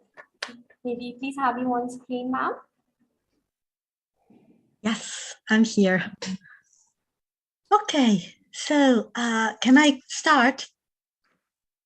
Yes, you're most welcome, ma'am. Thank you very much. My greetings from the city of the Taj. Thank you very much. And thank you very much for your beautiful talk that really made me think very much about what you said. Now, first of all, I would like to thank Professor Batra for the very, very kind invitation. It is always wonderful to be here with you, albeit I'm here in Italy and you are in India, but we are close because our hearts are close to one another. I would like to share my presentation. I don't know whether you can see it. Yes, I guess so. Now, we are going back to the Victorian period. And the title of my talk is Between Travel Writing and Fiction, Florence Marryat's Depiction of India. I don't know how many of you are familiar with the writer, so I will give you a short introduction of her before delving into the actual topic of my talk. She was born in 1833 and died at the very end of the century in 1899. She was the daughter of Captain Frederick Marryat, who was a prominent writer. He wrote several seafaring novels. And throughout her life, she was an extremely prolific writer. She authored something like 2-3 novels a year, starting from her debut novel in 1865, which is Love's Conflict, a novel that belongs to the genre of sensation novel. She was regarded as a sensation writer. Sensation novel developed in the 1860s, well before the New Woman novel, and it involved a redefinition of gender roles through destabilizing plots, which actually subverted the ideal of the angel in the house, the fact that women were supposed to be beautiful, passive, meek, dutiful wives, daughters, sisters, but not active. So she belonged to this genre. She worked in periodicals between 1872 and 1876. She edited her own periodical, London Society, and she also worked as an actress, which is a very dubious also profession. Actresses were regarded not far away from prostitutes because they were selling their arts, they were selling their bodies, their performances. And therefore, Florence Marryat may be regarded as quite a disturbing and controversial figure. She was also involved in spiritualism, in anti-vivisectionist propaganda. So she was very, very active and very famous in her time. Even though when she died, her fame faded away, she's not one of the most prominent writers of the Victorian period, at least not nowadays considered as such. Why did I decide to focus on Florence Marryat? Because she had a very interesting and disturbing Indian experience. In 1854, she married Thomas Ross Church, who was an army officer. He was stationed in India, in Madras. And shortly before the wedding, she moved to India and remained there for 6 years, between 1854 and 1860. And she traveled through Madras, Bangalore, Nilgiri Hills, Burma, Rangoon. These are the places that she writes about in a travel narrative that she wrote when she came back to England. Because in actual fact, she decided that India was not good for her. She did not have a positive experience, and we will see now why. So as soon as 2 of her 3 children were old enough as to travel back to England for school, she decided to follow them. And she maintained a long-distance relationship with her husband for 15 years. They had 4 other children together. That means that her husband used to visit her, but they eventually divorced because she had already started her independent career as a writer. She was self-supporting, and she had started a liaison with another man. So in actual fact, her husband divorced her on grounds of adultery. Then she married again, she divorced again. She was a free spirit. Now, she decided to capitalize on her Indian experience by writing the book that you see here in the slide, this book, which is entitled Gup, which is the Hindustani, as she clarifies in the very final page of her travel narrative, is the Hindustani for gossip. Gup, sketches of Anglo-Indian life and character. This text was serialized first in Temple Bar, which was a prominent magazine, and then she collected all the chapters together and she published it in 1868. And this text is very important, and I will try to show you in the short time I have that the aim of Gup is twofold. On the one hand, Florence Marryat felt part of the colonial enterprise, and therefore she adopted a colonial gaze in the depiction of both the land and the inhabitants, whom she views with an inbred sense of superiority. This is a really disturbing text in the sense that it's extremely racist, and she was criticized by critics, by scholars later on, for the very racism that is evident in many, many passages of this text. But on the other hand, she felt her experience abroad, and also the experience of all the British abroad, was something to be avoided. So on the one hand, she supported the colonial enterprise, but on the other hand, she felt that the experience abroad would be corrupting for the British identity. And I will try to show you these 2 sides in the text. A very, very final part of my talk as a corollary will concentrate on the disquieting yet titillating changes in the perception of femininity that she concocted while in India. Because in India, British women, as I will show you, enjoyed a greater freedom and a higher possibility of movement and action, a more active role than it was allowed in their mother country. So she really appreciated this aspect of her Indian life. But let's now delve into the text. Now, the landscape. She reserves very few descriptions to the landscape because obviously she was prejudiced and she didn't want to explore the beauties of the country.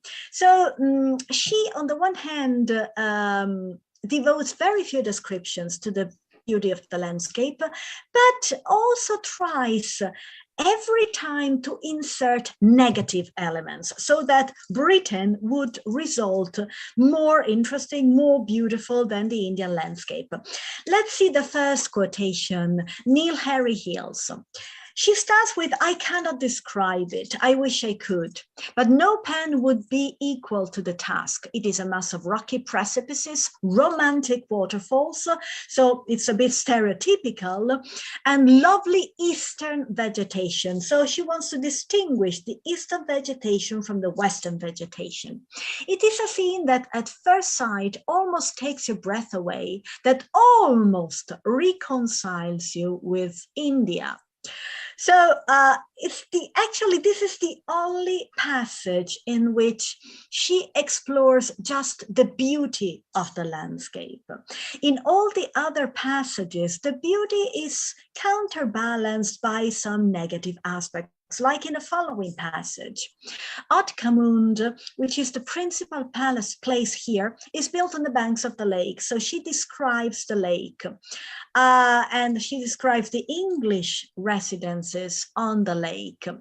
The lake is large and calm and beautiful. So apparently this is a beautiful description, but it is useless except to look at, as no fish will live in the water. Several attempts have been made to utilize it for this purpose, but without success. So India is beautiful, but it's useless. It's not profitable. And also the gardens. In the gardens, she describes these beautiful gardens, as you can see in the following quotation. And to remind the British reader of something that he or she is familiar with, she recalls a fairy tale, but she could have recalled the Arabian Nights or any other enchanting passage, but she reminds the British audience of the beauty and the beast. So there is beauty and there is always the beast lurking. Look at the final part of the quotation. You're almost expecting at every turn to see some hideous figure rise up from behind the bushes and punish us for our temerity. So beauty, but danger. Beautiful and dangerous place. Now let's have a look at the description of the inhabitants. The descriptions are absolutely prejudiced and stereotypical.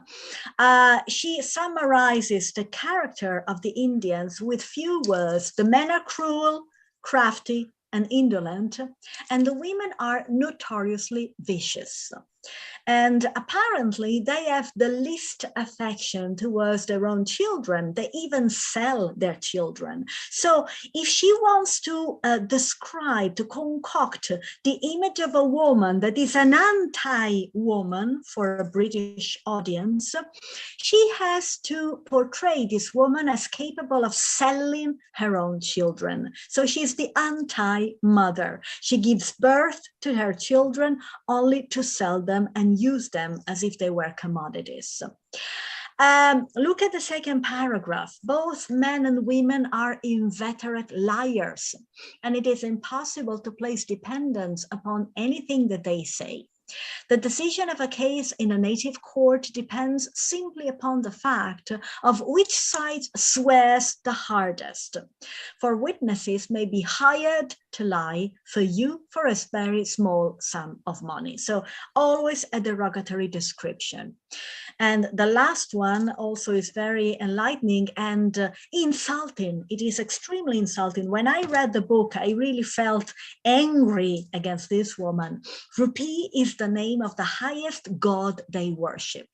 Then rank for the women and beauty for the men, after which they have no more religion. So disparaging description. So on the one hand, she concocts these descriptions to support the colonial empire. But on the other hand, she seems to be warning the British against going to India, because India is negative for whoever settles there, because hybridity to her is corrupting. She speaks of India as a place which is English, yet not English, Indian and yet not England. So boundaries are blurred, and whenever boundaries are blurred, everything is dubious, there are no certainties, and dangers lurk. So she highlights the diseases, the countless diseases that the British may be affected by, and the disastrous effect of the climate. And she describes this effect of the climate with a botanical metaphor. Look at the first quotation. You might as well transplant a mountain daisy into a hothouse and expect it to thrive, as look for an English complexion to last beneath the sun of India, or English customs to hold good in a climate so different from that which they were instituted. So it's not just the body that is corrupted, but also the English customs. They become more corrupt, they become lazy. The English absorb this kind of laziness, which is also encouraged by the climate. People are self-indulgent, they become incapable of doing anything, and women cannot even sew, which is the activity that any Victorian woman was supposed to dedicate herself to. So women are no longer Victorian women. They are defeated by this weather, and they develop what she calls, and let's move to the next slide, the Burmese ennui. So they get so tired, so demotivated, they cry all day long, they cannot eat, they cannot drink, and they eventually die. So India is a very dangerous place for English people to settle in. Even domesticity is threatened. We know that in Victorian times, there were separate spheres, the domestic sphere for the woman, the outside sphere for the man. And in India, everything is blurred. They have these bungalows with veranda, and the veranda is neither inside nor outside. It can be appropriated by guests, and people can appropriate bungalows as well. And then they are under siege because the lizards, the ants, the insects, the rats, they're all invading the inner space. And she looks as if she were under siege, and she even she's about to tell her country people, go back to your own country, because India cannot be really conquered. India will win you, and you will die. As I mentioned at the beginning of my talk, she also uses her Indian experience to explore the limits of gender prerogatives in Britain. So on the one hand, she was afraid of India, but on the other hand, India made her think and revise the perception of femininity that she herself might have. So women are free in India. They're free to move. They are not chaperoned, and they are active even in the choice of their partners, which is something unheard of in England. So when men and women, husband and wife, part because the men remain in the plains and women go up hills, women become active. They try to find new partners, new friends in a way that is completely unheard of, would be completely unheard of in England. So she likes of India the fact that women are free, women can contemplate different options for themselves. Now, to conclude, I called this short talk between travel writing and fiction because, as I tried to explain to you, the India Florence Marriott portrays is fictionalized. So if you approach this text hoping to find valuable travel literature, informative travel literature, you will be highly disappointed. Nonetheless, this book proves a thought-provoking text to investigate the relationship between England and India just before the birth of the Raj, and to focus on the British anxieties for the present and for the future. Thank you very much. Thank you. Thank you, Dr. Elisabetta Marino, for giving us such wonderful insights into Florence Marryat's depiction of India. Thank you. And it really made me think of what Ezekiel had observed regarding Naipaul's observation, which is again in his travel writing, An Area of Darkness. And I truly appreciate the points that you have highlighted. And I would still like you to consider what Ezekiel says regarding what is reality and how we perceive reality. And actually what happens is when you see a woman selling her child or a man selling his child, we at once come to a conclusion feeling that the rupee is almost a god for them. But at the same time, what requires is the degree of compassion. Exactly. This is what she's missing. She's completely missing compassion. To observe what are the conditions. Why did this condition arise that rupee has become a god? And this is probably, whether it is an insider or outsider, I strongly believe, what Satyajit Ray had said, that a writer or an artist must have an integrity of design. And that integrity should not allow us to falsify the social responsibility that a writer may have. Thank you very much. Thank you. Thank you. It was wonderful listening to you. Thank you. Thank you. And you're absolutely right. Compassion is completely missing from this text.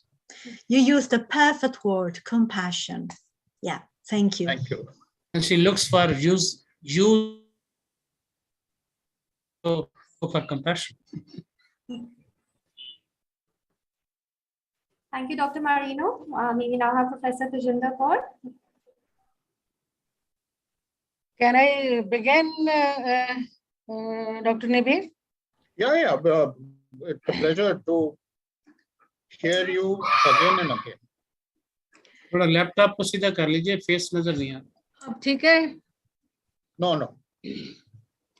Okay, Be friends. more in the limelight, Tejinder. क्या ठीक नहीं है? Be more in the This limelight. is okay. This is okay, but This if is you okay. go back and see it, then it disappears. Is it okay now? This is better. Okay. Okay, friends, present in this session. I'm really grateful to the university, O.P. Jindal University, and especially my very dear old friend, Dr. Jagdish Batra, for having considered of me to be a part of this prestigious webinar. I'm here in a different capacity today, though I have been associated with this series of webinars and seminars earlier too. And it is an added pleasure to have Dr. Nibir in front of me. We have been very long friends, and we have been discussing all these issues, though in a very humorous and light tone. The topic I have selected for today's presentation, as suggested by Dr. Batra, that I should talk about diaspora. And the topic selected for this session is insider-outsider view. And both the speakers, the chairperson and madam, they have given both the views. Dr. Nibir Ghosh introduced to insider's view, Indian writer's view, and madam has presented the views of the outsider diaspora to India, about India, various perspectives, and a good interaction and discussion followed. Now, I know during this conference, Many speakers have already talked about diaspora, diaspora poetics, theory, and many Indian literary texts, they have been interpreted from multiple angles related to diaspora. And I need not dwell upon defining diaspora at length. Of course, we know the word diaspora. It consists of two words from Greek language, dias and sperin. Dia means across and sperin means to spread. And this spreading has got multiple dimensions. It is, not only spreading, it is transplanting and reinvention. And basically, this experience of diaspora, it has been associated with, till date also, with, you can say, leaving the place of your origin, the roots, and going to different places. And it entails various kinds of experiences, anxieties, and many other things, and many feelings also, such as nostalgia, displacement, fragmentation, crisis in identity, and cultural conflicts. And with the newer experiences and newer times, these issues have multiplied. And diaspora poetics, it has been dealing with multiple experiences related with diasporic experiences of people all over the world, right? And literature has been trying to capture these experiences based on the socio-economic, political context. But in my today's talk, I'll be restricting myself to Indian experiences portrayed by Indian writers and Indian diasporic writers, writing in English as well as in other languages, but translated into English, because this was mentioned very much in the brochure of the webinar. So diaspora studies, it became, you can say, very prominent in 1980s. And since then, we have been reading, writing, critiquing, interpreting, and dealing with these experiences. Though we are students of literature here, but we know these days all the disciplines, they are interconnected, and diaspora experiences especially, they are being discussed in almost all the disciplines. So this diaspora studies has become interdisciplinary, and diaspora poetics has also multiplied. Now, since I'm confining myself to Indian experiences, if we go back to the Indian epics, Ramayana and Mahabharata, there also we find these diasporic experiences being, I think, mentioned, and both the epics, they deal with the entire kind of voyage or exile, expulsion, and going to different places, though for different purposes. So it has been there in Indian literatures since beginning.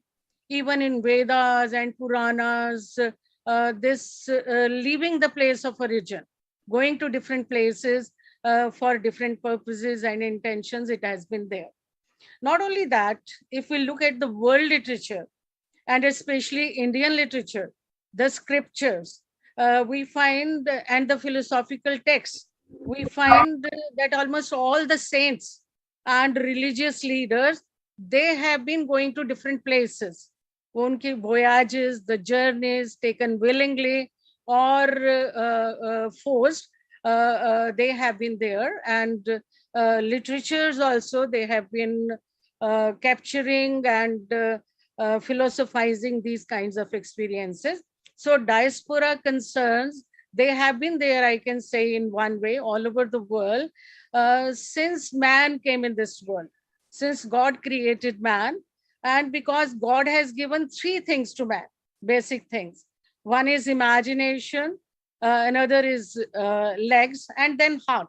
And desire, a quest to know about more things, and that makes a man move, not only with legs, but with imagination, with heart, with desires, and the quests, they need to be fulfilled, and they are basically related with diaspora movement. And the basic, you can say,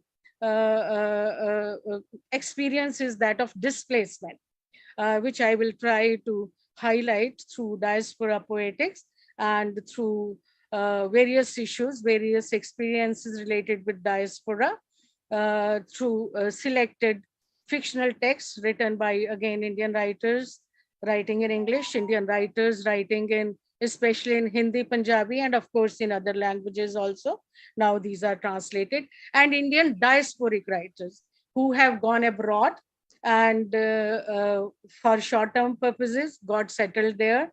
And the basic issue of home, as pointed out by Nibir Ghosh, how which is the home for these kinds of diasporas, and how it has been dealt with from multiple perspectives by different writers.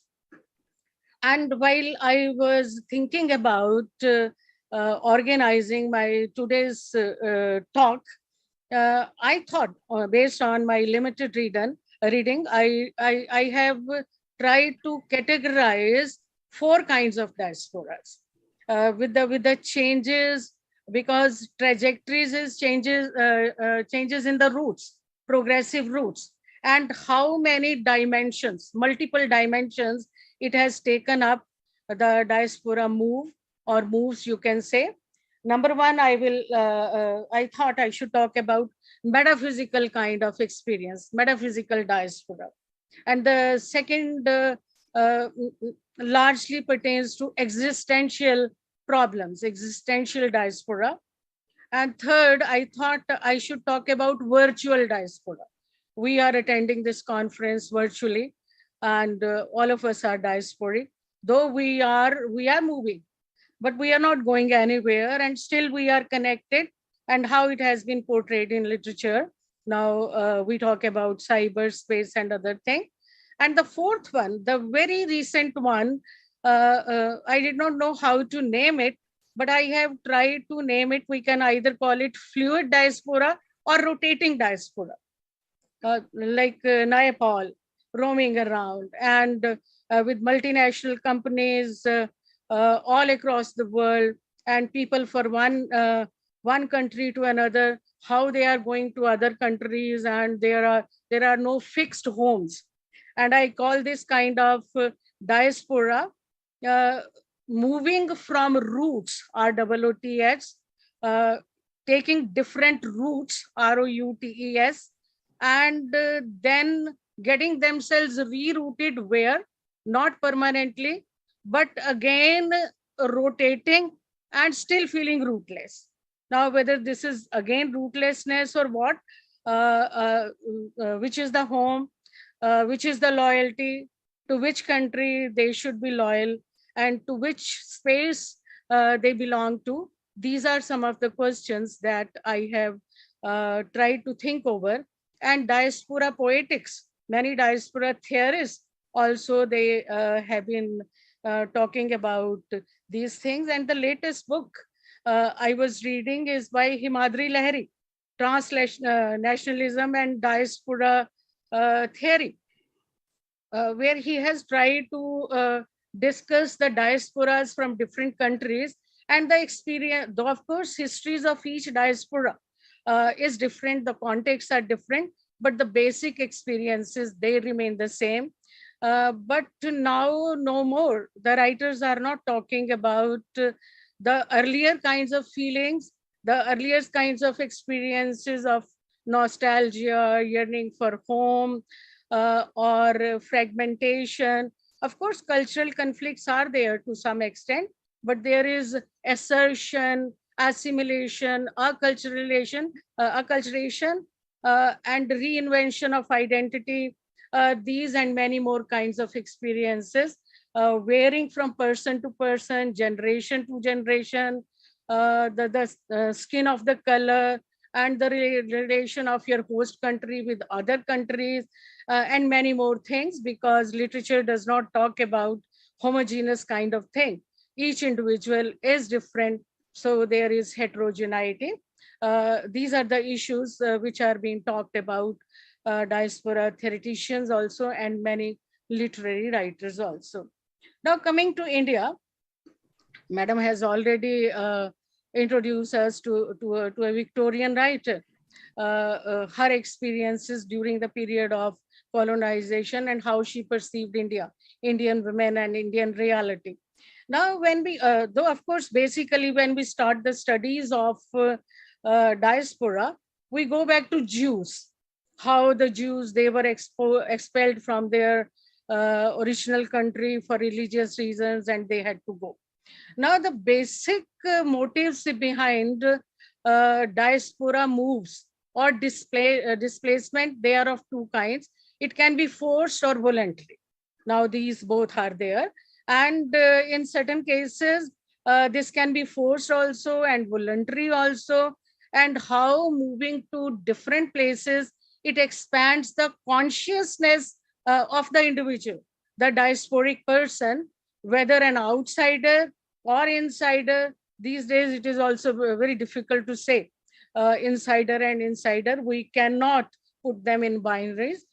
They are clubbed in everybody's mental space, psychic space, because of the latest advancements in information and technology.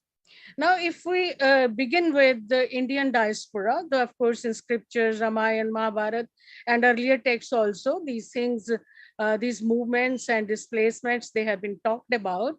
But when we study Indian diasporic experiences, we go back to the period of colonization.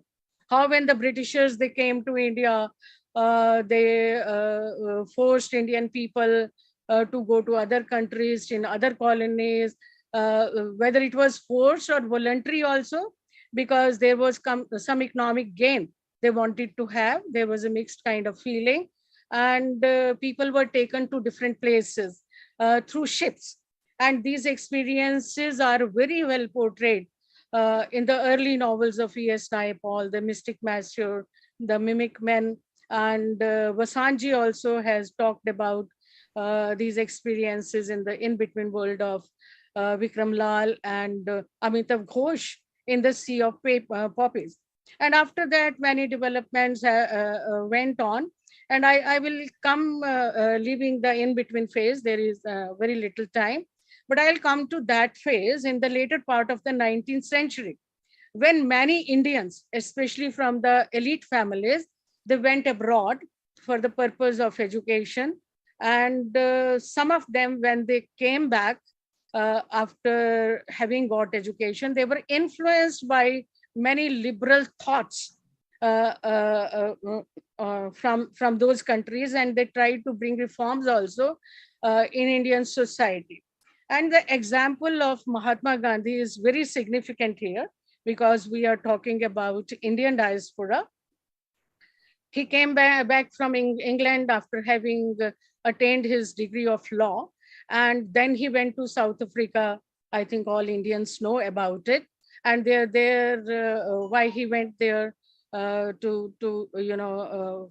a case pertaining to somebody's property, but the kind of treatment that he saw, that the Black people, Africans, they were meted out by the Britishers, and he also had to suffer this treatment when he was not allowed to enter the first class compartment because it was written dogs and blacks, they are not allowed. This really touched him, and he decided to come back, I would say rather, to his country, because he came to realize this was the treatment that was being given by the Britishers to my people in my own country, and I must join the political struggle. And very significantly, and it is very necessary to mention here, Gandhi came back from South Africa on 9th of January, and in India, Bharatiya Pravasi Divas is celebrated on that day. This is just to, after that, so many developments and changes that they have taken place. So this is how Indian experiences need to be looked into and researched. How these people who went abroad, how going to other countries made them realize the conditions of their own country, and they struggled for the political freedom of their country. Now, then another thing which I presume that most of the people present during this conference might not be aware of. One aspect of it, they might be aware of it, but literary representation, that is very, you can say, significant, which is not available all over the world, not in the book markets, because this is the publication by Punjabi University, Patiala. If we remember the Gadar movement, who were the Gadaris? They were from Punjab, pre-partition period. In the beginning of the 20th century, undivided India, many people, young people, especially from Hindu, Sikh and Muslim families, they went to Canada, then Canada and America. They were not two separate countries. They went there as lumberjacks. But many Indian leaders who were fighting for the freedom of India, they also went there. And the name of Kartar Singh Sarabha, Sohan Singh Bhakhna, and many others. This is another part of Indian freedom struggle. They came in contact with these young people who were discriminated. They were diaspora. Then the term diaspora was not popular, but they were from other countries. They were subalterns, especially from the third world countries. And these people, they told them about the bad condition of their own country, and they asked them to join India's struggle for freedom, and the Gadar movement that came into the scene. So this Indian experience, another kind of experience, that is projected in one fiction. The name of this novel is Maluka, written by Sadhu Singh Dhami, published in 1997, and the publication of Punjabi University, Patiala. There, this Indian experience, India's condition, and the role of these Gadaris, Gadari Babas they are called, for freedom struggle of India. So how the West influences those people, and they struggle for the political freedom of their own country. And after that, the kinds of experiences we know, Kamla Markandeya talking about how Indians, they going to Britain for studies and they are feeling nowhere. The kind of which now Homi Ke Bhava has started calling in between experience, nowhere man. And then we know the partition phase, the experiences of people, how they were forced by the Britishers to leave one part of India, how it was partitioned, and people of one community, living in one geographical space had to go to another part. This is also another chapter of history. Now, this must be very clear to us that we cannot separate literary representations from historical and political context, and especially the diaspora experiences. This was all forced, and this has been represented many literary texts, fictional texts, texts written in all the genres, and many films are made over that.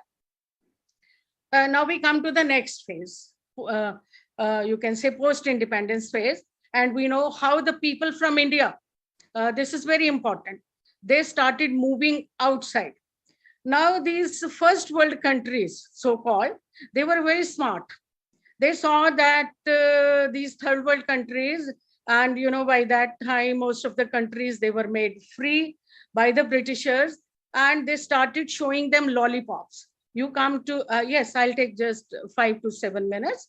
I'm coming to that. And most of us are aware of it, voluntary diaspora, going to first world countries for greener pastures, and after that going to third world countries also for greener pastures. all this has been going on, and many novels are written about it. All of us know about it. And Arun Joshi's novel, The Foreigner, and after that, second generation writers writing about these, and Nightfall also talking about these things. Now I'll come to, this comes under existential diaspora. Now, after that, diaspora is not only related, diaspora poetics is not only related to the movement of people to transnational lands, within nation also. How people, they have been moving from one village to the city, one area to another, and how these experiences of nostalgia, displacement, they have been portrayed by Mulk Rajanand also, Raja Rao also, and Kamla Markandeya, many others. And this is called in diaspora. And in India especially, and in many texts written in other countries, we know during COVID period, and this period, it is a different kind of phase, how people from one state, within the state, were asked to go back to their own states. And this has been very well portrayed, both at the national level and transnational level, by Kiran Desai in her Booker Prize winning novel, The Inheritance of Laws. So Indian experiences in transnational lands and national lands, this is in diaspora. And another dimension of diaspora poetics is, we call it diaspora within. That is you don't go anywhere. You are staying in the same locality, in the same country, and how during communal rights or such kinds of situations, the people belonging to minority communities, they are made to feel diasporic. And this has been very well portrayed by Taslima Nasreen in her Lajja, and Jhampaleri in her short story Bindi. And there are so many texts talking about this diaspora within. And another kind of diaspora which I have tried to study, that I call COVID diaspora. Now, during the phase of COVID, how, all the international flights, they were closed, and the NRIs, whom we used to, celebrate, especially in Punjab. I am from Punjab, India, and anybody coming from the other countries, we used to rever and worship. But when COVID phase came, these people, they were disliked because it was said that Corona came, traveling by ship.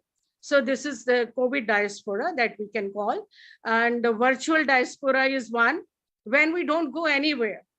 We are feeling still, displaced, and Trishanku-like state that is there. Then another kind of diaspora that has come up in the present day times. This is my last point, and I'll be winding up. And this is, I think, in majority, with multinational companies coming to India, and people from India, especially the techno-savvy and aspiring diaspora, student diaspora, they have no home. They go to one country, then go to another country, then another country, another country. This is another kind of diaspora that has come up. So diaspora poetics, it keeps on evolving, moving to different trajectories and dimensions, and the experiences of diaspora, they keep on multiplying. And I don't look at it now in advertised terms as a kind of negativity. It is the expansion of history. It is the expansion of human civilization and the expansion of human consciousness at the global and local level. Now, there are so many things, more things which I wanted to say because of the constraints of time. I wind up my lecture here. Thank you so much. Thank you, Dr. Tejinder, for such an insightful and enlightening talk. And listening to you was like visiting a super mall called the Diaspora Mall, where we could see so many different kinds of diasporas. Thank you very much for highlighting all those issues. And you are absolutely right in saying that when we talk about the diaspora, the historical and political factors play equal importance with the literary ones. And I'll just share one small anecdote. that outside the American embassy in Karachi during the time of Ziaul Haq, there was a huge rush. Everybody trying his best to go to the window to get the visa for US. Then suddenly, somebody from the back, said, that man in the front, isn't he a split image of Ziaul Haq? And somebody said, no, it is Ziaul Haq. And in one moment, all the lines vanished. But they thought that if he's going, we don't have to leave our country. So diasporas become significant when you are forced into a situation, but diasporas can be problematic because today, if you go and watch the scene outside any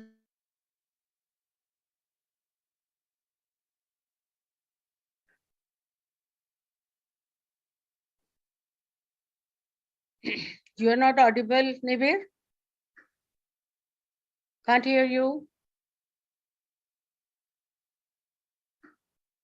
I think the connection is gone. So we are diasporic, virtual diaspora. Disconnected? Nowhere. I think there is some network issue at his end. Yahi diaspora hai, ma'am. Displaced. Professor Nibir, are you there?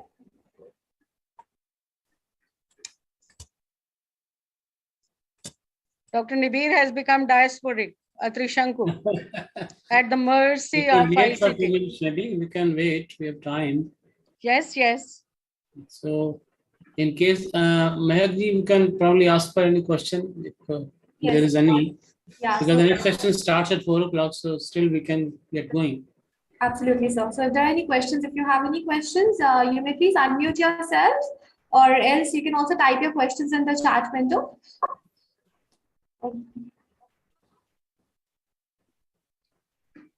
Any questions, any queries? Yes, Ms. Violetta. Hello, am I audible? Yeah, yes, you're audible. Excellent. Thank all the presenters for excellent presentations and very interesting ideas. I've got a short question and a comment on Dr. Marino's very interesting talk. The question is, you've mentioned that Madame Marriott became an actress after her Indian residence and divorced her husband and was a very controversial woman. Did her Indian experience, where, as you mentioned, British women were much more liberated than in England, contribute to these changes in her life? And the comment is on the very interesting idea that Professor Ghosh mentioned, that Madame Marriott did not think about the reasons why women had to sell their children, why rupee became the god. I thought about the earlier text on India, which was written by the Frenchman Bernier, Francois Bernier, in the 17th century. And this text, The Voyages in India, it answered to some degree these questions. What were the reasons why people in India are poor? And so I think this text is very, very important and very interesting. Thank you very much. Thank you so much. I think what she wants to say, I can add to that. Violetta had written an article in Elizabeth Mayer's, I think it's diary, yes, so that appeared in our edited book for the last year's papers. So the complete text can be found over there. So that will probably give more information about it.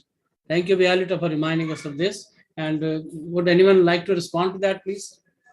Yes, of course. And thank you very much for your question and comment.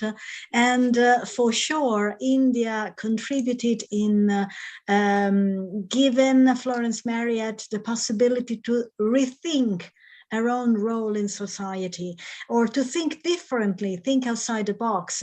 But she also exploited India in this respect, because she blames India for changing the mores and costumes and way of acting and behaving of the British. So somehow she cast the blame for her social dubious experiences on India's shoulder.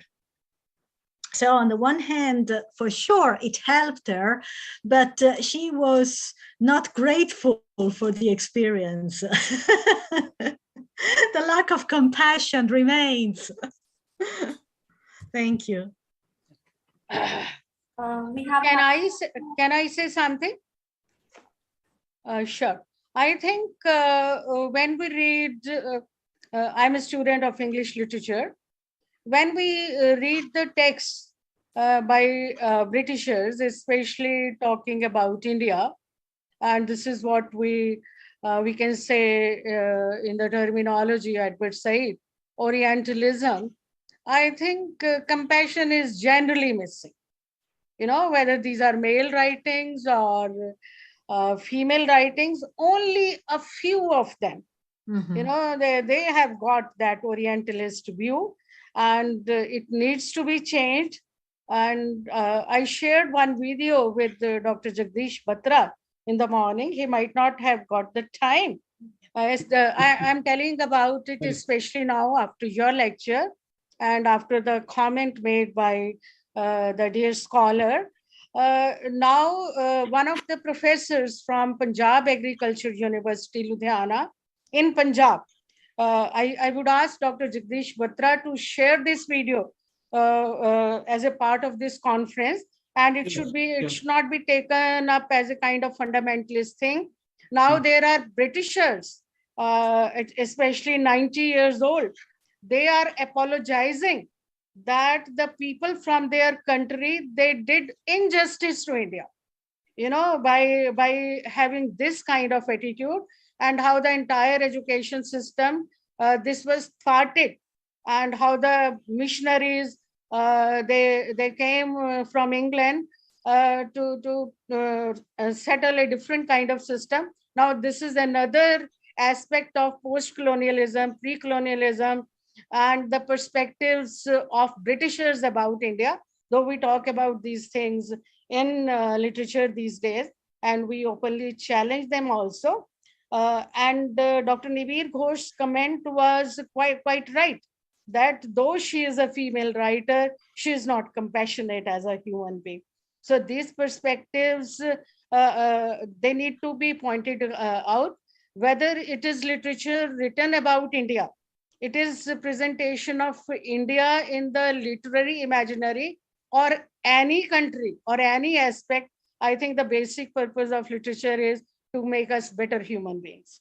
So wherever the perspectives are being presented, they should be presented from a humanistic angle, especially by a writer. That is my comment or take or observation about it. I'm sorry if I said anything wrong. I would like to just take a minute of this wonderful Sir, audience. we are actually waiting for you. That's why we kept the pot boiling. Actually, there was some power issues which we don't normally face, and I had to miss out on a part of the conversation. But what I would like to put on record is my gratitude to Dr. Batra for organizing this conference with such great success, to Mehak Sachdeva for anchoring this meet, to all the friends and whom I am not aware of by virtue of introduction, all those who were present, to tolerate another session at the fag end of the conference.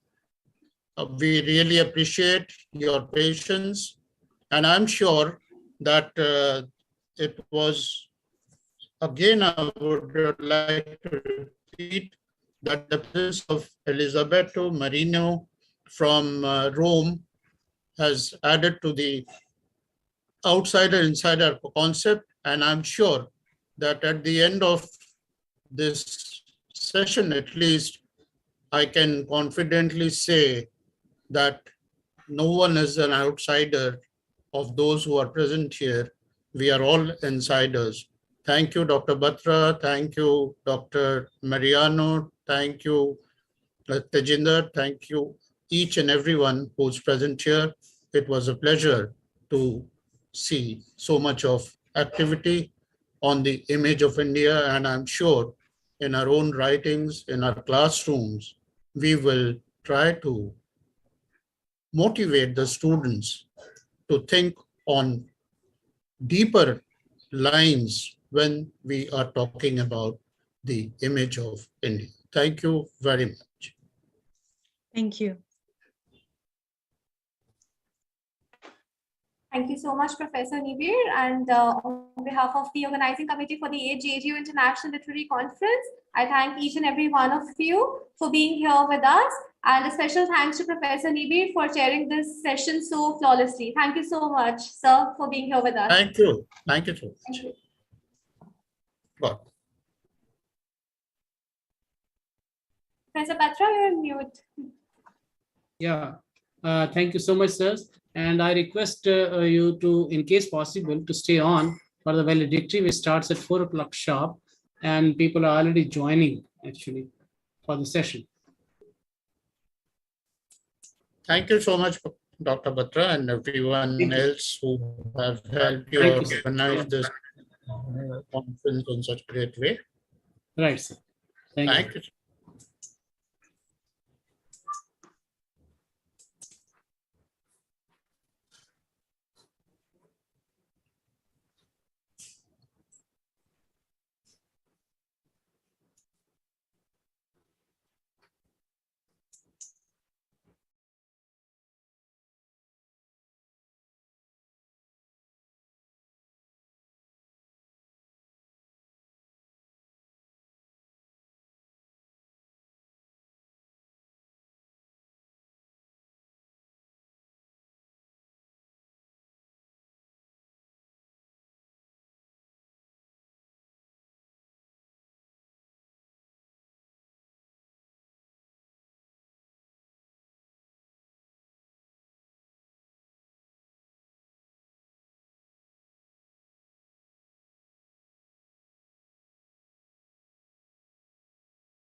It has been a wonderful conference indeed, and the credit goes to all of you attending it with rapt attention and contributing to the discourse through your presentations, comments, and lectures and observations. But all good things must come to an end one day. So here we are in the valedictory session. I wish to welcome our chief guest, first of all, as also the keynote speaker, Professor Harish Trivedi ji, a very well-known critic of English literature, a great scholar. No teacher or researcher of English literature, particularly in the fields of Indian literature, that is written originally in English or translated from any other language, is unaware of the stupendous work that Professor Trivedi has done. We are indeed privileged to have in our midst this great academic, in whose honor a special volume was published under the title India and the World, Post-Colonialism, Translation and Indian Literature, Essays in honor of Professor Harish Trivedi. And to this compilation, those who contributed include the likes of Gayatri Chakravarti Spivak, Ruth Vanita, Zhang Longshi, Susan Basnet, David Damrosch, Robert J.C. Young, and David Dibyadin, among others. We shall have the pleasure of knowing more about him before his valedictory address. Thank you so much, sir, for taking time off to be here. It's a great honor indeed. I come next to our chairperson of the session, Professor as also Colonel Commandant, Dr. R.K. Anayat, who is into his second term as Vice Chancellor of the neighboring Dinabandhu Chotoram University of Science and Technology. Professor Anayat is trained as a technologist and has indeed excelled in his field, as we learned from the honors showered upon him. A proponent of the new industrial convergence theory and a widely traveled scholar around the globe for education, research, seminars, conferences, tie-ups, etc., etc. Professor Anayat is a highly reputed researcher and academician. He's a visiting scholar to Technic University, Shemiz, and an international professor of Zagreb University. I know for sure that in around 50 countries, Professor Anayat has been invited to share his views on his subject of print technology, as also he is acknowledged authority on his field. But it's half the story.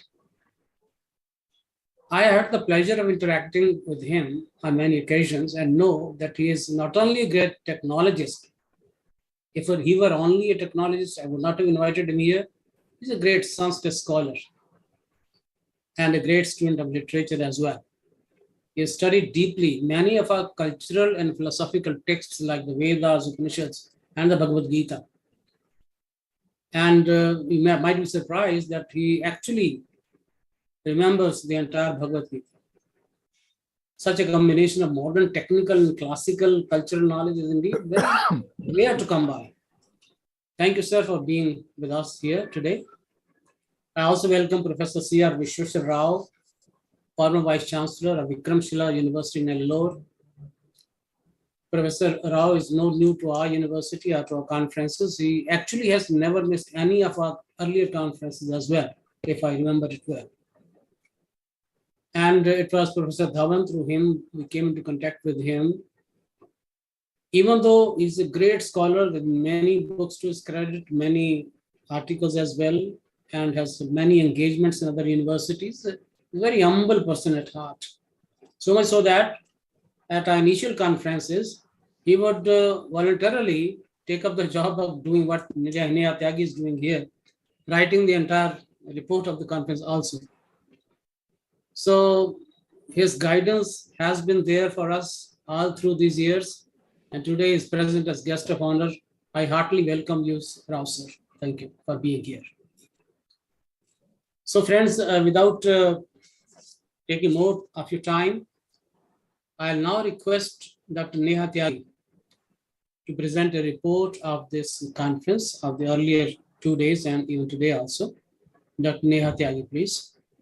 Thank you, sir, and very good evening to all of you here. I must say, as sir mentioned, that I have taken over the work that Professor Rao was doing, and I'm sure I'm not doing as good as he must have done, but I'm still trying and learning. So let me just present to you the report of this conference. The English Literary Society at O.P. Jindal University organized online the 8th edition of its annual International Literary Conference on the theme India in the Literary Imaginary. Over the 3 days, the conference brought together over 200 distinguished scholars, academics, and researchers from various disciplines for a critical engagement and discussion. The inaugural session was chaired by Professor W. Sridhar Patnaik, Registrar of Jindal University. And in the session, we had Professor Brij Kishore Kuthaila, Chairman, Haryana State Higher Education Council, as the chief guest. Congratulating the university for its achievements and endeavors, Professor Kuthaila emphasized the relevance of the issues the theme of the conference brings forth and lauded the efforts of the convener, Professor Batra, who conceptualized and enabled the space for a meaningful academic engagement. Also in his opening remarks, Professor Brij Kishore Kuthaila, reflecting on the theme, mentioned about ancient India and its reimagination, and how, unlike Europe, which conceptualizes the idea of nation through the concepts of politics and economics, the India's ways of conceptualizing it through culture has been unique. He further talked about the recent trends that dominate the sphere of critical inquiry on the idea of India, the importance of revisiting Indian philosophical traditions. The keynote address in the inaugural session was delivered by Professor Alan G. Johnson. He is the professor of English at Idaho State University, USA. In his address, which was titled Writing Modern Pilgrimage, Arun Kolatkar's Jejuri and Anuradha Roy's An Atlas of Impossible Longing, he argued about the abundance of motives of pilgrimage in the modern Indian writings that help represent the modern condition of displacement and mobility. Expounding on this idea by focusing on pilgrimage literature, he discussed the traditional pilgrimage narratives, their characteristic, and contrasted it to the modern pilgrimage writings as narrative marked by the sense of displacement and movement, read allegorically and ironically. He argued his ideas through the analysis of works as mentioned in the title, and discussed how the writings and readings of a singular life-affirming experience as presented in the pilgrimage is also one that is shared by others and which shape the larger cultural memory of that destination. The inaugural session concluded with the release of the anthology of the papers of the last conference presented by the chief guest. The day 2 of the conference commenced with a keynote address by eminent Sanskrit scholar, Professor S. Ramanatnam, Vice Chancellor, JGU University, India. He gave an address on application of the theory of rasa and dhvani in Shakespeare's play, where he discussed about the theories of rasa and dhvani in depth and analyzed the various plays by Shakespeare using the Indian poetics. In his address, he emphasized how the theories of rasa and dhvani, which are the hallmark of Sanskrit literature, are not exclusive to any one language, but are indeed universal in nature. As a chair of this session, Dr. T.S. Chandra Mohan commented on the emergence of Indian poetics and aesthetics in the contemporary period and how they challenged the domination of the Western poetics. The following session was the author's talk, where we had the pleasure of having amongst us Padma Shri K.K. N. Daruwala, an eminent poet and novelist who recited for us some of his poems and talked about his literary journey stemming from his lived experiences across different countries. This session was chaired by Professor Sushil Kumar Sharma from the University of Allahabad, who commented about the influence of works of Mr. Daruwala in his own academic journey. The 5th session of the day, titled India, Western Approach, was chaired by Professor Nandini Sahu, Professor of English and former Director, School of Foreign Languages, IGNOU, who was also one of the panelists in this session and presented the paper Reading Ahilya and Sita from the Crystal Lens of Mythiopia, along with Dr. Anamika Shukla from IGNOU. In her paper, she dwelled on the concept of mythiopia that uses events such as storytelling and poetry as a means of creation and introspection of myth. He talked about the use of mythological aspects in contemporary Indian literature, Indian influence on Western school of thought, and highlighted the idea of inclusivity, gender equality, and mythologies, while citing the works of former Western writers influenced by Indian mythological tradition. She concluded that the literary work dealing with Mythiopia provided relief Mythiopia provided relief from the existential anxiety that comes with a rational world. The second panelist in this session was Dr. Om Dwivedi, Associate Professor, Bennett University, Noida, who presented his work, An Indocentric Approach to World Literature, where he dealt with the question of what is world literature and its emergence as conceptualized by various Western thinkers and scholars. He also pointed out at the institutionalization of world literatures, the role of translation, and the need of critical approach against the Western prejudices that dominate the understanding of what constitutes world literature.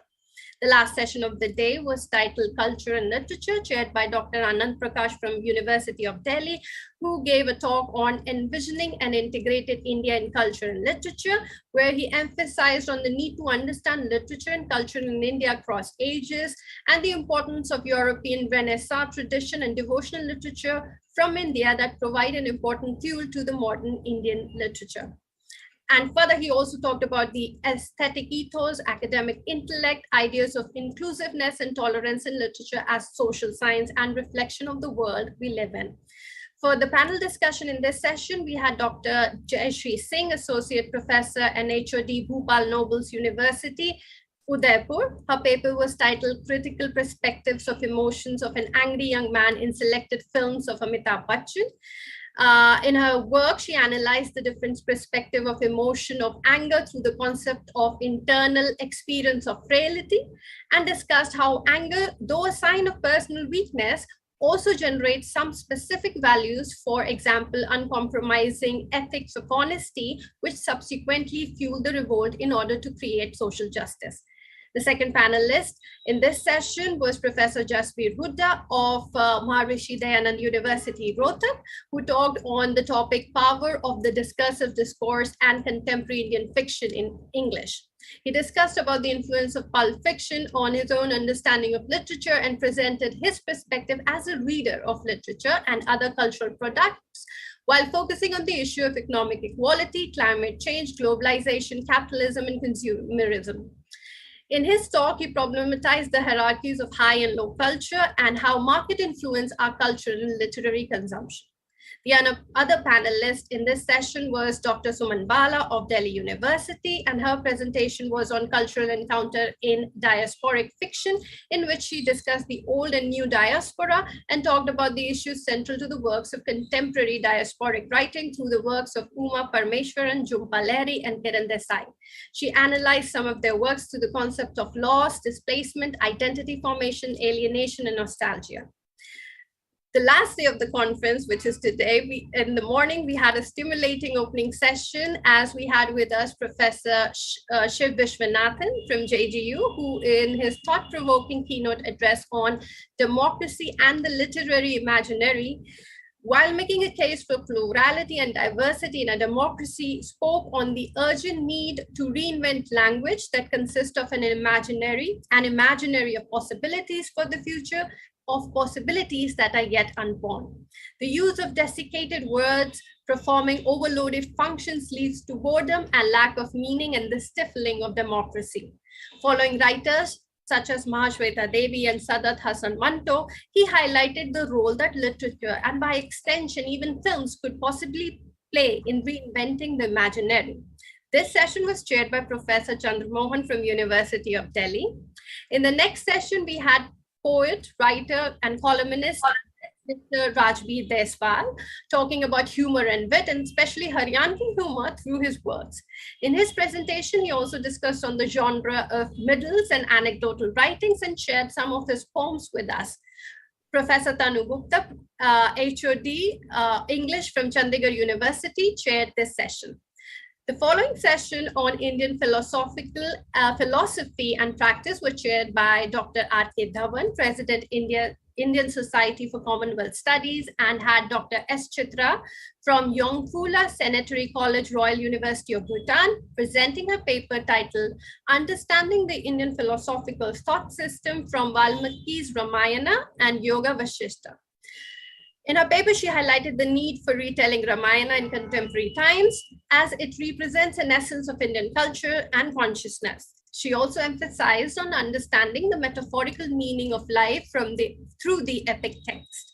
The other panelist for the session was Professor Vinod Mishra from IIT Roorkee, who presented his paper, Spiritual Echoes in Contemporary Indian English Poetry, and analyzed the works of Niranjan Mohanty, Cheru Seri, and Gopalakrishnan Kotor through the concepts of spiritual ecstasy and quest, life, death, love, and underlined the importance of these works in the contemporary literature. For this 11th session on regional literature, Kashmir in Focus, we had Shri Raj Nehru, Vice Chancellor, Shri Vishwakarma Skill University, Palwal, as the chair, who talked about his book Katha Sati Sagra. He, in his presentation, focused on the idea of predatory civilization and how it has led to the collapse of an enriched and diverse Kashmiri culture. While referring to his, he also talked about rich cultural history of Kashmir as a place of confluence of varied cultural practices, religions, aesthetics, and histories.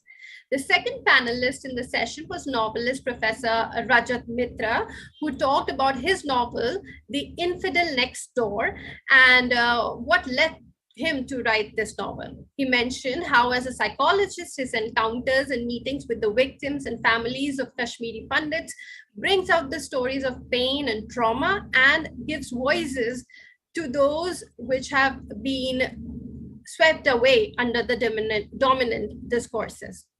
The anchor for this session was Dr. Rashmi Bajaj, Associate Professor in HOD English from Vaishya College, Bhiwani, who summed the main ideas and shared her view on the cultural heritage and Hindu Kashmiri poetry and the need to understand Kashmir culture more in depth. The penultimate session, which just concluded on insider-outsider perspective of this three-day conference, was chaired by Professor Nibir Ghosh, Emeritus Professor UGC, who talked on the anxiety of influence and beyond, revisiting Naipaul's India and Mine by Nizam Exile, where he critically looked at the myopic representation of India in the works of Naipaul and contrasted it with the writings of Exile. While talking of the emergence of Indian writing in English, he also emphasized on the need to reflect on the changing imaginary of India in the literature and what constitutes the indigenous representation.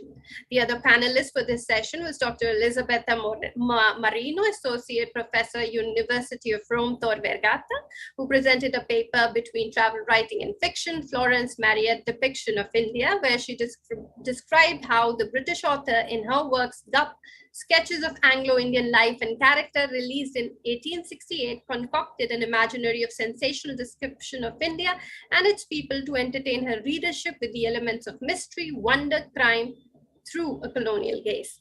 The other panelist, Professor Tejendra Kaur, spoke on expanding trajectories and dimensions of diaspora poetics, representation in selected Indian fictional narratives, and pointed out how diasporic poetics have enabled representation of varied experiences of displacement, nostalgia, movement, identity, etc., and discuss what she categorizes as diasporic experiences through the concept of metaphysical, existential, virtual, and fluid diaspora as represented in the works of Indian diasporic writer. Along with the plenary session, we had 22 parallel sessions where around 140 scholars and researchers from various Indian and foreign universities presented their papers focusing on the areas of culture and gender studies, subaltern studies, partition history, Dalit literature, diaspora studies, myths, mythologies, Indian culture, and world literature, amongst others. All these sessions comprised of presentations and insightful discussions on various aspects encompassing the theme, thus fostering an incisive interdisciplinary engagement. I can proudly say that the 8th edition of the International Literary Conference, without a shade of doubt, made the academic fraternity richer. This 3-day event offered opportunities to the participating academicians, resource persons, and paper presenters to interact with each other and deliberate upon the theme of India in the literary imaginary. And I can say that the views expressed and explored on this platform by the dignitaries on the subject came together to help make this endeavor successful. Thank you. Wonderful. Thank you so much for this very exhaustive and comprehensive report, Dr. Neha. You work wonders, really. Obliged to you. Thank you. Thank you, sir. Now, I would like to call upon a student delegate here to give us feedback from her side, because this is, of course, faculty's viewpoint and our viewpoint. Let's have an outsider's viewpoint as well. So may I call upon Fatima Zahira, PhD student from Saida University, Algeria. If she is around.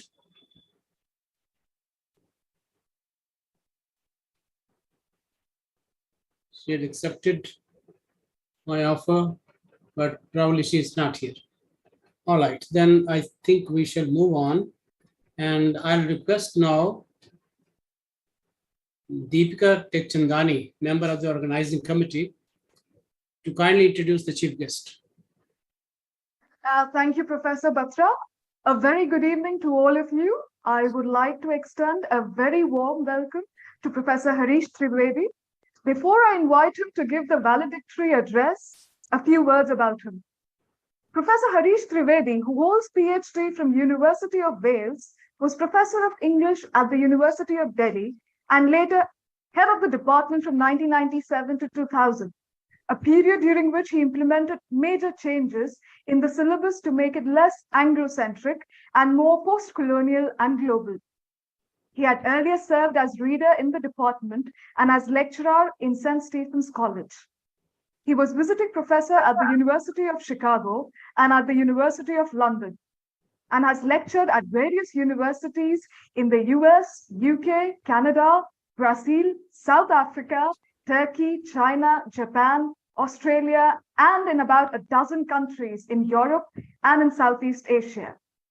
He was the chair of the Indian Association for Commonwealth Literature and Language Studies from 2005 to 2014, vice president of the Indian Comparative Literature Association from 2006 to 2012, and is currently vice president of the Kipling Society, UK.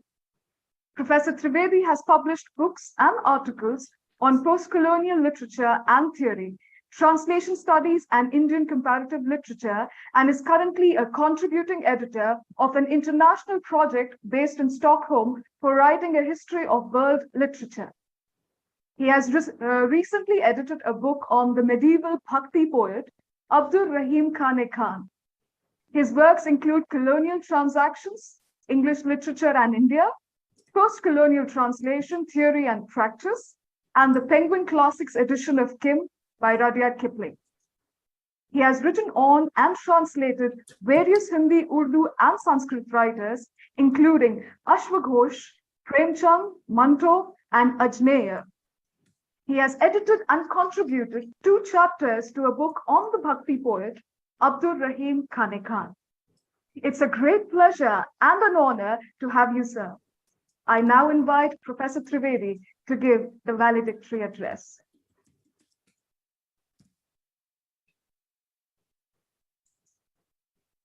Sir, you're on mute, sir. Let me say again, thank you very much, all of you. It's a great honor for me. It's a great privilege to be invited to give the valedictory address at this wonderful conference. When I received the program of the conference, I went through each abstract, and I was already very impressed by the range of presentations, the richness of themes that you had assembled together.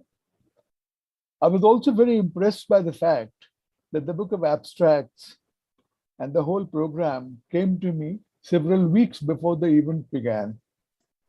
In India, we do it in many different ways.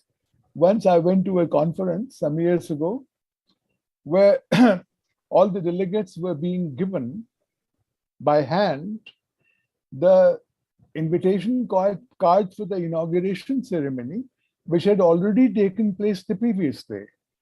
But the cards had arrived on the second day. And because they had been printed, they had to be given out. So I'm quite used to such things all over the place. And it's such a welcome and such an impressive contrast to that, to see that there are some places which do organize things in advance, well in time, which are entirely well planned, and in particular, the courtesy and the hospitality of Professor Jagdish Batra has been exemplary throughout. So I'm very, very pleased. I also see many friends here. Professor C.R.V. Rao and I have been together at several conferences in Cuttack. Chandra Mohan and I have been together not only at conferences, but outside conferences also on many happy occasions. And there are many others whom I recognize from different occasions, different kinds of relationships, teacher, student, other kinds of meetings and so on. It's a great pleasure indeed for me to be here. I must say that the report that I heard on the proceedings of the conference was extremely educative and very well done. The introduction also, of course, was very well done, but that was subject matter that I was already familiar with. In the case of the report of the papers, well, I mean, just listening to the themes of the discussions, as I said, was quite instructive. I felt as if I had attended each session of the conference. Of course, I'm trying to make an excuse here. I wish I had attended the full sessions, at least some of them, but it's not been a good time for me in terms of other personal engagements and so on. Can you hear me properly? Is it okay, the sound level? Yeah, right. Yes, sir. Yeah, okay, fine. Now, what I wish to do in the next half an hour to 40 minutes, and it's about 4:30, is to, in valedictories and keynotes, I've heard all kinds of keynotes and valedictories, and I've given some myself. There are two kinds of procedures. One is to survey the field, to range as widely as possible under the rubric of the conference, in a way that individual sessions perhaps cannot, because they don't only have the rubric of the conference, they also have at the same time the subtitle of that session. And the other is that regardless of what the fact that these are called keynotes and valedictories, the other thing that sometimes people do is to talk about something they're already working on, what their next paper or their next book might be. And that is also useful in a different kind of way.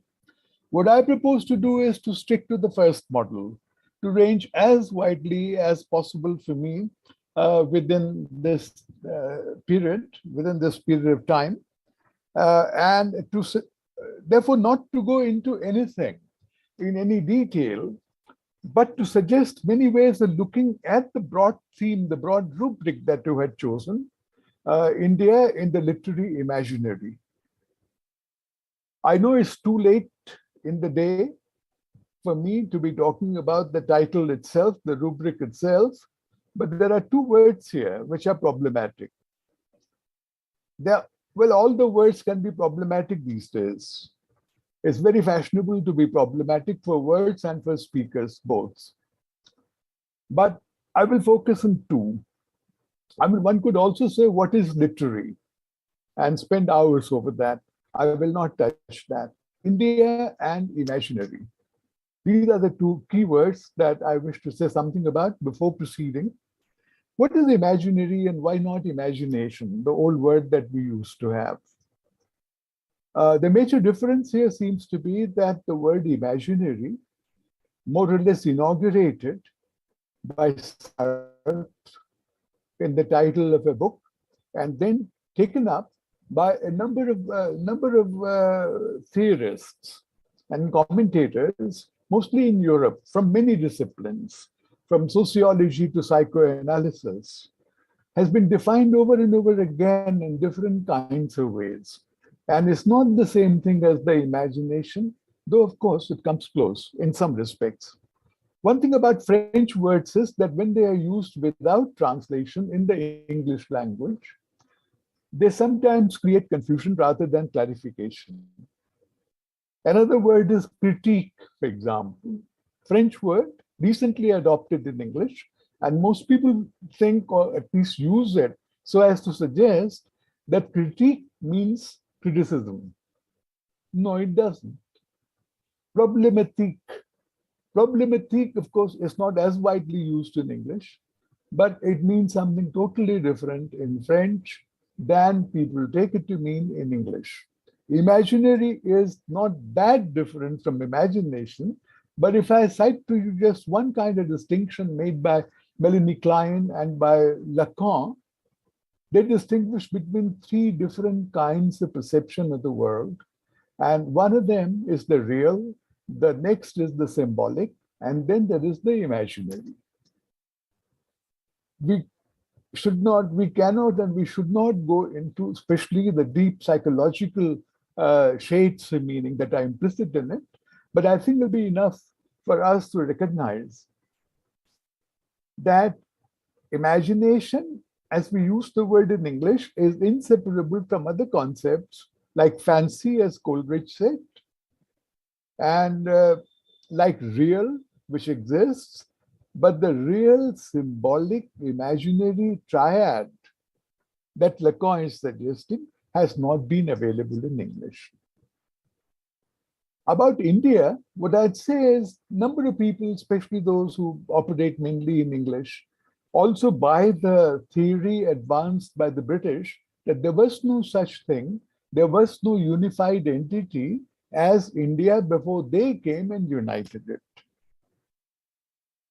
They also divided it, but they don't talk about that. They talk only about their good achievements. Did they actually unite India? Are there other ways of uniting India? Can we address this entity not as India, but also as Bharat? And hasn't it also been introduced, has been talked about as Hindustan at a later period? What are the different connotations of this? What are we talking about here? Of course, the word India has very different connotations from Bharat and from Hindustan. There is again, as about India's representation or India as perceived in the imagination or the imaginary, there is another concept that lingers in the minds of many Indians right from childhood. And that also needs to be something that we examine and we interrogate rather than accept without qualifications. It is that India is the best of all possible countries. Now, if we believe that, we'll get into further and further trouble. One is that nearly all the countries in the world believe that, including Russia and including Ukraine. All the countries may be warring and may be different from each other in many respects, but in this they are united, that they are the best country in the world. And if 200 countries in the world are all best countries in the world, where do we go from there? One kind of trouble that has been caused is a song that is sung on all kinds of occasions in India, Sare Jahan se Acha, Hindustan Hamara.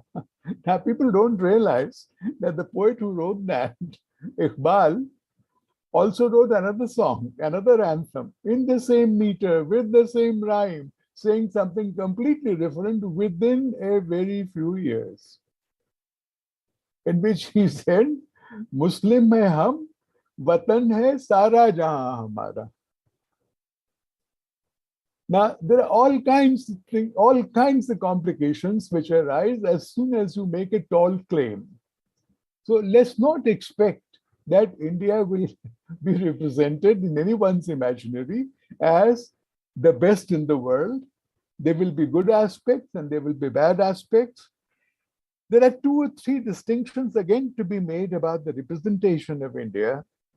And these are very broadly, let's say there are three different categories of perceiving India imaginatively. One is perceiving India as a whole on the part of Indian writers. Another is perceiving parts of India which are the domain of particular modern Indian languages.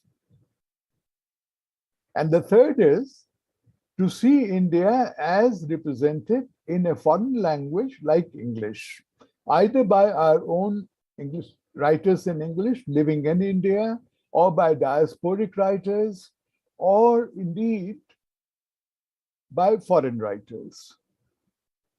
Now, all these may be different, will probably turn out to be very different from each other. One other consideration to introduce here is, which language are we talking about? And one very useful distinction here is the one made by A.K. Ramanujan and other people as well, that there are father languages and there are mother languages, mother tongues and father tongues. Mother tongues are something we inherit, something we grow up with, something that is part of our environment, part of our DNA, if you like. And father languages are mostly learned. And they are bigger languages and they serve a less intimate purpose and they serve a more public purpose, a more large-scale purpose. It has been said by people like Shishir Kumar Das and a number of other historians of Indian literature that there have been three father languages in the history of India. Initially, there was Sanskrit. One thing that father languages are is they are pan-Indian. They are equally available throughout the country. So one was Sanskrit in the medieval period after 1582, I think. The Mughals did not come to it, but there were Muslim rulers before the Mughals. Most people call all Muslim leaders Mughals. But there have been Muslim dynasties in India since 1192, and the Mughals came here only in 1526.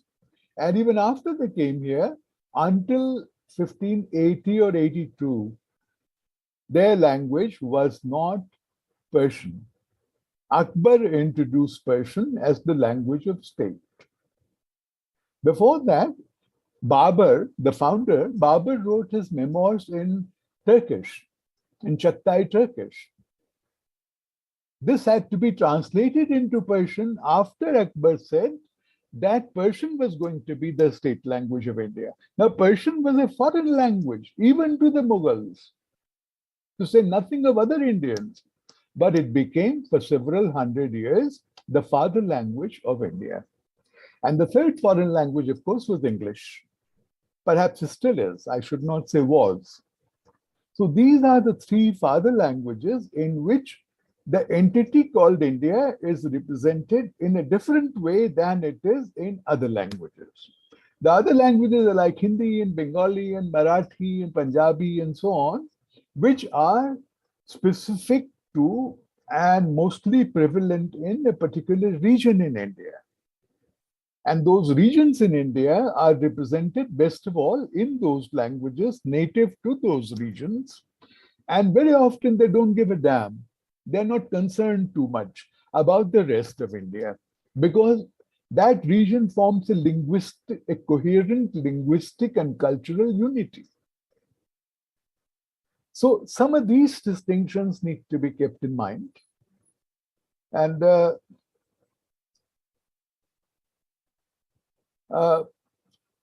I'm distracted for a moment by Dr. B.K. Singh, who seems to be traveling in a car and who is shaken around because the road is not very smooth.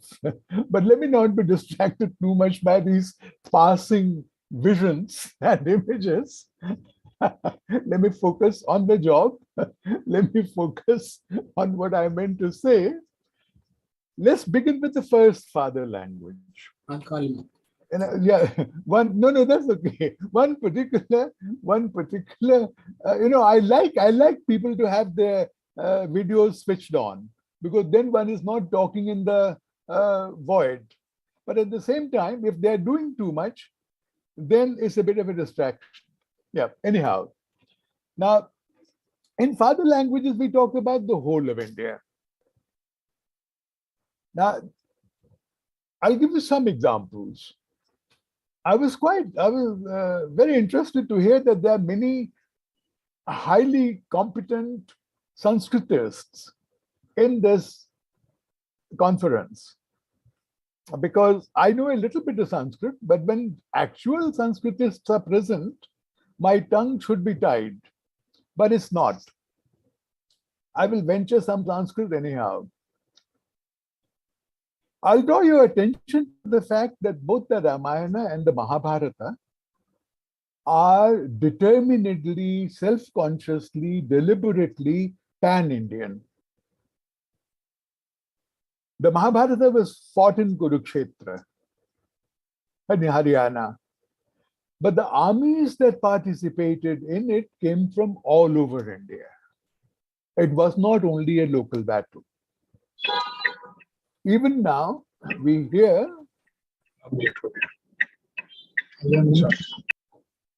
I'm trying to imagine what's happening on that road. I hope these are nice noises. Yeah, anyhow. So the Ramayana, of course, the Rama travels from Ayodhya to Sri Lanka and comes back. It's as if he were determined to perform an even longer journey than the cloud in the Meghaduta, who only comes from near Nagpur to Alkapuri, wherever Alkapuri is. Rama's journey is much, much longer. It's a kind of progress of that civilization. It's a kind of wide-angle view of that civilization as Rama travels all over India. Similarly, Mahabharata, as I said, kings from all over India are involved in that battle, even though it may be fought in a certain battlefield in a certain place. But the idea of India that Sanskrit writers entertained, to my mind, is expressed best in someone like Kalidasa. I'll cite two examples.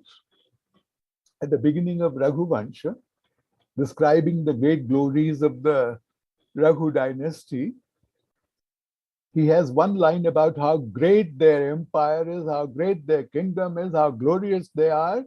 He has several very nice sounding shlokas, wonderful in their poetical, rhetorical quality. And one of them is that all the kings of the Raghuvansha were Samudra Kshitishanam Anakarathavartmanam. Their kingdom extended to the point where the land meets the sea. And the implication is that there was no more land for them to conquer, or they would have conquered that as well. That's how far their kingdom extends. Another way of describing how far their kingdom extends, Kalidas uses in the same line, Anakarathavartmanam. The grooves made by the passage of their chariots, they began on earth, but they went right up to heaven. In Kumara Sambhava, another epic, he says, Astyuttarasyam dishi devatatma Himalayo namanagadhiraja Urva parau toyanidhi vagaiha stitaha prithivya iva manadandaha. The Himalayas extend so wide from one direction to the other that they can be taken to be the measuring rod of the world. You can measure the whole world through the extent of the Himalayas. Now, geographically, we know that not to be accurate. But I think we need to allow for the fact, which is not only cultural, which is not only literary, which is equally geographical and historical and Puranic, that at different times in human history, people have had a different concept of how big the world is. The most glaring example is even in the West, they did not know about more than half the world, which is what was called the New World after Columbus. Kalidasa was a whole century before Columbus, a whole millennium before Columbus. But the way he describes how far the earth extends and how it is to be measured are in themselves great indications of both an imaginative way of describing things and an accurate geographical way blending into that. These are pan-Indian descriptions, as I said. Another thing to be noted is that in this concept of what India is, what our country is, there is the connection, a live connection between the human and the divine. How else would the chariots of the Raghuvansh kings go right up to heaven? Dushyanta goes to heaven and comes back. The kings are with him. Similarly, the Himalayas are described, the snows on the Himalayas are described as the attahas of Shiva, as the loud laughter of Shiva finding physical manifestation. Now, these poetic images are not to be interpreted literally, but they have a basis in the real. They are not only imaginary in that sense, they have a symbolic value, they have a real value. What I wish to go on next to point out is there is another conception of where we live and what our world comprises. When we come to writers, as I said, in say Hindi, Marathi, Malayalam, Bengali, and so on. These are not watertight units, but they are, on the whole, culturally self-contained. Without translation, we would not have access to these.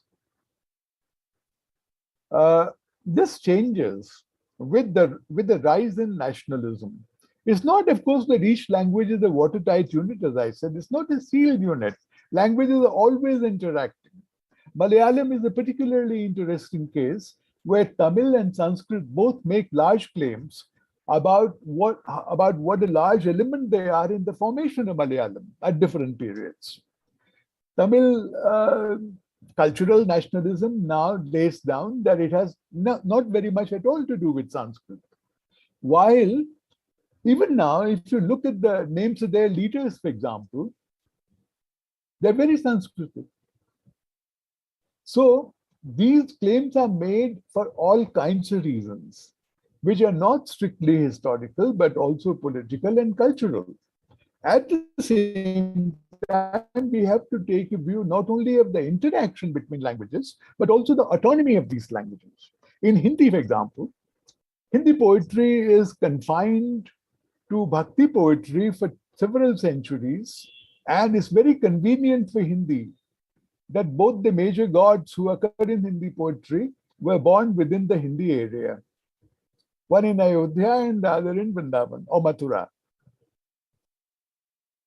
So their idea of the poetic universe that Hindi defines up to, say, the year 1800, from the beginning of Bhakti, is centered on these places. It's quite self-sufficient. In Gujarat, they also have some places associated particularly with the Krishna, up to Dwarka. But they also pay homage to Mathura and Vrindavan. Mathura and Vrindavan are universal, almost, within the Indian poetic world. Now, this is how we need to perceive what's going on in the literary imaginary of what are called the modern Indian languages. What is that cultural universe? And even if it does not tally accurately, but another example of this is, I can seldom go anywhere in India now, the whole extent of India, where people will not point out to me a place called Pandav Cave. The story being that the Pandavas during their Agyatvas spent one night in this cave. These caves are to be found all over India. They culturally unite India.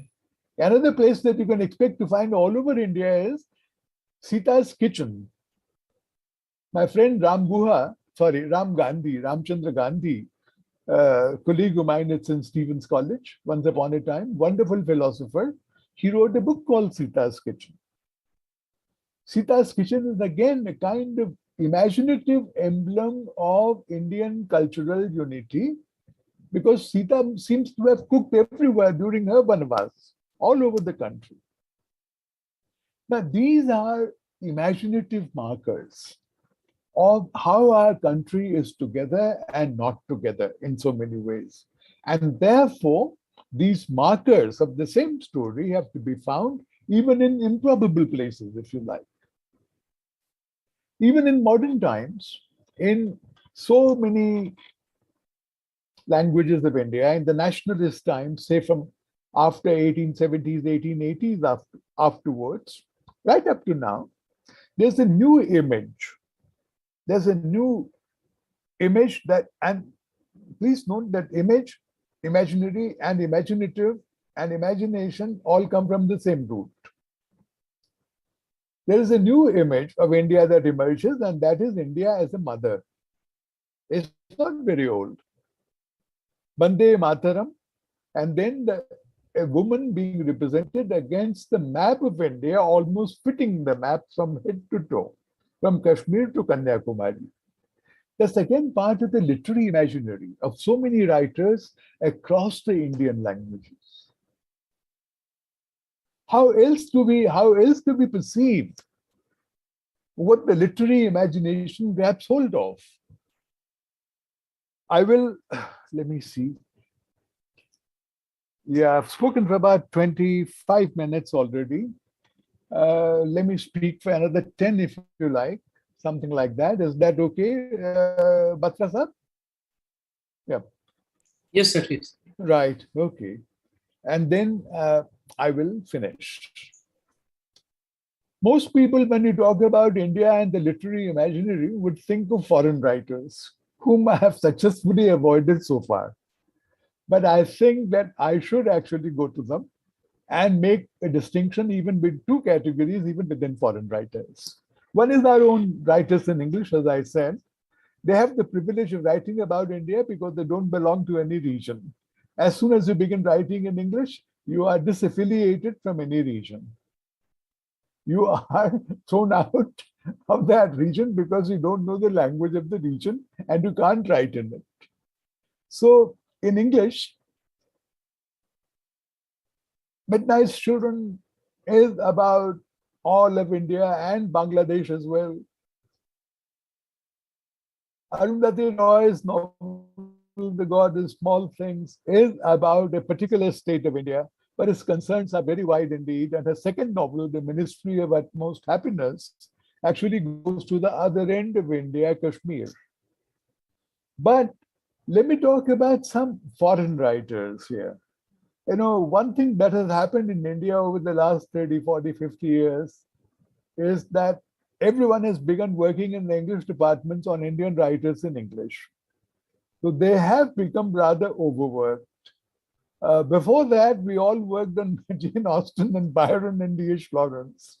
But now we all work on Mahesh Dattani and Salman Rushdie and whoever. So I mean, these things swing from one extreme to the other. Let's see what comes next. Let me pick some foreign writers.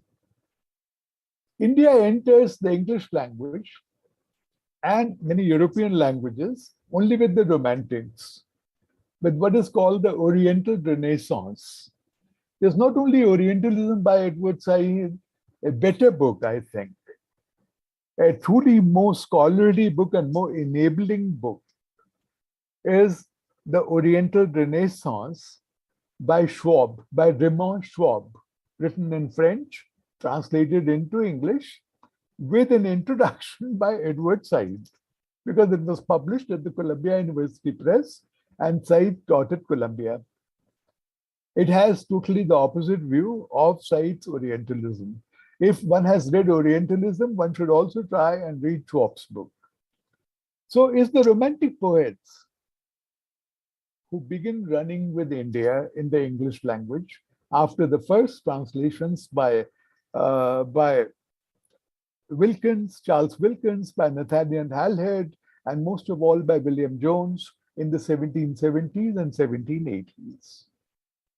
One thing Schwab says is, after these translations, when the West discovers India, it's as if two halves of the globe have been put together and the world has become whole. That's the image that Schwab uses. We did not know about European literature, and Europe did not know about our literature and about us, anything about us, more or less, except very sketchy glimpses here and there, until the 1770s, until the 1780s, as late as that. That's a very exciting period. But the works that we know best, there are references to India in Shelley and Keats and Byron, and most of all in Thomas Moore, who has a lovely poem called Lala Rukh. But what is best known are some novels written about India, and is these that I will briefly mention now. There is Kipling, and as a contrast, there is E.M. Forster. And there is a third novelist whom I like quite a lot, who has a very different take, contemporary of E.M. Forster, called Edward John Thompson, E.J. Thompson. He wrote a novel called A Farewell to India. Shortly after, Forster wrote a novel called A Passage to India. So they were in dialogue with each other and not of the friendliest kind.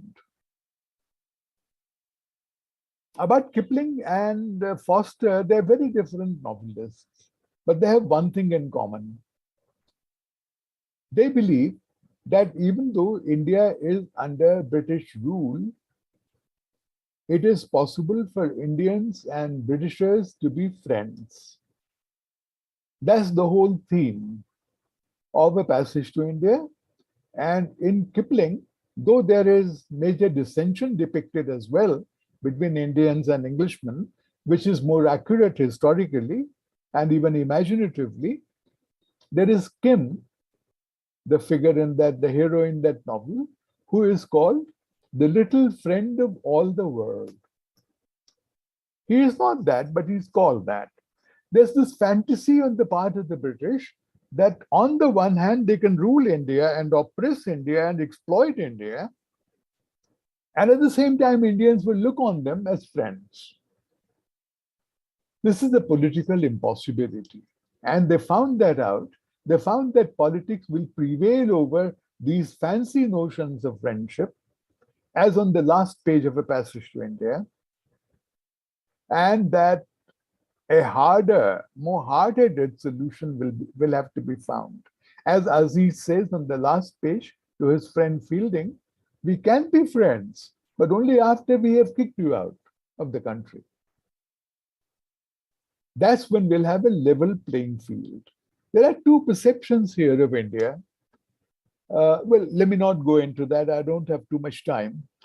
Let me mention two novels from Europe, which are not very often mentioned. My friend Thompson, not my friend, but the person who I referred to, he has a wonderful novel in which there's a British judge, district judge, who has to decide whether some Bengali boys brought before him, this is in the 1910s or 1920s, were brought before him on trial, were actually indulging in so-called terrorist activities, like wanting to shoot Englishmen or like wanting to throw bombs at them or not. And after the whole trial, the judge, the district judge, says they are not guilty. And Indians are extremely happy with that judge. And the British are very unhappy with this fellow amongst them who has betrayed them. At the end of the novel, many other things happen in between, but at the end of the novel, the same judge has to try another similar case of some other boys brought before him who are accused of bomb throwing and trying to shoot Englishmen. And this time he finds them guilty. And as he explains, the first time there was not enough evidence. And the second time there was convincing evidence. And the law must take its own course. And this time he becomes very unpopular with the Indians and very popular with his own countrymen. But what Thompson says, which is the great value here, is that Indians do not place as much value on justice as the British do. The British think that justice is an ultimate value. If justice is done, then everything is taken care of. That's how things should be in the world. He says Indians don't give a damn for justice. Indians want kindness to each other. Indians want sympathy and compassion towards each other. Beyond justice, there are other values, greater values. That's what he says. Now, the two foreign novels, one is Around the World in 80 Days by Jules Verne, a French writer.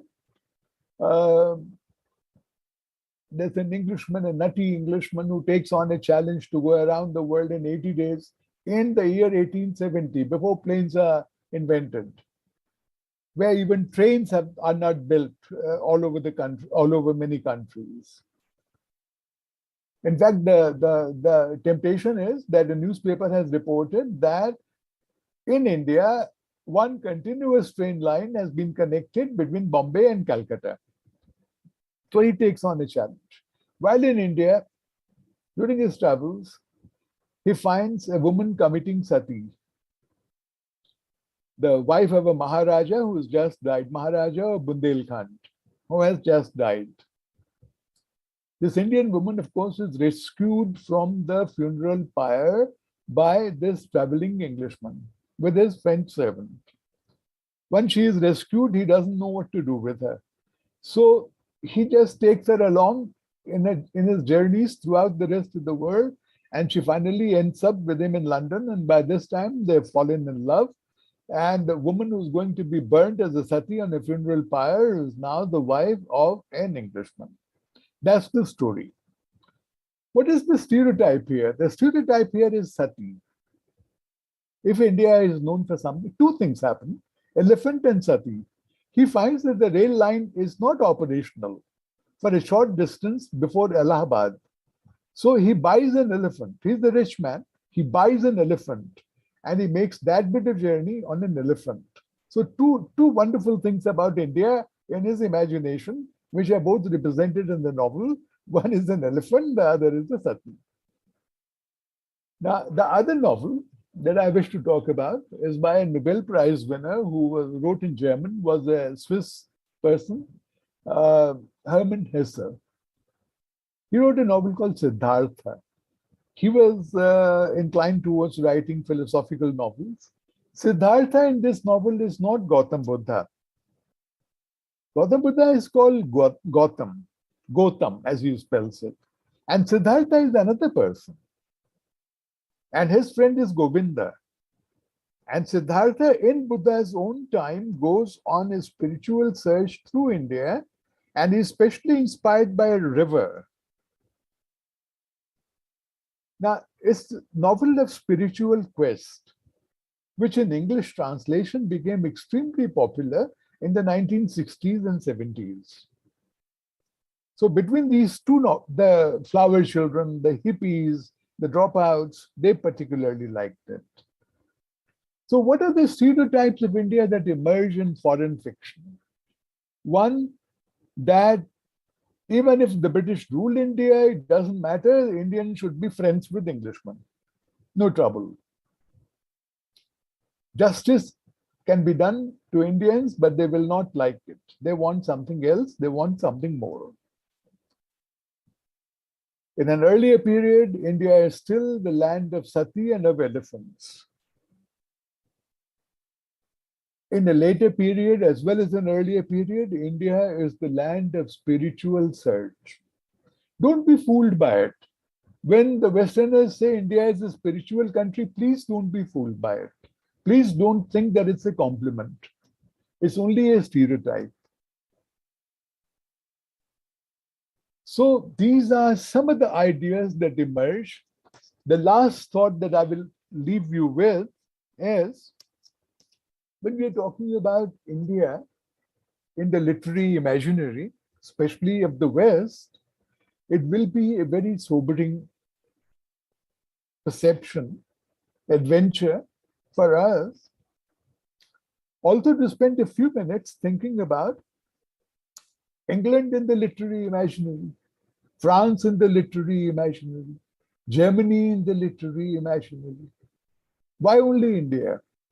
And let us see what stereotypes emerge of those nations, especially in the literature of other countries. Let's not be too far offended because there are stereotypes about us. There are stereotypes about the British. There are stereotypes about the Germans. There are stereotypes about the French. In this French novel, Around the World in 80 Days, the English hero is called Fog, because then England was always enveloped in fog. There was a detective of Scotland Yard who was called Fix, Mr. Fix. So are these not stereotypes? Finally, very, very finally, there is a very useful book which has fallen out of fashion. In America, all intellectual fashions last for about 8 to 10 years. Then a new buzzword comes along and space has to be made for it. That's the nature of academics. It's just like fashion, fashion in clothes. Changes all the time, we should accept that. There are no universal truths, especially, no eternal truths anyhow, especially after postmodernism.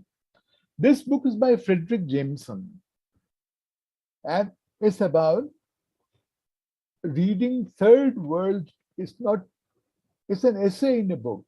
Reading third world texts as a national allegory.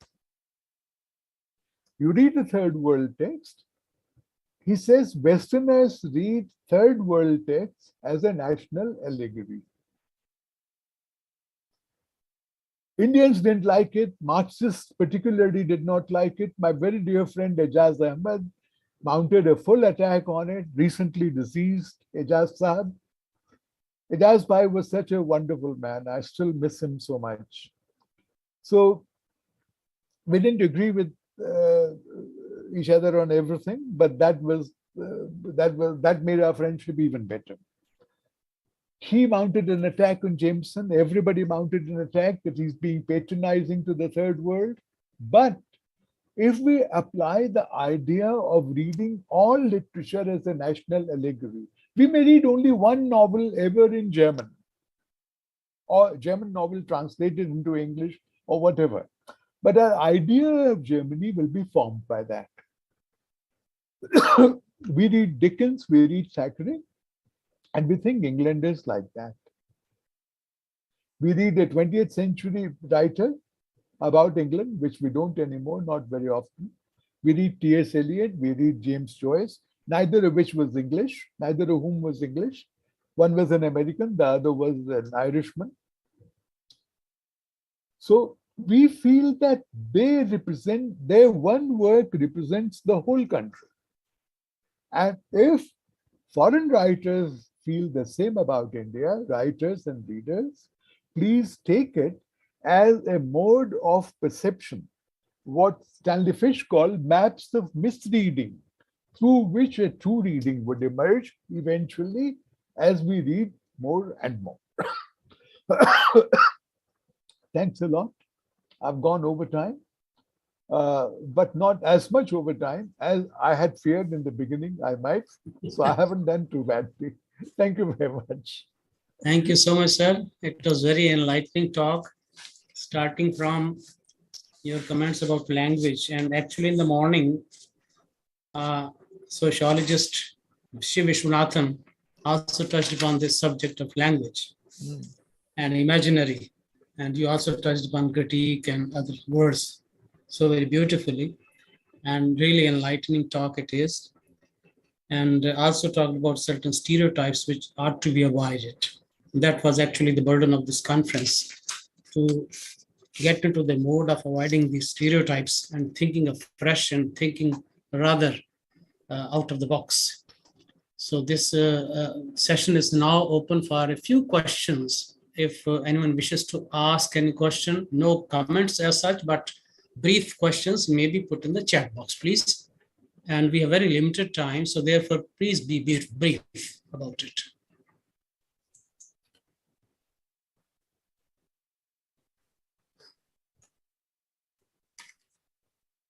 My own connection was pretty disturbed actually, and I could only get snatches of what you were delivering. But then I'll go to the YouTube because it's already being recorded in our university also, and definitely have a full grasp of it. I think the lecture was very clear to everybody, so no question is coming up. We'll now move on with the request to the chair of the session, Professor Rajendra Kumar Anayat, Vice Chancellor of Dinabandhu Choturam University of Science and Technology, to kindly address us all. Thank you, Professor Batra Saab. I actually went back to my college days after listening Professor Trivedi. I think I must keep quiet now, because that's a kind of content to what he delivered. Wonderful. It was simply a treat to my eyes, ears, and for my brain.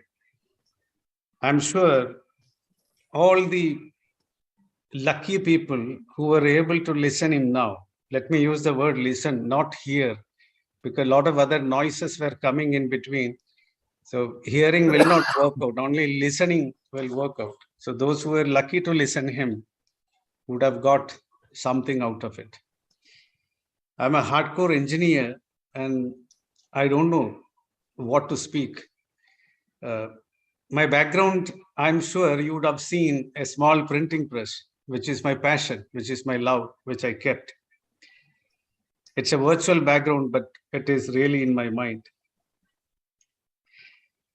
I believe the journey of the literature, so far, if we look, it started from the simple body gestures to the ululations and to the hieroglyphics and the oral tales of literature, and then the written word. And after that, the printing that came, which helped a lot in the journey of literature. And everyone thinks that John Gutenberg, who did printing for the world, but that is wrong. Real printing press designed in China 700 years ago of Gutenberg, and a gentleman called Baisheng. He was the one who designed the first printing press. It was a clay plus wooden printing press, in which the first book printed was an Indian work. It's a Buddhist work called Diamond Sutra. It's the Vajra Sutra, what you call. That was the book which was printed. And then came to Caxton, Gutenberg, and the computers, and to the robots and the artificial intelligence, whatever you talk about today. So this was just a medium of expression of human creativity and our imagination. And Professor Saab has clearly told, like, there is no point in having any stereotype, like we are perceived in this way. That is very true. Every country is perceived in that way. I had opportunity to be in Germany to teach and to be there. So every country has its own stereotype, it is true. So we don't need to be worried about it. There is nothing wrong in that. I do agree with him. And then the literature helped us to deal with some speculative questions like regarding God or philosophy or ethics, morality, science and world, how all these things are functioning around us. And later to entertain, educate and influence. And it went on changing times. And with the establishment of organized state powers, that we wanted to control the human mind through propaganda. George Orwell's novel 1984, published in 1949, points to this horrible fact. And it continued in different forms in different countries with the different works. It's a dystopian novel that hints an imaginary world which we know. And now, as professors have said, the world is going to change completely. To know more about it, the best book to read is, I used to tell my students also, Professor Yuval Noah Harari's book, 21 Lessons for the 21st Century, which will tell you exactly how democracy is changing, how our thinking pattern is changing, how all these medias are going to influence us. So from the technical perspective as an engineer, what I was looking is how all these things are going to affect us. I felt like there is a huge influence of artificial intelligence, other similar digitization in our literature today. Because graphic novels, literature, art is seamless with countless possibilities now. 5 years ago, I just came out with a small book. I don't know. I'm not able to show this. Otherwise, this, because my background is virtual, probably I may have to just change it. Let me see if I can do that. This book, just a minute. We can see it now. Yeah, no, I hope now you'll be able to see. So this more of a technology scout book. So what I have seen in the last 10, 20 years, it's not possible to keep the audience lively with what you do. So for an example, this particular book, when you want to read, to keep the people with me, I have to have some kind of virtual reality or augmented reality in this book. So here, when I hold my mobile on this book, you will see, you can see some author's picture on this. Can you see? I don't know whether you can see it. You can see some picture in my mobile. If I touch on this, it will take me to that website, and that particular person will start speaking to me also. So what I am trying to do is, I am trying to link that individual to talk to me at the same time. So this is the way the world is changing now.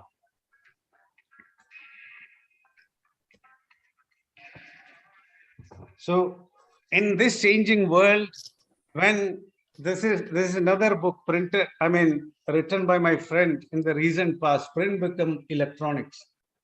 This digital disruption, nobody can help it. This is going to happen. So my main worry today is not all these. Where are we heading now? So some of the points which I just noted down to ask this audience here and these great scholars here, whether in the coming time this AI generated literature replace the traditional printed literature born of human imagination and creativity. This is one of the questions which I would like to know. And second could be, can it deal with the questions of ethics and human values? And the third point is, can it replace the very complex but interesting and creative process which involves a lot of human emotions? And the fourth point, will not the modern state or some ruthless despot use AI to control the human mind and controlling the robots or AI machines, thus destroying the imagination of human mind and its possibilities? So I believe here comes the need for, maybe for the next time when you talk about, you need to do a Manan Manthan or Chintan on a topic, something like how to bring the control and balance needed between the AI generated literature and the human made literature. Because I know there are the content of a Bloomberg, if you take, I think only 20% is human generated and the rest 80% by robotic systems. There are scientific papers which are prepared and written by robots in the coming time. So where are we going to position ourselves? What will be the future of real creative literature experts like Professor Trivedi. After 50 years or 100 years, I don't know where we will position ourselves. So this is one dimension that we should discuss in the coming time. With that small note, thanking Batra Sahab, I have nothing more to say. It was a wonderful treat from Professor Trivedi, and I'm sure others also. So I want to listen others too in the coming time. And one more small thing, joke apart, by next year, July, I may not be here as a VC. I would become a former VC. Don't forget to call me as an audience at least. That's the only request I have. So with that note, let me conclude thanking each one of you. Thank you so much. Thank you, sir. I know of your interest in literature, and you'll always be a valued guest here, sir. In case I hold this conference, and I am also around the next year for this. So that is applicable to many of us, particularly those who are in the senior bracket. Well, thank you so much, sir, for your wonderful comments. And of course, a lot of dystopian fiction also deals with the, I mean, it's a take on science fiction as well. Because without the backing of science and artificial intelligence, probably no plot can be crafted on dystopian pattern. So this is what we see is emerging in Indian English fiction as well in a big way. So you're very right, you know, artificial intelligence has created a scare for all of us, and any despot can probably in future control our minds. And just as Aldous Huxley talked of Brave New World, so there would be production of human beings, clones being produced in factories. And of course, you know, everybody programmed beforehand what exactly is the role in his or her life. So that is the kind of scenario which he talked of long back and probably slowly emerging now. So anyway, the literary luminaries, literary writers probably can foresee it all. And any visionary for that matter, any yogi for that matter can also foresee things. And of course, if I may, Batra Sahab, if I may add just one line. Sir. Robots were first produced not by a scientist, but by a playwright. Yeah. A Czech playwright in the 1920s wrote a play in which the word robot occurs for the first time. It's a Czech language word. And in that, already Rajendra Kumarji, it has been translated into Hindi by the great Hindi writer Nirmal Verma, who lived in Czechoslovakia for 7 years. The play is called R.U.R. Okay. In the 1920s. So if a literary writer produced robots, then literary writers can deal with robots better than scientists. I remind of Frankenstein also. Yeah, Anyway, exactly. Sir, Exactly. thank you very much, sir. And let me now request our guest of honor, Professor C.R.V. Rao, for his comments, if he is around. Professor C.R.V. Rao, former Vice Chancellor of Vikramshila University. Are you there, sir? Hello, Professor Rao, are you there? I think he's not here. So, well, then all that is left for me is to present a vote of thanks.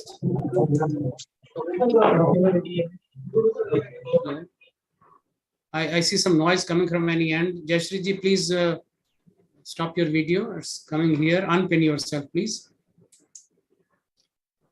Friends, all good things must come to an end. And so, with a heavy heart, we conclude this 8th JGU International Literary Conference.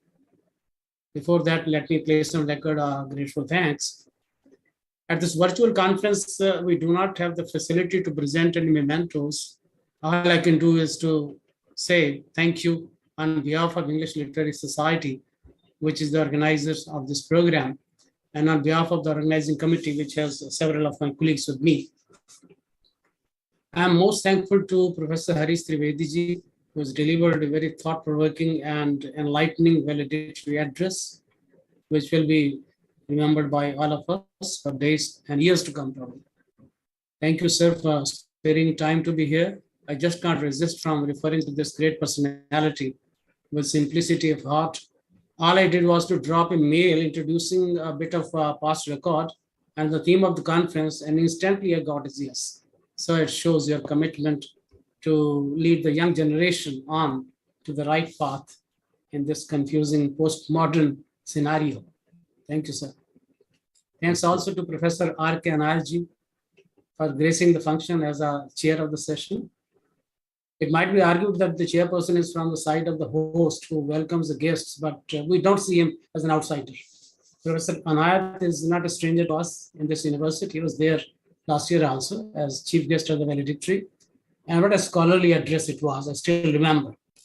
He has always obliged me, and this year when I told him that we were going to discuss India and the literary imagination or imaginary, and I'll be, of course, now distinguishing between the two, he readily accepted the invitation.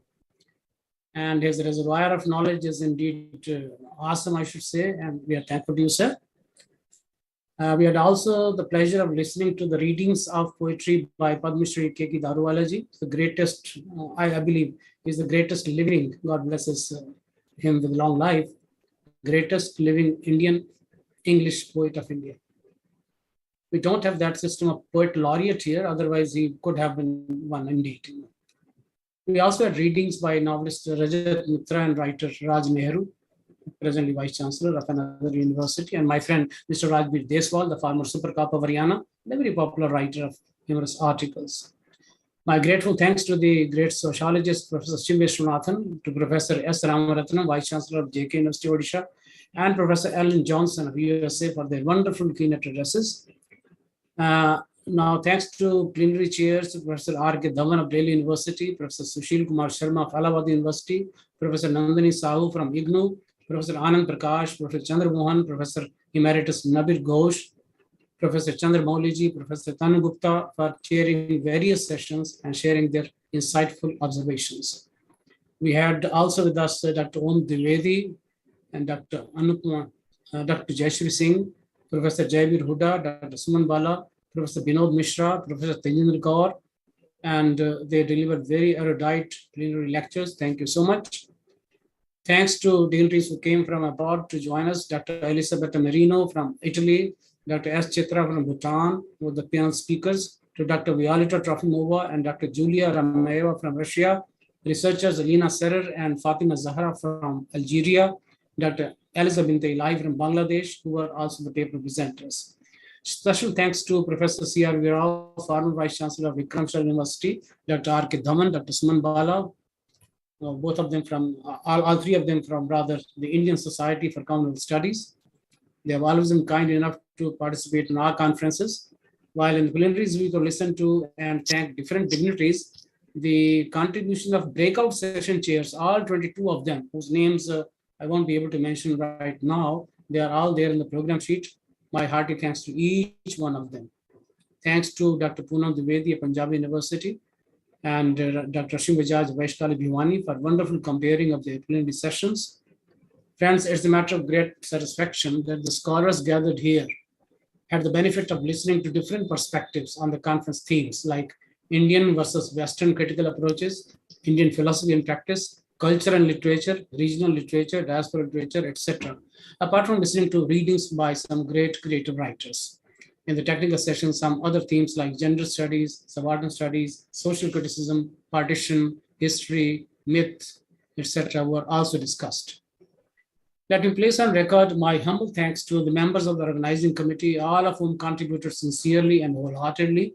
Dr. Shruti Jain has not only compiled and designed a beautiful souvenir, but also supported me as co-convener of the conference, helping me at every stage. Thank you, Shruti. Special thanks to Dr. Navriti Sharma, Dr. Lavi Srivastav, Dr. Neha Tyagi, Ms. Deepika Tekchandani, and Ms. Max Deva for taking up various roles besides anchoring sessions and coordinating with the panelists. Also thanks to the student office bearers and members of the English Literary Society who helped us as anchors in parallel sessions. President Karanveer Bhatt, Vice President Adya, Secretary Kaitya, Past President Meghna, Past Secretary Varenya, Bhumi and Kushi, these are my thanks. My thanks also to the management of JGU for allowing us to conduct the conference. And special thanks to Mr. Anil Kumar, who designed all the publications single-handedly. Thanks to Mr. Vidyut Kumar and Mr. Kapil Sharma of the IT department for their support. And finally, I extend my apologies for any kind of omission or commission that might have occurred intentionally or unintentionally from my or from a colleague's side. Because in an event of this type, we might lag in providing what is expected of us, for which I can only seek your forgiveness with folded hands. Thank you so much. Obliged to you. This session is closed, and thank you so much. Meet you next year if you're able to organize such a conference again. Thank you. Thank you, sir. Thank you. Thank you. Thank you. Thank you. Thank you, everybody. Thank you, sir. Namaskar. Good evening. Thank you so much. Wonderful experience. Wonderful experience, enriching experience. Thank you, Rashmi. Thank you. Helpful in further research also. Naya, thank you so much, sir. Thank you, sir. Thank you, Rashmi Bajaj, madam. Trivedi, sir. Thank you, sir. And Nibir Ghoshji, kind of you, really. Thank you. It was wonderful to be a part of this illustrious conference. It has been very enriching. Saroj Balaji, thank you so much for your kind words. Violeta, my old friend, is always here, always attending the conference. Thank you, dear. Violeta, thank you. Thank you And very much. Elisabetta, Mirino, Thanks, Dr. Batra, and congratulations. Thank you so much. Thank you, sir. Thank you so much. Thank Dr. you. Sanjay Guru, I Bye-bye didn't from notice you Italy. earlier. Bye. Yeah, certainly. Maybe this January, there is some plan, afoot. Yes, maybe. yes, absolutely, absolutely. Yes, so cold at the time, I really shivered at the thought of it, really. Some offline event also. Yeah. Yes. Wonderful. Thank you so much. Congratulations, Dr. Batra, on the grand success of the event. Thank you. It was your support and your role as chair of a session that really lent grace to it. Always there, sir. Thank you. Thank you, sir. Thank you, Sumanji, Sumansi Rohiji. And thank you, sir. Dr. Wonderful Panna experience. Thank you, sir. Thank you so much. Obliged to you. Congratulations and thanks. I'll leave the feedback, form detail in the chat box here, and also mail to you later, so that in case, of course, that is a necessary part. Okay, so you have to, fill it up so that you get your certificate in a proper manner. There should be no mistake in noting the name or the title of the paper, which might have been amended. Okay, so that's what I am doing now. So the participants who want the certificates will do well to take down this site address also. Yes, here it is. So this is the feedback form. Okay, sir. Thank you so much. Congratulations. Thank you, sir. Thank you so much.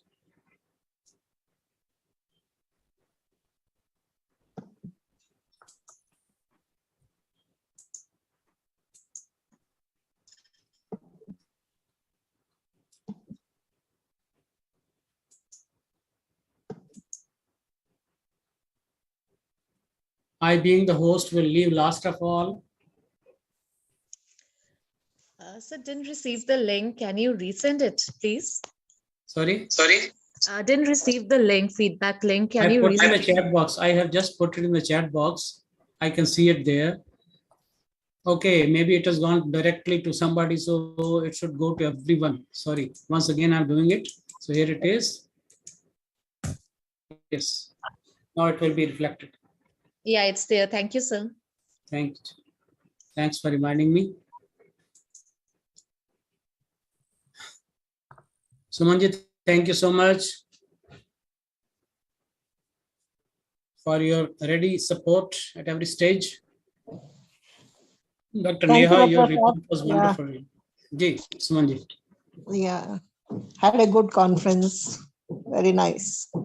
Thank you so much. Ji. Thank you. Congratulations. Yeah. Thank you so much. It's your support only which works to enthuse me. Dr. Shikha Phogat, are you? I've seen you all. I mean, all through the conference, and I just can't believe that being in England, you can log in at all hours. Are you there, alive right now? I mean, logged in right now, Dr. Shikha Phogat. Maybe not. Dr. Geeta Goyal, thank you so much. Julia Rameva, I met you first time, but it was wonderful, listening to you.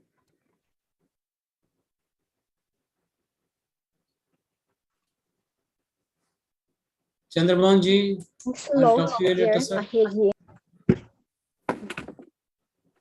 Hi, Julia. Thank you. Thanks a lot for your warm welcome. It was a great experience. Thank you for being here, and I wish you good luck in your studies. Oh, you are already PhD, I believe, right? And you are a professor, right? Thanks for having me. Yeah, thank you. Thank you so much. We are two students from Algeria, and I confused them with these two friends from Russia.